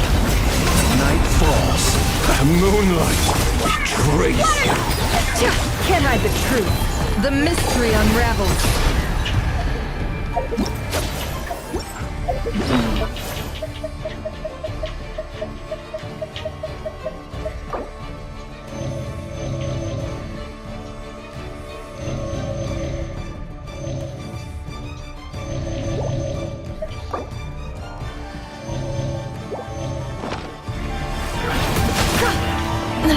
Shameless.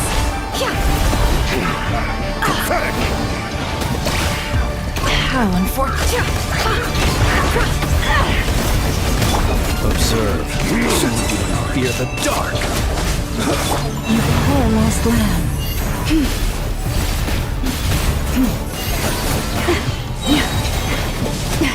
A grave trapped with one heart. We pray. Close your eyes. Observe. To dust. Your little game of moonlight is over. Break. Who wants to go first? What the hell? Oh my god. Out of my sight! Yo. No! We've been separated. You okay? Nefer, where are the others? Stuck outside the barrier. I guess he really doesn't like us. Destroyed. Knowing too much is always a death sentence. Be careful what you wish for.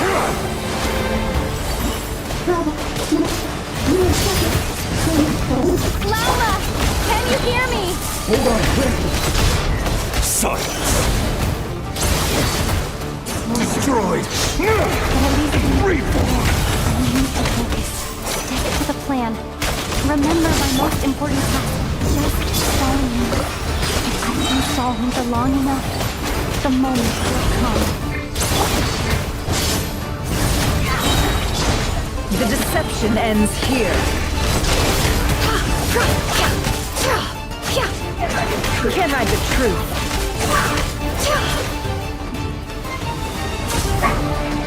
Oh my god, bro.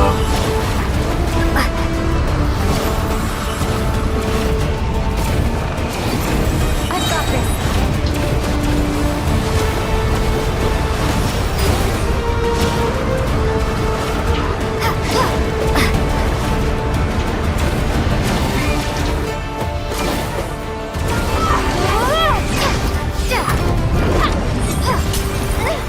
The shield's broken.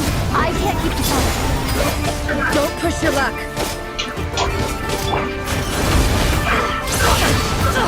Absurd.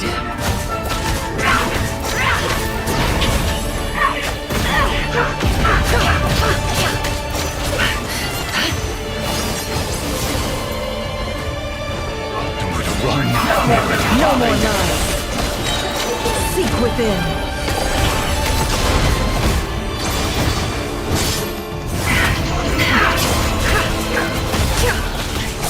Your death is in my grasp. The mystery unravels.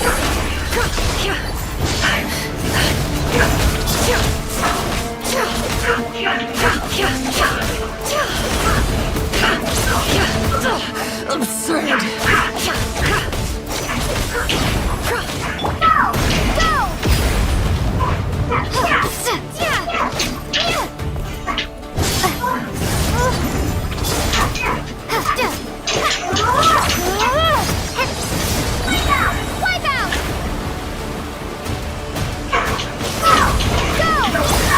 Oh my god. The deception ends here. How unfortunate. It all adds up.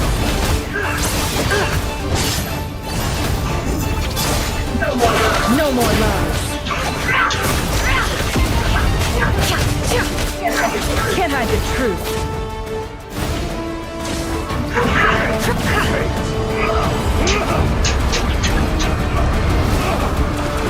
Oh my god.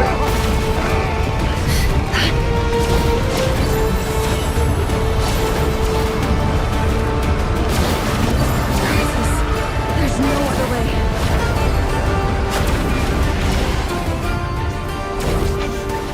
Alright.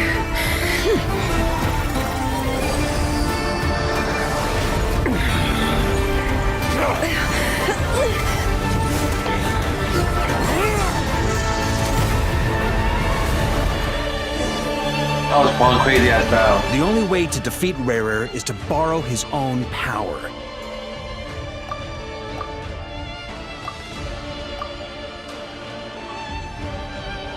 There, screenshot saved. That means Columbina will have to disappear while you two bear the brunt of his attacks. You have to hold on. Find a way to keep him focused on killing the two of you.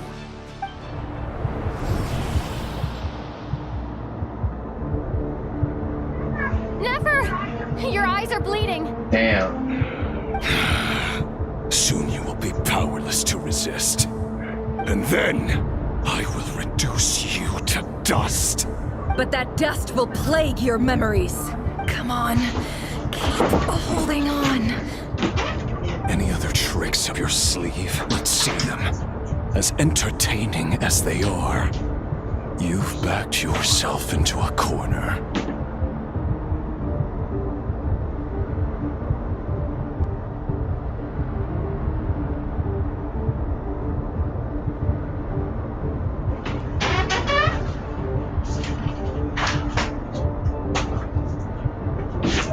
You don't fool me.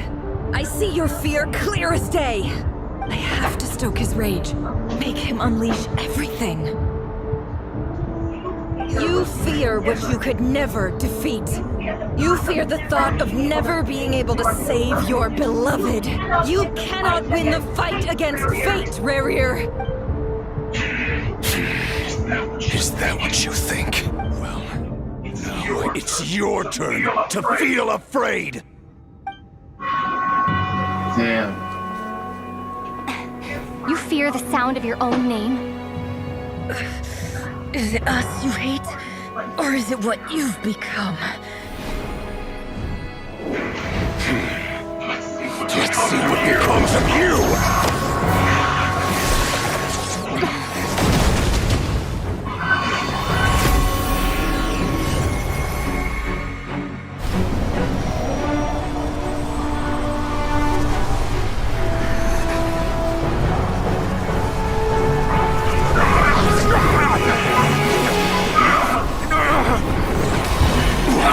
Happening. That power. I've seen it before. Albedo.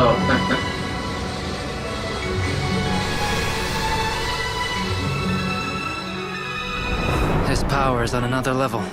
We'll need to use an alchemical array to convert his power into a usable form. Then quickly channel it into Columbina, rendering her powerful enough to compete with him.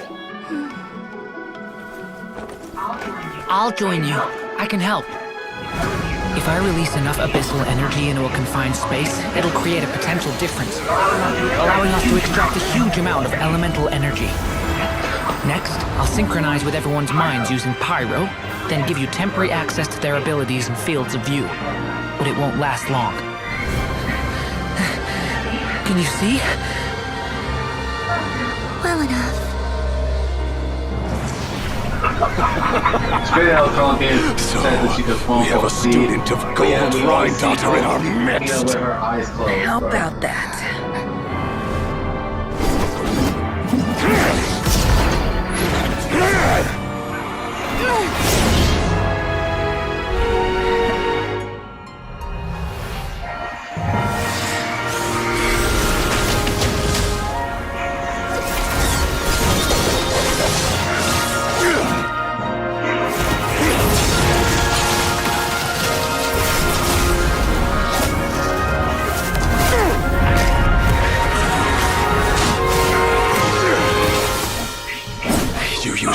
Power against me?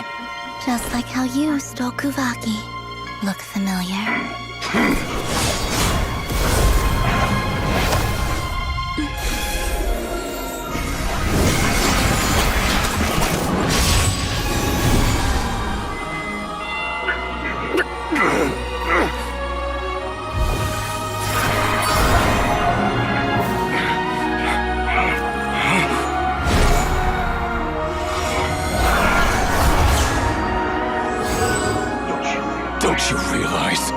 You don't have the power to hold that gate open. I don't, but someone else does.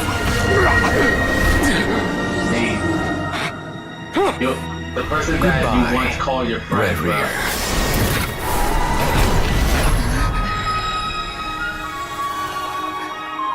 Wow, all that in the 4th act, bro. The 4th act, bro. Damn.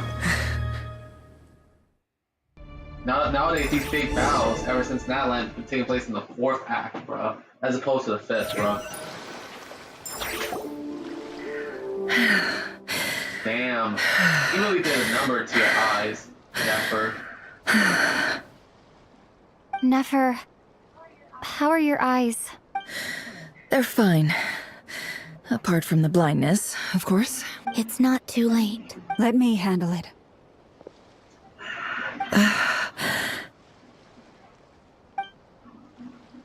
What the hell?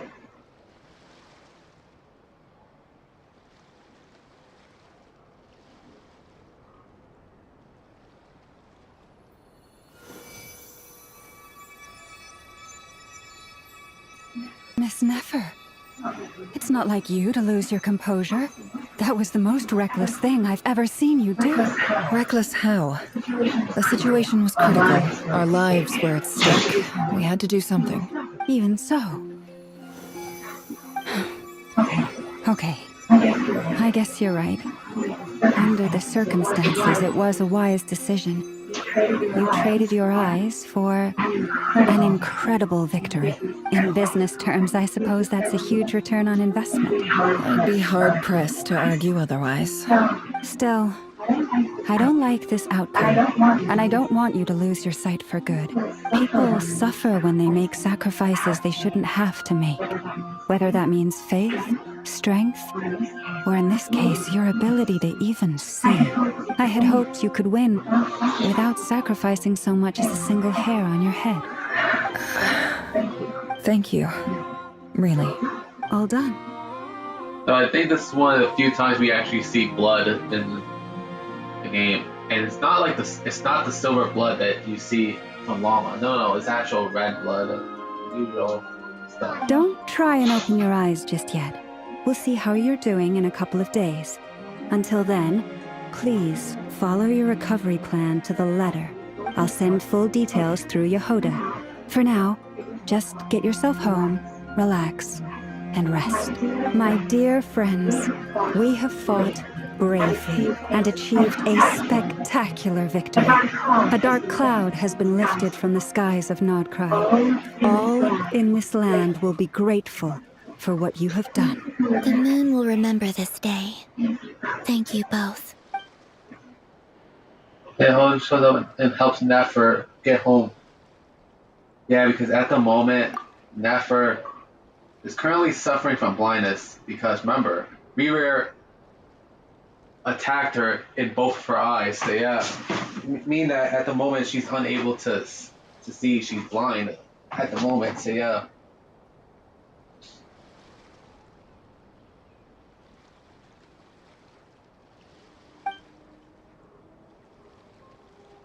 Okay, roll without my eyes closed. No one for you.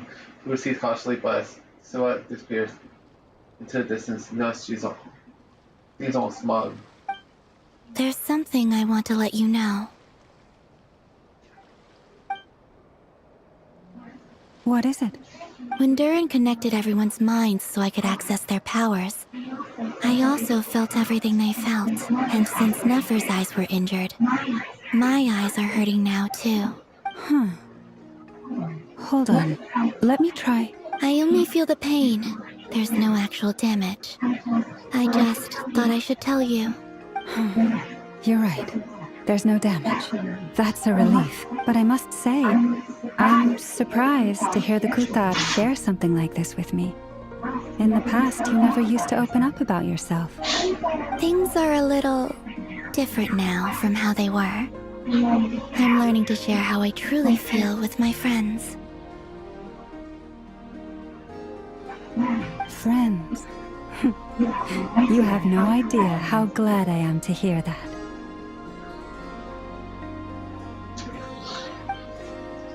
Can't help but break into a smile with old friends. A warm, fuzzy feels chest. Number one, you felt teammates report to inform you that everything is under control. At Lawson's insistence, you lie down. You fought the front line against Rearer, and you need to rest.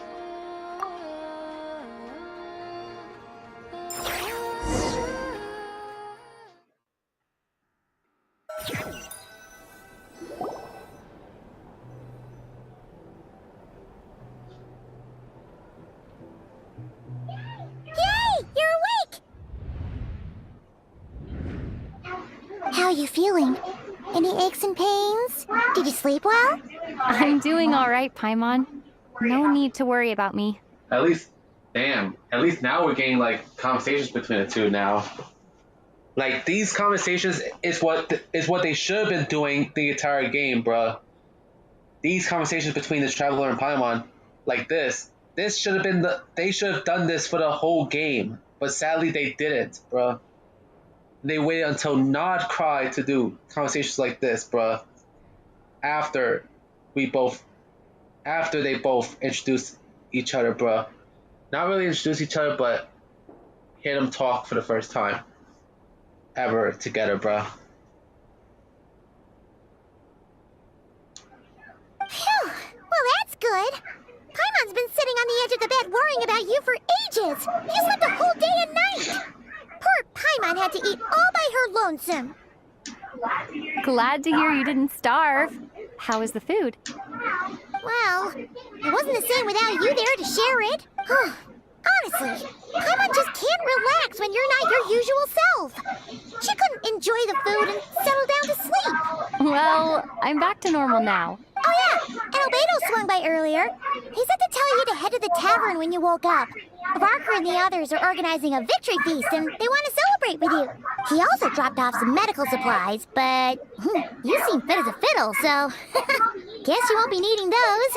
If you're feeling up to it, let's head over now. Wouldn't want to keep them waiting. Don't worry, guys. I'm almost done, bro. With this, bro.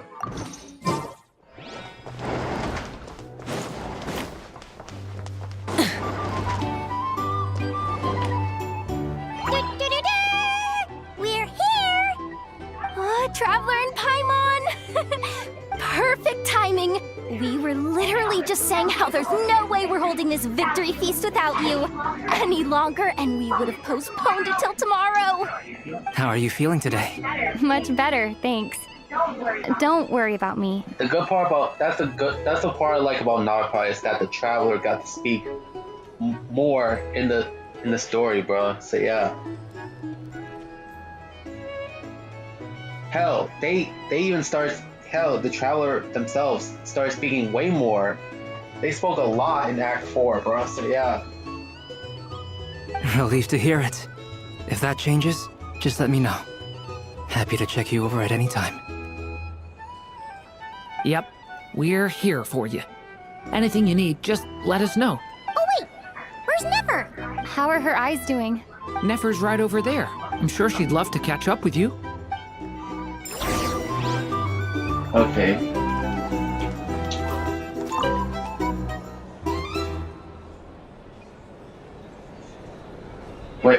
Wait, didn't it just replay? We're here! Wait a minute. Traveler and Paimon! Perfect! How are you feeling today? Much better. They actually replayed the whole cutscene, bro. Where's Nefer? How are her eyes? Nefer's right over. I'm sure she'd love to.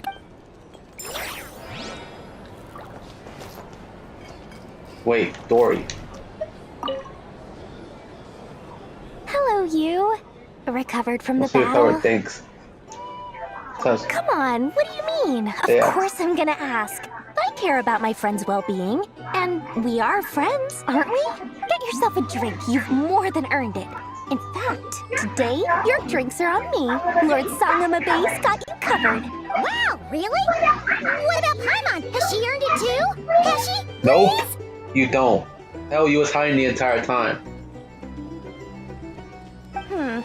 Well, you haven't been through quite as much as the Traveler, but... what the heck, sure. I would have been like, hell no, bitch. And haven't been through quite as much. You meant to say haven't been nowhere near as much as a traveler. Yay! Wow! Drinks on Dory! What a historic day. Hey, keep your voice down, or everyone else is gonna want in too. You. Have you heard anything I've been saying recently?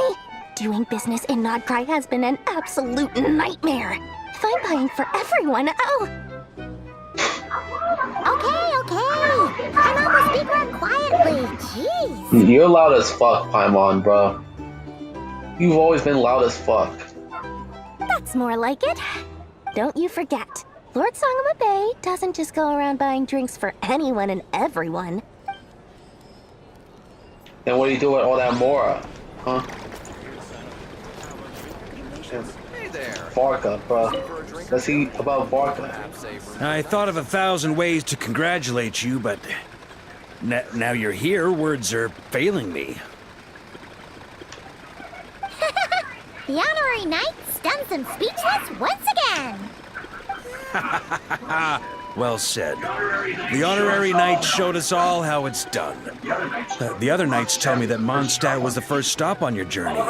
All of us are truly delighted to count you as our friend. I'd like to thank you for supporting the Knights of Favonius, and also for helping us save Nodcry. Grandmaster. Nonsense. Of course I'm gonna mention it. This is more than just business. It's a relationship. And there can be no relationship without showing gratitude where it's due. And last but not least, Nefer.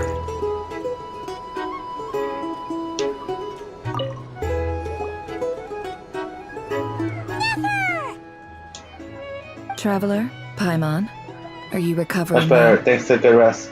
You're looking well too. Turns out that moon chanter has some real talent after all. My eyes were mostly recovered after just a couple days rest. I can actually open them again now. Yeah, but you gotta be careful. Lauma says not to strain your eyes while they're still healing. Yes, thank you. I'm well aware. Yehoda, could I borrow you for a moment? I could do with an extra pair of hands. Oh, sure. Coming. Did you hear that? I gotta go help Lauma for a second. You guys chat among yourselves. I'll grab us some drinks on the way back. Paimon, you still like them sweet? You bet. Make it extra sweet, because Paimon's No, she didn't. No, you didn't. Matter of fact, you didn't even earn shit. Like, you was hiding the entire time. Hell, even Nefer knew that you was always hiding. Hell, she knew that you was pussy. She knew that you can't fight for shit, so that's why she told you to hide during the whole thing. Sure thing. That's why I love Nefer, bro. Because she knows that your bitch ass is weak, Paimon. What's on your mind? The Raker of Solnari. Kind of a snake, don't you think? More like a wolf. Huh. No, definitely a snake. A poisonous one who spewed his venomous hatred everywhere. Anyone who seeks revenge out of hatred for other people has become a snake. That's something my dad used to say. I guess he didn't like seeing people go down and have vengeance. Perhaps. I'm sure it sounds like a very wise and open-hearted perspective to your ears. But me? I think hatred is a perfectly justifiable emotion. What else is left when everything you depended on in life gets stripped away? Something's gotta fuel that drive to When keep you on look living. at your life, I see a lot of things that you can't have. If you're worried about me, you can nip that in the bud. I'm not someone who gets stuck in the past. It's just... I suddenly feel like I was wrong to call my father a liar. He was just a fool. That's why the Academia turned their back on him, and why the other tribes ganged up on him. Oh, Father. How much better things could have been if you were a skilled liar. Look at the Ibis King. Thoth is a fiendishly cunning liar. And yet, strangely, he feels more like a father to me than my real dad ever was. He's never brought it up, but I'd bet he feels the same way. Why else would he give me the power to perceive the truth, while at the same time training me in the art of deception? I never heard the Ibis King's voice. What's he actually like? Well, King Deshret banished him to Aru, which is essentially a prison, and posed 3 questions to him. He promised that he'd have his freedom if he could find the answers. His response was to take on a physical form and approach me, hoping that I could become his envoy and search for one of the answers on his behalf. Did he really think I'd fall for that? He's stuck there. He can't make me return what he gave to me. So you're nice. Sounds like he was nice enough for you. So that's enough for you to decide he's nice, is it? He's a prisoner, and he was scared. So he decided to perform some good deeds to win people's approval. He lives in fear because he's a deceiver. How is Rerir any different? You can't work as a spy your whole life and expect a happy ending. It's preposterous. Yet I can't say I don't understand it. Liars live in the darkness of their own making.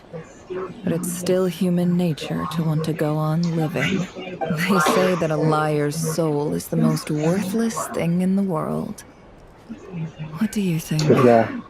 Good. If you understand that, it means you're smart. And you see things objectively. If you ask me, the soul of a liar really is worth nothing. Because all they care about is themselves. For example, when something good falls into my lap, I don't go sharing the news around. Stops other people trying to steal it from me. The fuck? Look, I have some people over there that may have overheard that. So be it. They have sharp ears. I can't keep anything from them. Is that your way of saying you're warmed up to them now? Oh, is that what it looks like? What it looks like is you're starting to see us as your friend. Well, you all know my past now. And I can't simply eliminate everyone who knows too much. So I guess I just have to put up with you. For the foreseeable future, at least. When you find yourself in a situation you can't control, the safest play is to keep calm and start monitoring everyone involved like a hawk. In the intelligence world, you need to have a sense of perspective and play your hand accordingly. If you understand what's at stake, please ensure my secret is safe with you. I trust you'll respect my wishes as a friend. But don't forget, I will also be watching you like a hawk. Very good. Oh wait! Now that the panic's over and we've all calmed down, Paimon suddenly remembered something. What the fuck is it? After all that build-up, our mystery ally never showed up even once. Guess we'll find out. Act 5. Huh? Am I imagining things? Wow, I finished Act 4, bro.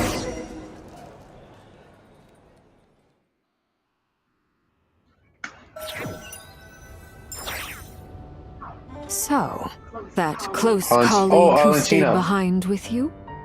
What's he been up to recently? Don't know, don't care. I get more normal human interaction The from hanging out marionette. with Bosco 2 than him. Although, now you mention it, he hasn't bothered me in a while. I wonder if... If he's disappeared without a trace, it's the biggest gift he ever gave to the world. But I somehow doubt that's what's going on. He won't lie low forever. So we'd better stay on guard. Damn.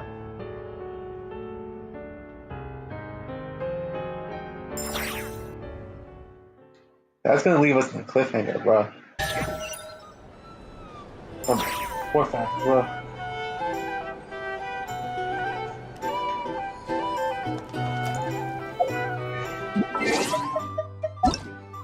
Yeah, even though Act 4 is technically finished, Still listen. There's still one thing left. Is to listen to like people, bro. But yeah. Wow. So we finished Act 4, bro. Hell, we finished Acts 3 and 4 within a spawn of like. Within a spawn of like within a spawn of fucking 26 hours, bro. Like, bro, a day and 2 hours. So yeah. How have you been holding up? Any adverse reactions? If you start to take a turn for the worse, make sure you tell me right away. You don't need to worry about me, Grandmaster. I'm fine. I mean, I barely did anything, so... What? You're too humble, young man. You played an indispensable role in the battle for Nodcry. We can't thank you enough for your support. Sometimes, when people praise you, it's because you deserve it. The best thing is to accept it calmly and with grace. It's important to learn how to respond to words of admiration. Let's do a quick demonstration. Albedo, that was an incredible feat of alchemy. The pressure was on, but you worked flawlessly at lightning speed to get the job done. Thank you. I can't take all the credit, though. Durin played a big part in forming the alchemical array. See? Did you catch that? A masterclass in how to take a compliment. Oh, okay. Yeah, I did work pretty hard to help prepare for the battle. No point denying that. Hey, you guys! There's a great one. Hey, look who's bounced back. Looking good, traveler. Seems like you've recovered. You won't need to take any more medication. Can I get you a drink? Huh? You know how to order at a bar now? You've sure learned a lot recently. Handling a drinks order is ridiculously simple compared to alchemy. Don't worry, I'll blend into society yet. Paimon believes it. You're clearly a fast learner, just like your brother. To be totally honest, though, Paimon didn't quite follow all the details when you first explained the plan to us. Of course, because you're a fucking dumbass, Paimon. Don't worry, that's completely understandable. Unless you're a student of alchemy, it's hard to grasp the principle and how the process works. To put it in the simplest terms, we saw how our enemy stole the power of Kuvaki. And that gave us the idea of stealing his power to turn it against him. When facing an enemy you have no hope of defeating, it's best not to engage them in battle. So, instead of looking for a way to overpower him, we decided to help Columbina get strong enough to at least stand up to him in a fight. For this to work, we had to analyze his modes of attack, confirm who his main target was, and make sure that he wouldn't go beyond the range of the alchemical array. For added security, we prepared a total of 4 arrays. But to mitigate the impact of the battle, we identified one location in particular as the ideal spot, which is where the confrontation took place. The alchemical array absorbed his abyssal power. Then Durin processed it to render it usable by Columbina. That power enabled her to do what would otherwise have been nigh on impossible. What surprised me was that Dainsleif actually agreed to join us. Given his history with Rerir, he had every right to sit this one out. But we're extremely grateful for the decision he made. So fighting a former friend about that cannot be easy. It must have been a painful choice to make. But I'm sure that making a decision was far better for him than staying in limbo. Absolutely. He was torn between 2 paths, but in the end, he made his choice and stuck to it resolutely. He doesn't strike me as the sort of person who'd stay trapped in limbo for long. Anyway, however you cut it, everyone gave a stellar performance. And now, it's time to kick back and celebrate.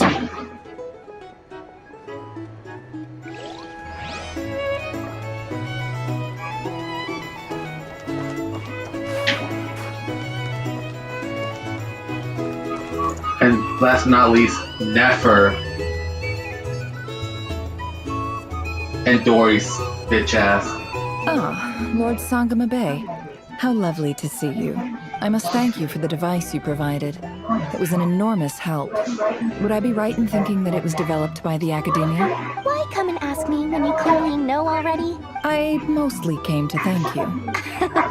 That's more like it. A little gratitude goes a long way with Lord Sangama Bay. Play your cards right, and you might even stand a chance of becoming my long-term supplier. Fuck off, Dory. The chance to work with such a kind and charitable investor as yourself would be a great honor for the Curatorium. No, don't do it, Nefer. Don't do it. Don't do it. No. You don't know that this bitch is a fucking scammer? You don't know that Dory is a damn scammer? Huh? Charitable? Who said anything about charity? First time hearing about it. Let's see. The first plot of land you purchased in Nodcry, your desert interests, and... Stop! What do you think you're doing? Exposing my investment history? I'm about to expose your investment history right now, Dory. It's nothing to hide from. They're all perfectly legitimate investments. And some of the land you purchased was with the intent of building a sanctuary? Yes, I heard about that too. How did you... You're a curious case, Lord Sangama Bay. You don't like people finding out about your good deeds, do you? Because Dory's a fucking scammer, like I said. Like, she's not a good person. She only wants to do stuff when Mora gets involved. And I talk about Paimon doing stuff for Mora. But Dory doing stuff for Mora is basically Dory's entire personality, bruh. But I'm afraid no matter how hard you try to keep things under wraps, where there's a will, there's a way. Get fucked, Dory. You did it for Sumeru, didn't you? It was empty land that was gonna go to waste otherwise. I figured if I built something there, it might at least get some use in an emergency. Disasters are capricious things. They strike without any warning. I've lost family to a disaster before, and I don't want to lose any friends or business partners if I can help it. My elder sister used to dream of finding a sanctuary. Somewhere with plenty of food, water, and medicine. Where everyone could live happy lives. It was something I looked into. But after discussing things with the Dendro Archon, I decided on a more effective strategy. The tech people handled the tech, and moneybags provided the Mora. It just made the most sense. It's a pity that so few people know the truth about you. Everyone says that you view everything in terms of Mora, and all you care about is growing your own That's wealth. like... Just the way you act alone, Dory, is what gave people that impression. So, what's the problem with that? Everyone wants to be rich. It's human nature. So yes, I love Mora, and it's nothing to be You ashamed even of. go as far as to fucking scam people, Dory, which is illegal, bro. So yeah, it's against the law to scam people, bro. It's crazy scams like that, bro. But surely you have dreams of your own beyond just making Mora. You don't get it, do you?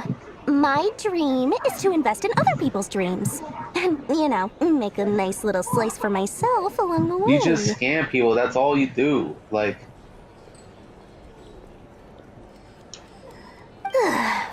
Just thinking about it makes me happy. That sweet, sweet sound of Mora. Oh my god. Oh my god. I legit hate Dory. I hate Dory, bro.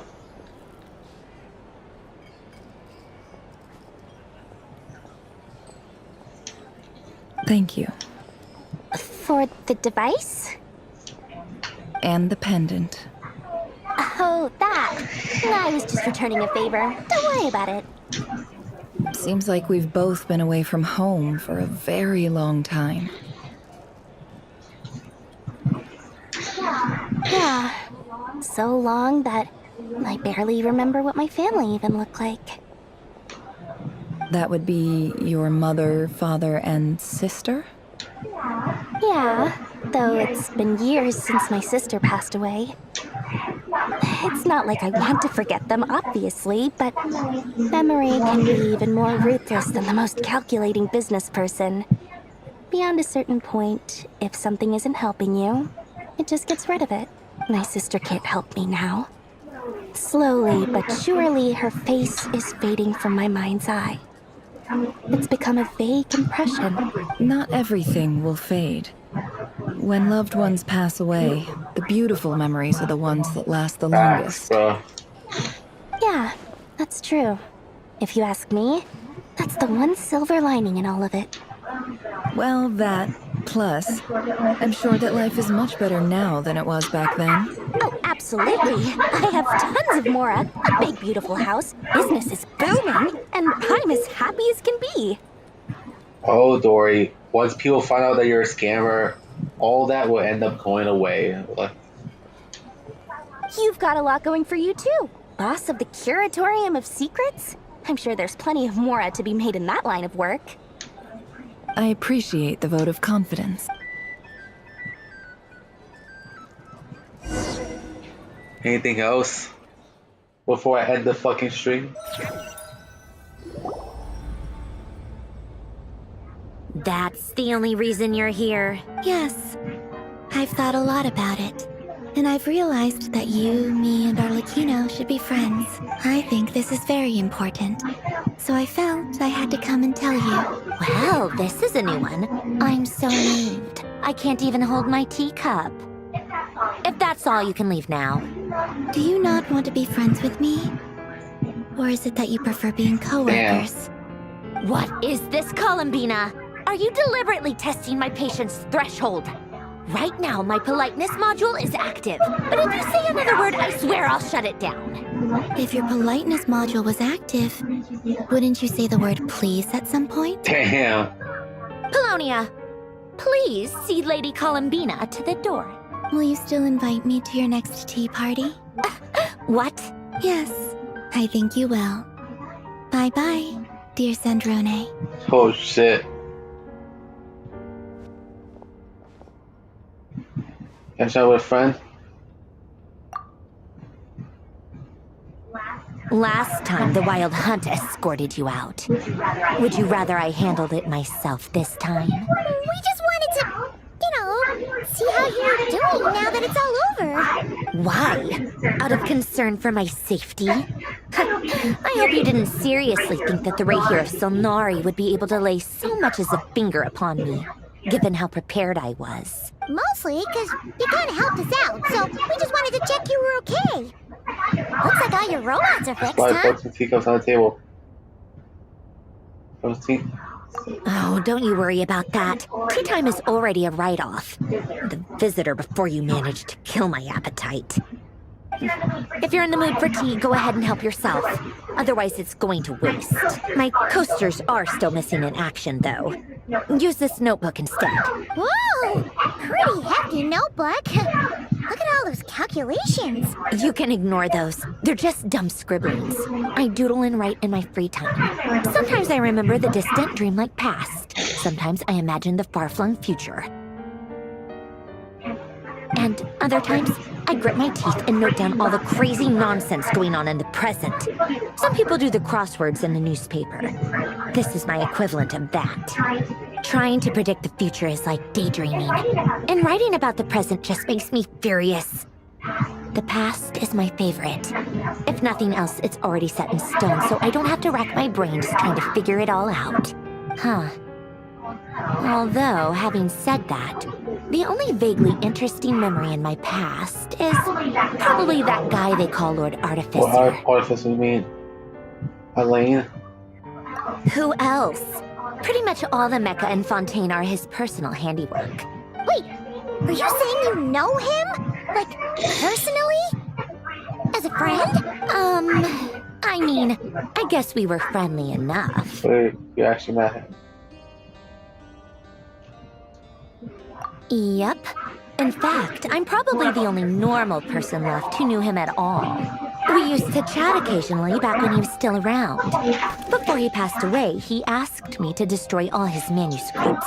I honored his request, but I did read through everything first before destroying them. I mean, I couldn't let the genius of Lord Artificer Alain Guillotin disappear like that. Would have been such a waste. So, that's where the formulas in your notebook are from? I just told you, those are my equivalent of crossword puzzles.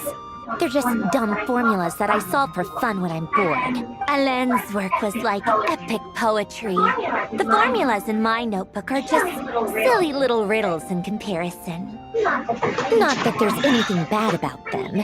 I mean, at least, solving those riddles isn't going to hurt anyone. Except me, because I lose a few brain cells in the process. Anyway, while we're on the topic, I might as well tell you about what happened to him and his friends. Alain Guillotin had two close buddies, René and Jacob. They spent their childhood years together in the Nazissenkreuz Institute. They were all quite competitive, so there was some rivalry between them, but it was a friendly rivalry. But beneath the friendship and the rivalry ran something deeper, a sense of nostalgia for the past. Unfortunately, childhood would end, the prophecy would come true, the apocalypse would arrive, and the future would never be. A mad dream that would normally only capture the minds of lunatics begin to take root in their hearts. A dream of saving the world. And if René and Alain had been people of lesser wits, that dream would probably have ended up as something for them to joke about in their older years. But alas, they were some of the sharpest minds around. They nurtured that dream with the full power of their intellect, and it grew into something that ate away at their souls. The first of them to fall under its spell was René. Against Alain's wishes, he persisted in experimenting on a mutual friend of theirs to try and save their life. A bit of a Alain brightness did warning. not approve and parted ways with René. It's complicated. Alain wanted to believe that René only did what he did for the sake of their friendship. But when he told me about what happened, I could tell he still had some suspicions about René's motives. Perhaps the seed that would grow into a nightmare had already sprouted in René's mind. Even then. The next time they met, René's soul had been completely engulfed by the dream of salvation. His futile attempt to change the tide of fate only resulted in a wave that swallowed up the world, even before the apocalypse came. And although that wave died down eventually, I hear that it just recently came back with a vengeance. As I understand, René wanted to live out his dream of salvation once more. But I'm told that the attempted resurgence finally died out for good. At long last, René awoke from his deluded dream. Though of course by then it was far too late. What do you think of René?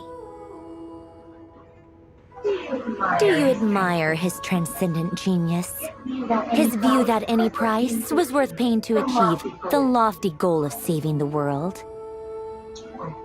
Or do you despise him? Dismiss him as an evil madman who wrought havoc on the lives of everyone around him as he pursued his delusional dream? Same difference, really. Just a matter of perspective. Doesn't surprise me. You share one thing in common, after all. You both want to be the savior. The only difference is, your dream came true, and his, well, he wasn't the one who made it come true. What you used to take on? I don't like fanatics who give up their whole lives for their ideology. Nor do I like fools who let their delusions take control. Maybe I could understand if René had just been an ordinary person. But he had a sage-like intellect. And still managed to get himself lost in the labyrinth of his own desires. Anyway, that's enough about René. Now, moving on to Alain Guillotin, the Lord Artificer. He managed to put a stop to the first storm whipped up by René. But after that, Alain lost his friends and family. To his credit, I suppose, the loss of his family and friends was purely a tragic accident. It's not like Alain sacrificed them for his cause or anything. After that, the only thing supporting his work was the same dream that had dragged his closest friend down to the abyss. But although the desire to save Fontaine drove him to found the Fontaine Research Institute, Alain continued to reject any form of transcendental knowledge or power. He was suspicious and fearful of it, having seen the way it had affected his closest friend. I think that formulas and machines derived solely from human intellect were the only thing that gave him a sense of spiritual comfort. Yet Alain's intellect was simply too great. It barely left him space to breathe in his lifetime. Once he realized that the end of his life was approaching, he finally accepted the truth. The Nazissenkreuz Institute needed someone, and a human being, to see its story through to the end.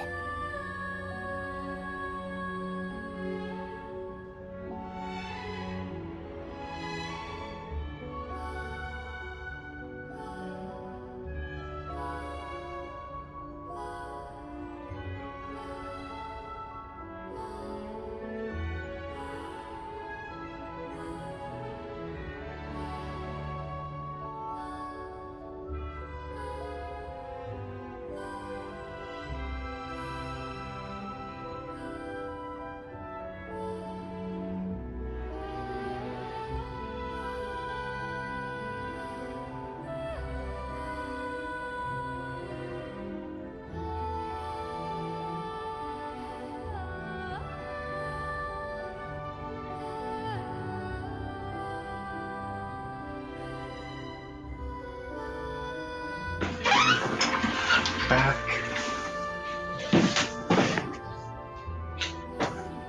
He quit working on his formulas, trading them in for the fairy tales that had played such a formative role in his childhood, but which he barely touched in his adult life. He told me that the director of the Nazissenkreuz Institute used to read those fairy tales to the children as bedtime stories.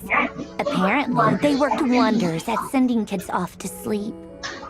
I think that all he wanted at that time in his life was to be able to sleep deeply without being plagued by depression.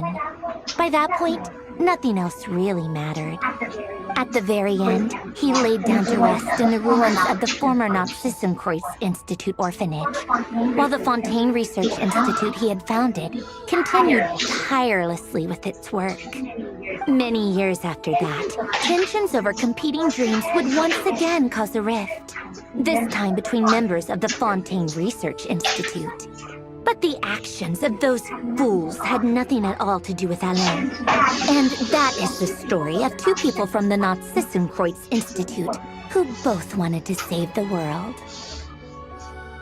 One went all in on his fantasy of salvation without ever looking back, and ended up calmly sinking to the bottom of the deepest sea. The other sought desperately to burn bright in his life, even though he wasn't sure where he was going. I do sometimes wonder, why is it that people like them have such grand hopes of saving the world? Even the grandest tree starts as a tiny seed. So perhaps, for each of them, their mission to save the world began with a very simple desire: to save themselves. They were young children with friends and family who mattered to them, desires to explore the meaning of life, ambitions to have a successful career. They didn't want to see all of that taken away in one fell swoop. Or maybe they just wanted to find something to anchor themselves within the chaos, to stop them getting quietly swept away by the storms of life. But instead, the search for their own salvation took them down the rocky road laid out by fate. Do you think the desire to save oneself is enough of a justification to try and save the world? The way you said that sounded just like Alain. I asked him the same question back when he was in his prime, putting all of his energy into his work.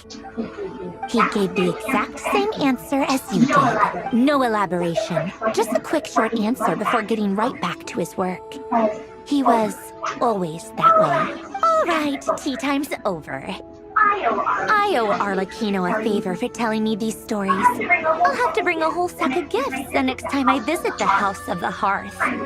I'm gonna go tinker with Polonia now.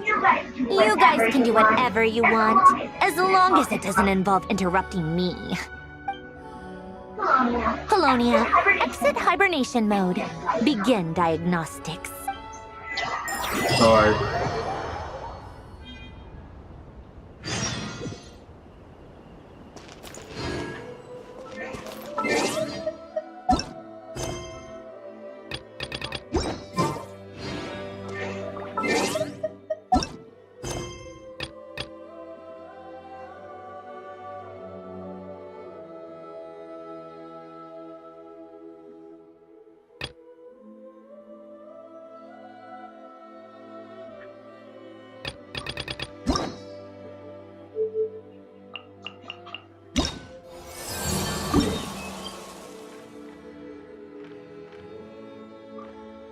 So,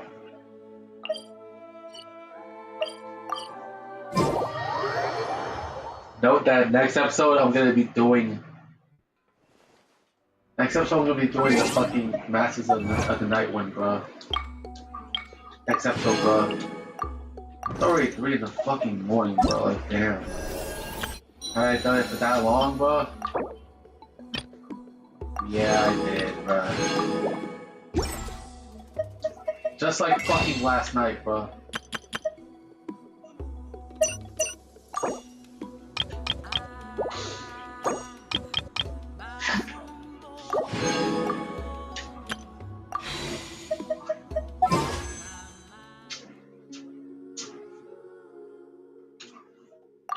Yeah, play Acts 3 and 4 like that, quickly, bro. There's only gonna be one stream tomorrow. Well, technically it is tomorrow, but you get what I'm saying? Only a single stream of Genshin, bro. And it's nowhere gonna be as long as this one. Nowhere near, bro. This is a 5-hour stream, bro.